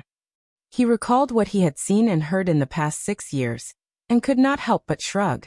Just persuading the direct vassals of Dragon Cloud City to salute the new Archduchess at King Nuvan's funeral almost exhausted all of Lisbon's prestige as the Prime Minister of more than 20 years. And this was with 5 archdukes, including the king, endorsing her. Thales recalled the extremely strange funeral. King Nuvan, whose eyelids were covered with gold coins, lay quietly in the middle of the Hall of Heroes with his sword in his arms. The stitches on his neck were completely covered by his collar. The vassals slowly walked forward with shock and depression. They looked at the new young suzerain in disbelief, then looked at the livid Leespan in anger and puzzlement, as if the latter had betrayed them. The prince snorted softly and threw the towel into the wash basin. He walked into a single cubicle and unbuttoned his inner shirt while he sighed. As the Archduchess of Dragon Cloud City, you can imagine what kind of situation she has been in for the past 6 years. Outside the cubicle, Portray stood up and nodded thoughtfully. The former vice diplomat of Constellation walked to the window and glanced at the guards who could be seen everywhere in the backyard. In comparison, as a hostage prince in the enemy's heartland, at least they value you. If you are referring to the densely packed palace guards and the Archduchess guards from the corridor to the top of the hall, and from the balcony to the courtyard. Thales took off his inner shirt, and his fingers inadvertently touched the round burn scar on his chest. He could not help but recall a past memory. He sighed as he picked up a new undershirt and put it on. Let me put it this way. After Nuvan was assassinated 6 years ago, that dead-faced Nicholas became more and more neurotic. He wanted nothing more than to turn Heroic Spirit Palace into a prison where no one can enter, or a military camp where they patrol day and night. Thales put on his clothes and said helplessly, "No matter where I go, they will probably turn that place upside down 3 days in advance." Portray glanced at the guards on duty in the corridor and nodded slightly. "I'm glad to hear that the Star Killer is so responsible. When you see his face you won't think so. The people before you have suffered a lot from him." In the cubicle, Thales put on his smock and grabbed the complicated leather belt hanging on the wall. The dagger on the belt made him frown slightly again. It was Viscount Kinney's diplomat group. That time, Nicholas almost cut the horse into pieces and sewed it up before returning it to me. Thales skillfully wrapped the belt around his waist and fastened the 4 buttons. Then he sat down and put on his boots. Portray turned around from the window and puffed out a smoke ring without any scruples. The prince's desk was piled full of books. Some of them were half opened, some had bookmarks in them, and there were also quite a number of notes. 3 sheathed swords were neatly placed on the sword rack by the side. 2 shields were stacked next to the sword rack. Portray curled up the corners of his mouth. His gaze shifted to Thales' bed. The bedding and pillows on it were as clean as new. Probably because he changed them often, Portray thought. But his gaze shifted to the corner of the wall not far from the bed. A normal person might not have noticed it, but the sharp Portray noticed that this corner of the wall was brighter than the wall beside it. It was just enough for a person to lie in the corner. Portray narrowed his eyes. A few seconds later, he sighed quietly. "Your Highness." For some reason, Portray calmed down. His tone was serious. "How have you been over the past few years?" The voice in the cubicle paused for a fraction of a second. It was as if the person in the cubicle was thinking about the answer. "Ha!" The prince's exhalation was heard. He sounded indifferent. A regular work and rest schedule, the magnificent scenery of Northland, a personal bodyguard, no need to worry about life-threatening dangers, no need to face old and cunning enemies. The only things I need to worry about are a little girl and her female officials, plus a dead face and an old regent. In the cubicle, Thales fastened his boots. His breathing slowed down, and his expression was still. "Why not? Why not?" Portray did not speak. But, a few seconds later, the fully dressed Thales pushed open the cubicle door and walked into the bedroom. He raised his head and looked at Portray in front of the desk. He said sincerely, "I'm still very happy to see you, Portray. You don't see old friends every day in Dragon Cloud City, especially those who have gone through hardships together." Thales added in his heart. He picked up a half-sword from the sword rack, tested its weight, and put it into his belt. "I want to say the same to you, Your Highness." Portray flashed a smile. "But you know, I'm not used to sentimental conversations." Thales snorted when he heard this. "So, where have you been for the past 6 years?" The young prince stood in front of the dressing mirror and casually tugged at his collar. "At that time, I thought you would stay in Dragon Cloud City with me as Gilbert's designated instructor." Portray bit his pipe and snorted softly with a crooked mouth. "Speaking of instructors, I heard that you brought a lot of trouble to the instructors in Dragon Cloud City?" he said faintly, as if he did not hear Thales' question. Thales blinked and did not continue to ask about his whereabouts for the past 6 years. "First of all, I'm not very used to the way many people teach me, and I'm a straightforward person." He shook his hair and felt that it was about time. "Secondly, I don't think that's the kind of education an archduke should have." Thales' voice subconsciously became softer. Portray spat out his pipe. "What?" The young prince shook his head and cleared his mind of the past few lectures. "Nothing. Just take it that I don't like the look of them." Portray looked at him and chuckled. "Regarding your education, the country is also very troubled," the Thin Lord said faintly. "So, I specially invited a teacher for you this time." "You invited a teacher?" Thales furrowed his brows slightly. "I thought you wanted to teach me personally. I will only teach you to be a gloomy prince full of schemes." Portray laughed. "At most, I will teach you to sing a few colorful bardic poems. Gilbert will probably kill me." Thales followed him and laughed dryly. Then his face darkened. "You should know that King Chapman does not allow constellations to come and teach me." Thales sighed slightly. He refuses to let any constellatiate interfere with the Prince of Constellation's education. The prince remembered the scene where he received the education of Northland nobles with that girl. The Extensions taught him the common language with a Northland accent, and even the language of orcs. They also taught him the history and traditions of Northland, the importance of the 38th century ground, and the dangers of Broken Dragon Fortress.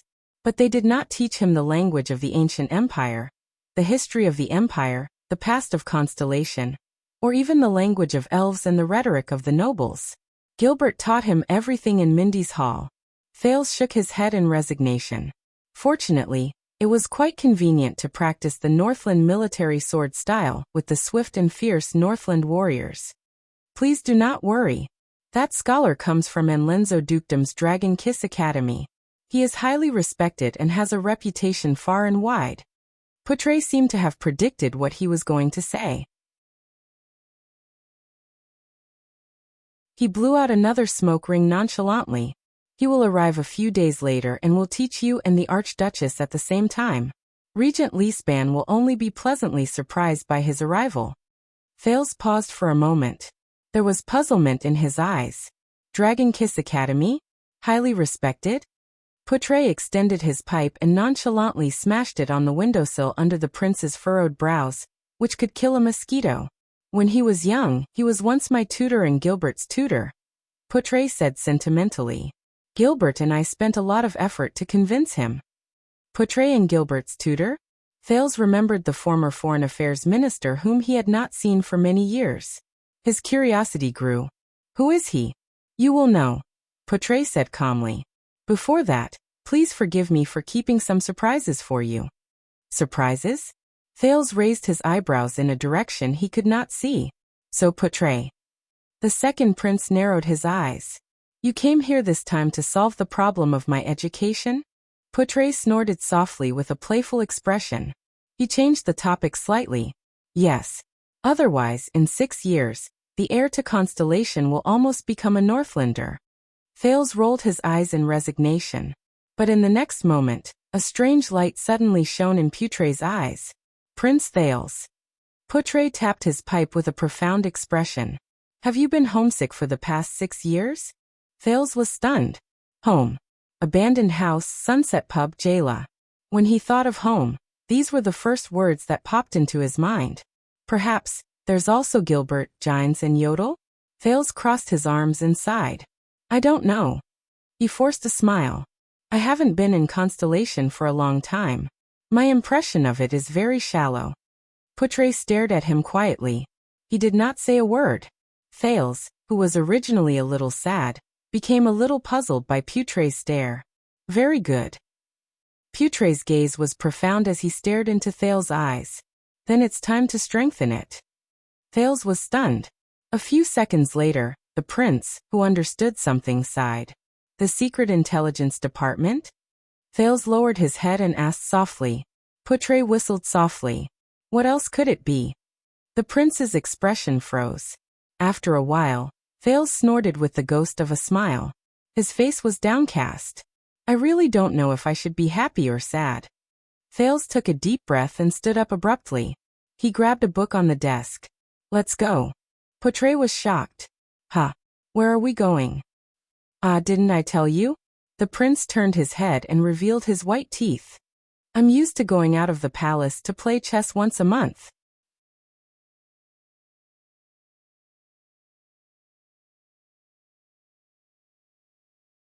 Chapter 280. In Heroic Spirit Palace, after parting ways with Poutre, who had a strange expression on his face, Thales walked out of the narrow and desolate blood court with a book under his arm, following his habit of the past 3 years. Accompanied by his entourage, he walked straight to the stable. Waya followed behind him with a helpless expression. Ralph seemed to be used to this scene. He just quietly followed the prince's footsteps. Behind them were a small number of Constellation soldiers. Most of them were recruited from Broken Dragon Fortress in the past, and they had gone through many difficulties together with the prince. This included the veteran Genid and the new recruit Willow, who was no longer a recruit. Further away, the personal guards of the Archduchess of Dragoncloud City, and the palace guards passed messages back and forth as if they were facing a great enemy. From time to time, groups of soldiers would set off to clear the way. Lord Justin, who was in the lead, had a dark, intense expression, but he still meticulously carried out his duty to protect the safety of this special guest. After all, this was the Archduchess' order. For the sake of safety, I sincerely suggest that you postpone leaving the palace for a few days, at least until the Archduchess' state affairs hearing is over. Waya seemed to be unable to stand the second prince's leisurely pace. By then the White Blade Guards, the Archduchess Guards, will have enough manpower to protect you when you go out, instead of focusing most of their energy on the Hall of Heroes like now. Waya's attendant glanced at the Northland soldiers around him. There were at least half of the number of people the prince usually had when he went out. Many of Dragoncloud City's vassals visited before and after the state affairs hearing. Most of the Archduchess Guards in Dragoncloud City, whether it was the remaining former White Blade Guards or the elite soldiers newly trained by the Star Killer over the past few years, had been transferred to the Archduchess side. Thales pulled out the brown-covered book from under his armpit and flicked the words "The Light of Mankind." The beginning and end of the Temple of Knights on the cover. Nonchalantly, he whistled the tune Ralph had taught him. Wyacasso had only returned to the kingdom twice in the 6 years he served the prince in Extet. Each time he returned, he appeared to have matured a lot. However, he was as serious and overworked as ever. He had never relaxed his tense body. This won't do. Especially when facing an opponent like that. Thales maintained his smile and said silently in his heart. The prince said in a relaxed manner, "Safety issues such as assassins are not a problem. Northlanders are not idiots. Even children who have been burned before are afraid of fire, much less a country where a king has died." Lord Justin, who was a former White Blade Guard and was walking by the side, snorted loudly without bothering to hide it. He mumbled something under his breath, and to Thales, who had good hearing, it seemed to be, "How dare a constellatiate say that?" Thales pretended not to hear her and shrugged. Besides, being placed under house arrest in an enemy country's city is already very tragic. Don't deprive me of what little fun I have left. Tragic? I can see that you're enjoying your current prison life. Waya rolled his eyes. Since he was familiar with the prince, it was rare for him to retort sarcastically. Besides, there's never been a prisoner who has such a good relationship with the warden that she can promise you the freedom to choose your relief time every month, right? Don't make it sound so simple. Going out of the palace to play chess. Thales laughed. He waved at Waya without turning his head. That is a pitiful right I fought for from the master of Dragoncloud City and Count Leespan after enduring humiliation. Endure humiliation and suffering hardships? Waya's face immediately turned as dark as Lord Justin's. Are you referring to the countless times you dragged the Archduchess to skip classes and caused a ruckus in Heroic Spirit Palace? Do you really have to do it today? Waya's innate personality made him resist the urge to continue mocking him. The attendant said with a straight face, "If it really doesn't work, then stay in the palace to play chess. You're playing against yourself anyway." Under the watchful eyes and ears of King Chapman, in the treacherous atmosphere in Dragoncloud City, and in front of the prince's identity, which Extet noble would dare to sit across from the sole heir of Constellation and play chess, unless they were deliberately looking for trouble or had ulterior motives. The point is not to play chess but to relieve Waya. Thales did not stop walking. The book in his hand slowly tapped against his left palm. I don't expect people like you, who can freely enter and leave Dragoncloud City, to understand the feelings of a prisoner. Waya shook his head in resignation, and was about to speak again. All right, Waya, be a good person and say less. Thales waved his index finger behind him, and casually ended the conversation.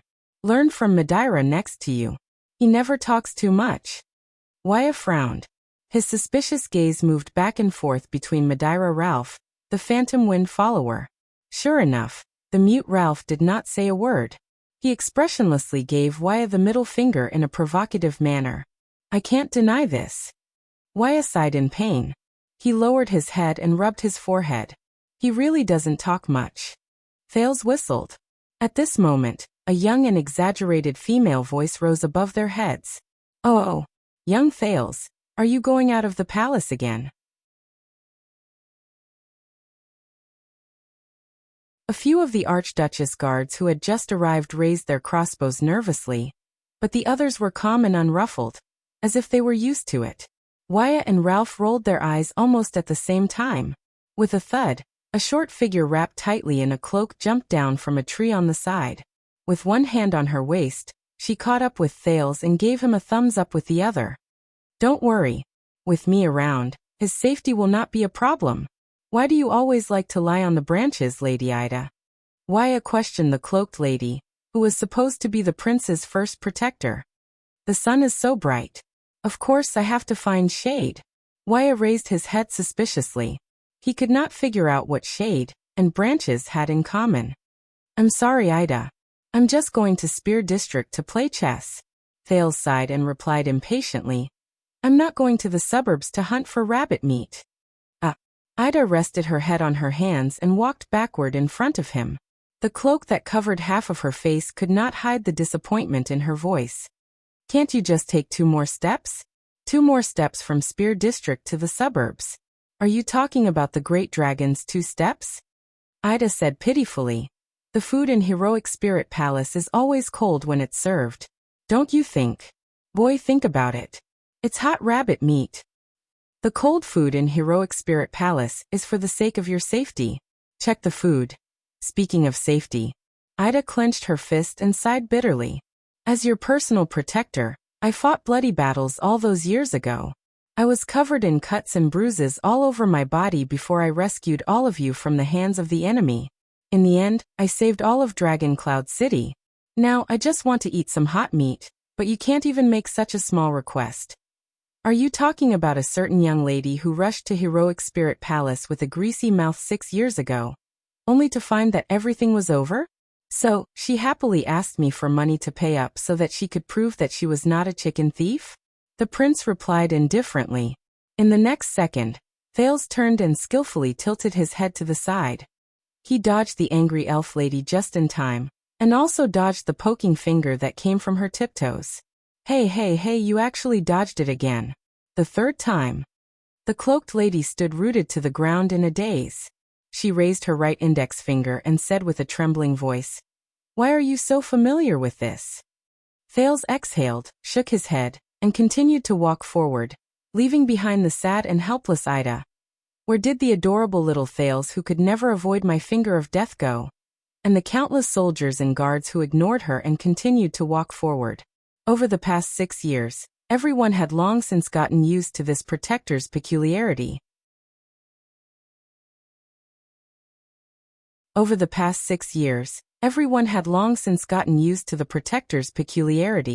Wyatt responded with a sympathetic look, and Ralph simply whistled a low, trembling whistle to set off her mood at that moment.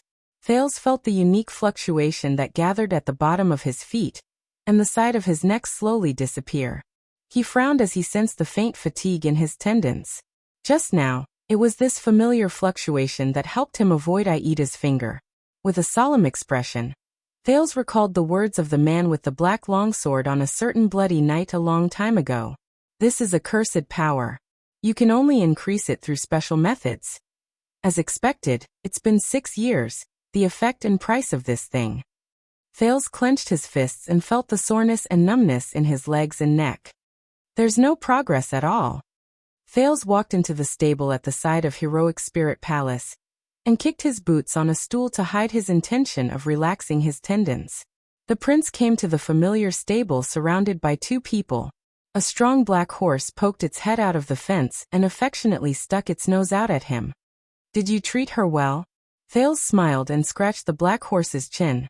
He looked at her teeth and said to the coachman beside him, You know, Jenny likes cleanliness.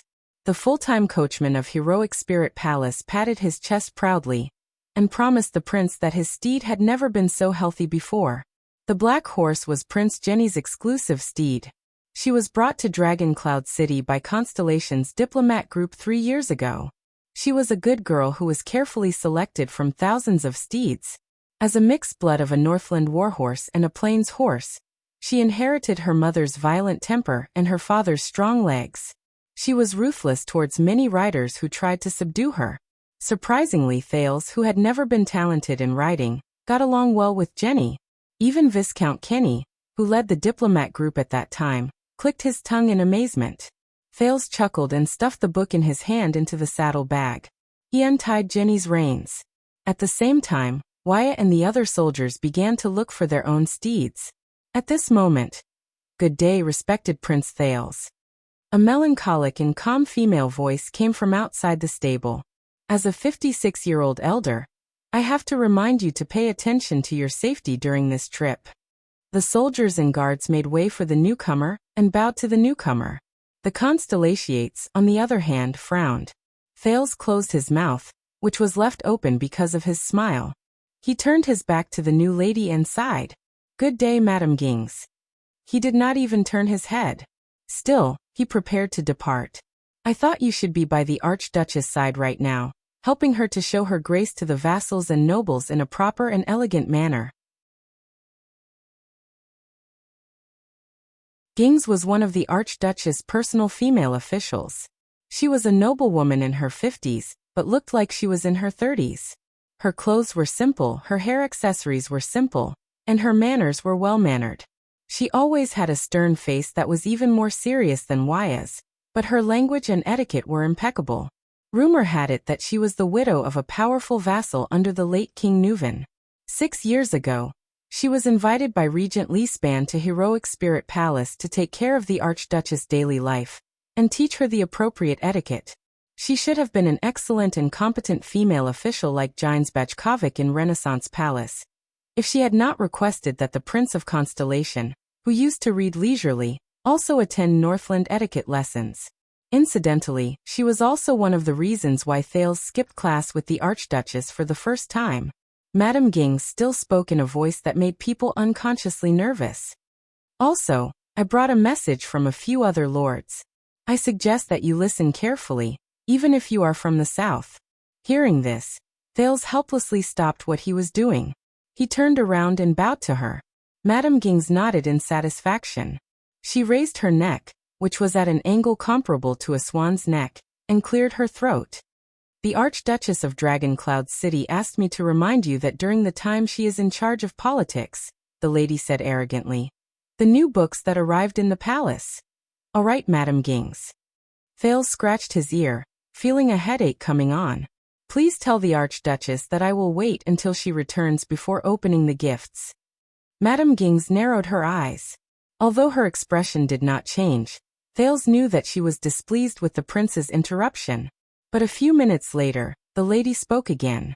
"Count Leespan also asked me to remind you that when he accompanies the Archduchess in charge of the regent, for your safety and Dragoncloud City's reputation, please obey the king's edict." The female official lowered her posture a little this time, but she still looked straight into Thales' eyes. "All right, Madame Gings." Thales stroked Jenny's horse's head to soothe her restlessness, which was displeased with her master's delay in releasing her. "Please help me thank Count Leespan, who is busy with the regent, but still finds time to care about me. Tell him that I will not run out of Axe District and Spear District." Gings frowned slightly. "Lastly, Captain Sorry Nicholas asked me to remind you that because the day of the State Affairs hearing is especially special, you must cooperate with Lord Justin and his personal guards when you go out." The lady's voice softened, but it still made people nervous. "Also because of your bad record of only returning after 8 o'clock 2 months ago. This time, once you return after 5 o'clock in the afternoon, he is prepared to recall all his personal guards and lock the gatehouse. At the same time, he suggests that you settle your own food and lodging." Thales frowned, took a deep breath, and exhaled long and loud. In his mind, he automatically filtered out Madame Ging's embellishment and reconstructed the Star Killer's original words as he crossed his arms in annoyance and said with a pale, dead face, "Tell him not to come back after 5 o'clock. He might as well just die outside." The prince pushed the fence open, stepped onto the stool, and mounted the horse. "All right, Madame Gings." The prince faced the stern female official and muttered to himself for a few seconds. Once again, I have to trouble you to tell that dead.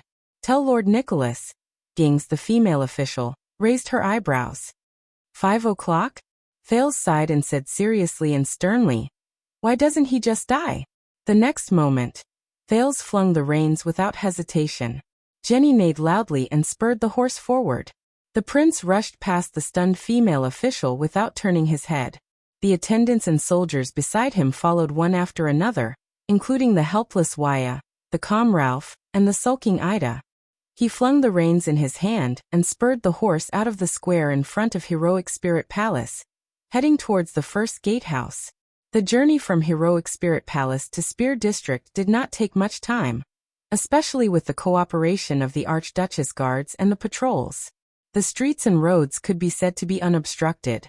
When he teased Waya just now, there was one thing he did not lie about. This was a hard-earned opportunity for Thales to play chess in Spear District, which was not far from Heroic Spirit Palace. Thales controlled the rise and fall of his body as he jolted on the horse. He watched Jenny's ears and her cheerful steps from behind and curled up the corners of his lips. In the past 6 years, at least his horsemanship had improved by leaps and bounds. Extet's culture might be slightly inferior to Constellation's, which had a unique heritage, but when it came to military skills, even the crudest and lowest Northland nobles were far ahead of their counterparts in Constellation. Thales still remembered that during his outdoor lesson with the Archduchess, this was a polite name. When Nicholas, who was in charge of the lesson, discovered that Thales, who was allergic to horses, was not good at horsemanship, and the Archduchess refused to get on a horse because of her fear, the expressionless Starkiller asked for thick ropes and tied them firmly onto the horses. Then he lit the horses' tails. Once a day for 2 hours. The effect was immediate. 10 days later, both he and the girl became experts in horsemanship amidst vomiting and dizziness. At least, they were experts. Once this was done, Nicholas untied the ropes and began to leisurely correct their riding postures and techniques, introducing them to the horses' harnesses. Then they would pick up weapons, and then they would hunt on horseback. Later, a former White Blade guard told Thales in private, multiply the duration and frequency by 2, then turn the torches used to light the horses' tails into beehives. This is the standard horsemanship training for the White Blade guards. When the prince thought of this, he could not help but sigh. In the next second, Thales tugged the reins in his hands. He exerted a little force, and at the same time he sat back deeply. He gently slid his legs back into a relaxed position. The intelligent Jenny immediately began to slow down. Thales, who had confirmed this, let go of the reins at the right time to encourage her. He comforted the beautiful girl who was extremely excited, unable to suppress her passion, and longed for an outlet. She let out a dissatisfied snort. Jenny's hooves stomped heavily on the ground. A few seconds later, she stopped in front of their destination. Wyatt and Lord Justin's mounts stopped as well. Thales caressed and praised the smug Jenny. She had recently developed a bad habit of attracting her master's attention by acting coquettishly in a dissatisfied manner.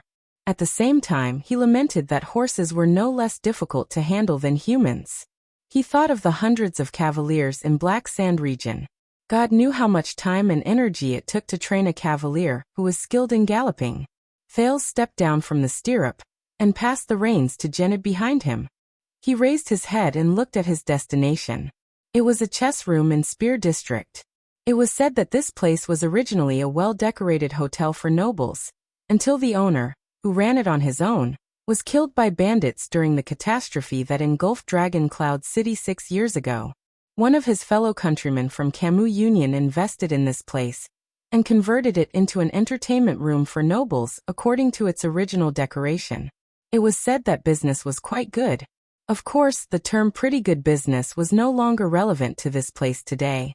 Since 3 years ago, when the Prince of Constellation chose this place as his destination for his monthly excursions, this chess room had no choice but to clear the place once a month to await the prince's fate. However, this was obviously not a bad thing because after that its business did not decline. Instead, it increased. Everyone fought to see the place where the mysterious prince, who had lived in the palace for a long time, fought. Thales stepped into the chess room amid the owner's flattering voice.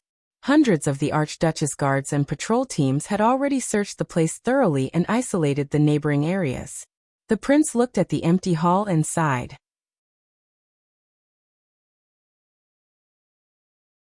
He slowly walked up the stairs and arrived at the private room on the second floor.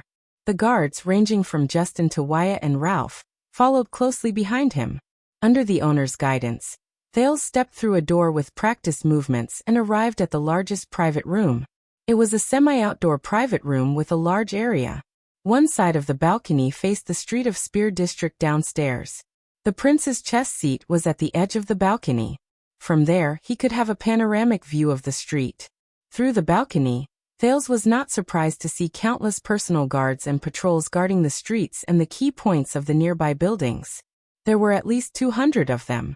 Their bows were loaded, and they patrolled at regular intervals to guard against possible uninvited guests. Almost everyone had their eyes fixed on Thales, who was on the balcony.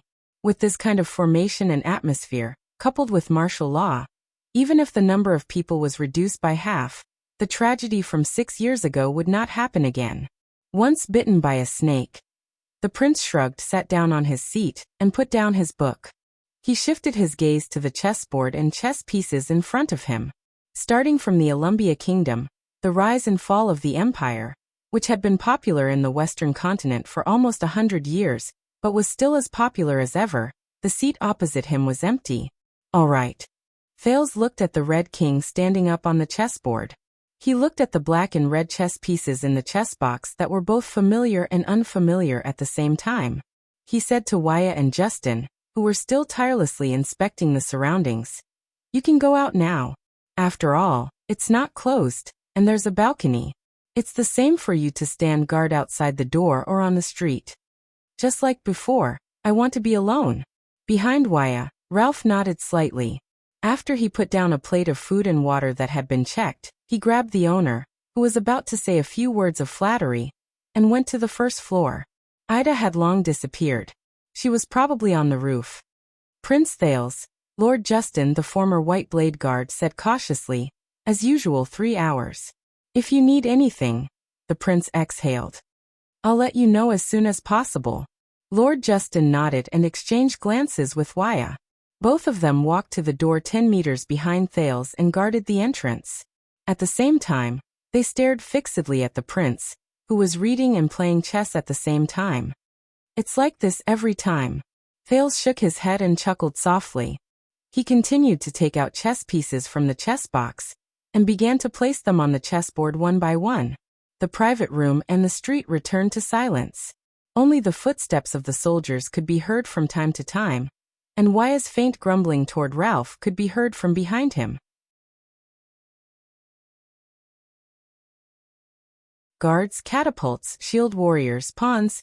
Just when Thales placed the second-last chess piece on the board and was about to take the last chess piece, a voice suddenly rang out. 2 slender, fair fingers with beautiful nails suddenly appeared. The fingers descended from the sky and grabbed the Black King. They gently placed it on Thales' chessboard formation, arranged it properly, straightened it, and even aligned it with the chessboard. They turned the front of the chess piece perpendicular to the red square. They were meticulous and meticulous. "Thank you." Thales raised his eyebrows. He raised his head and nodded lightly at the uninvited guest who suddenly appeared. You're tuning in to the Echoes of the Heart YouTube channel. Don't forget to subscribe and join us on this journey to catch the most captivating stories.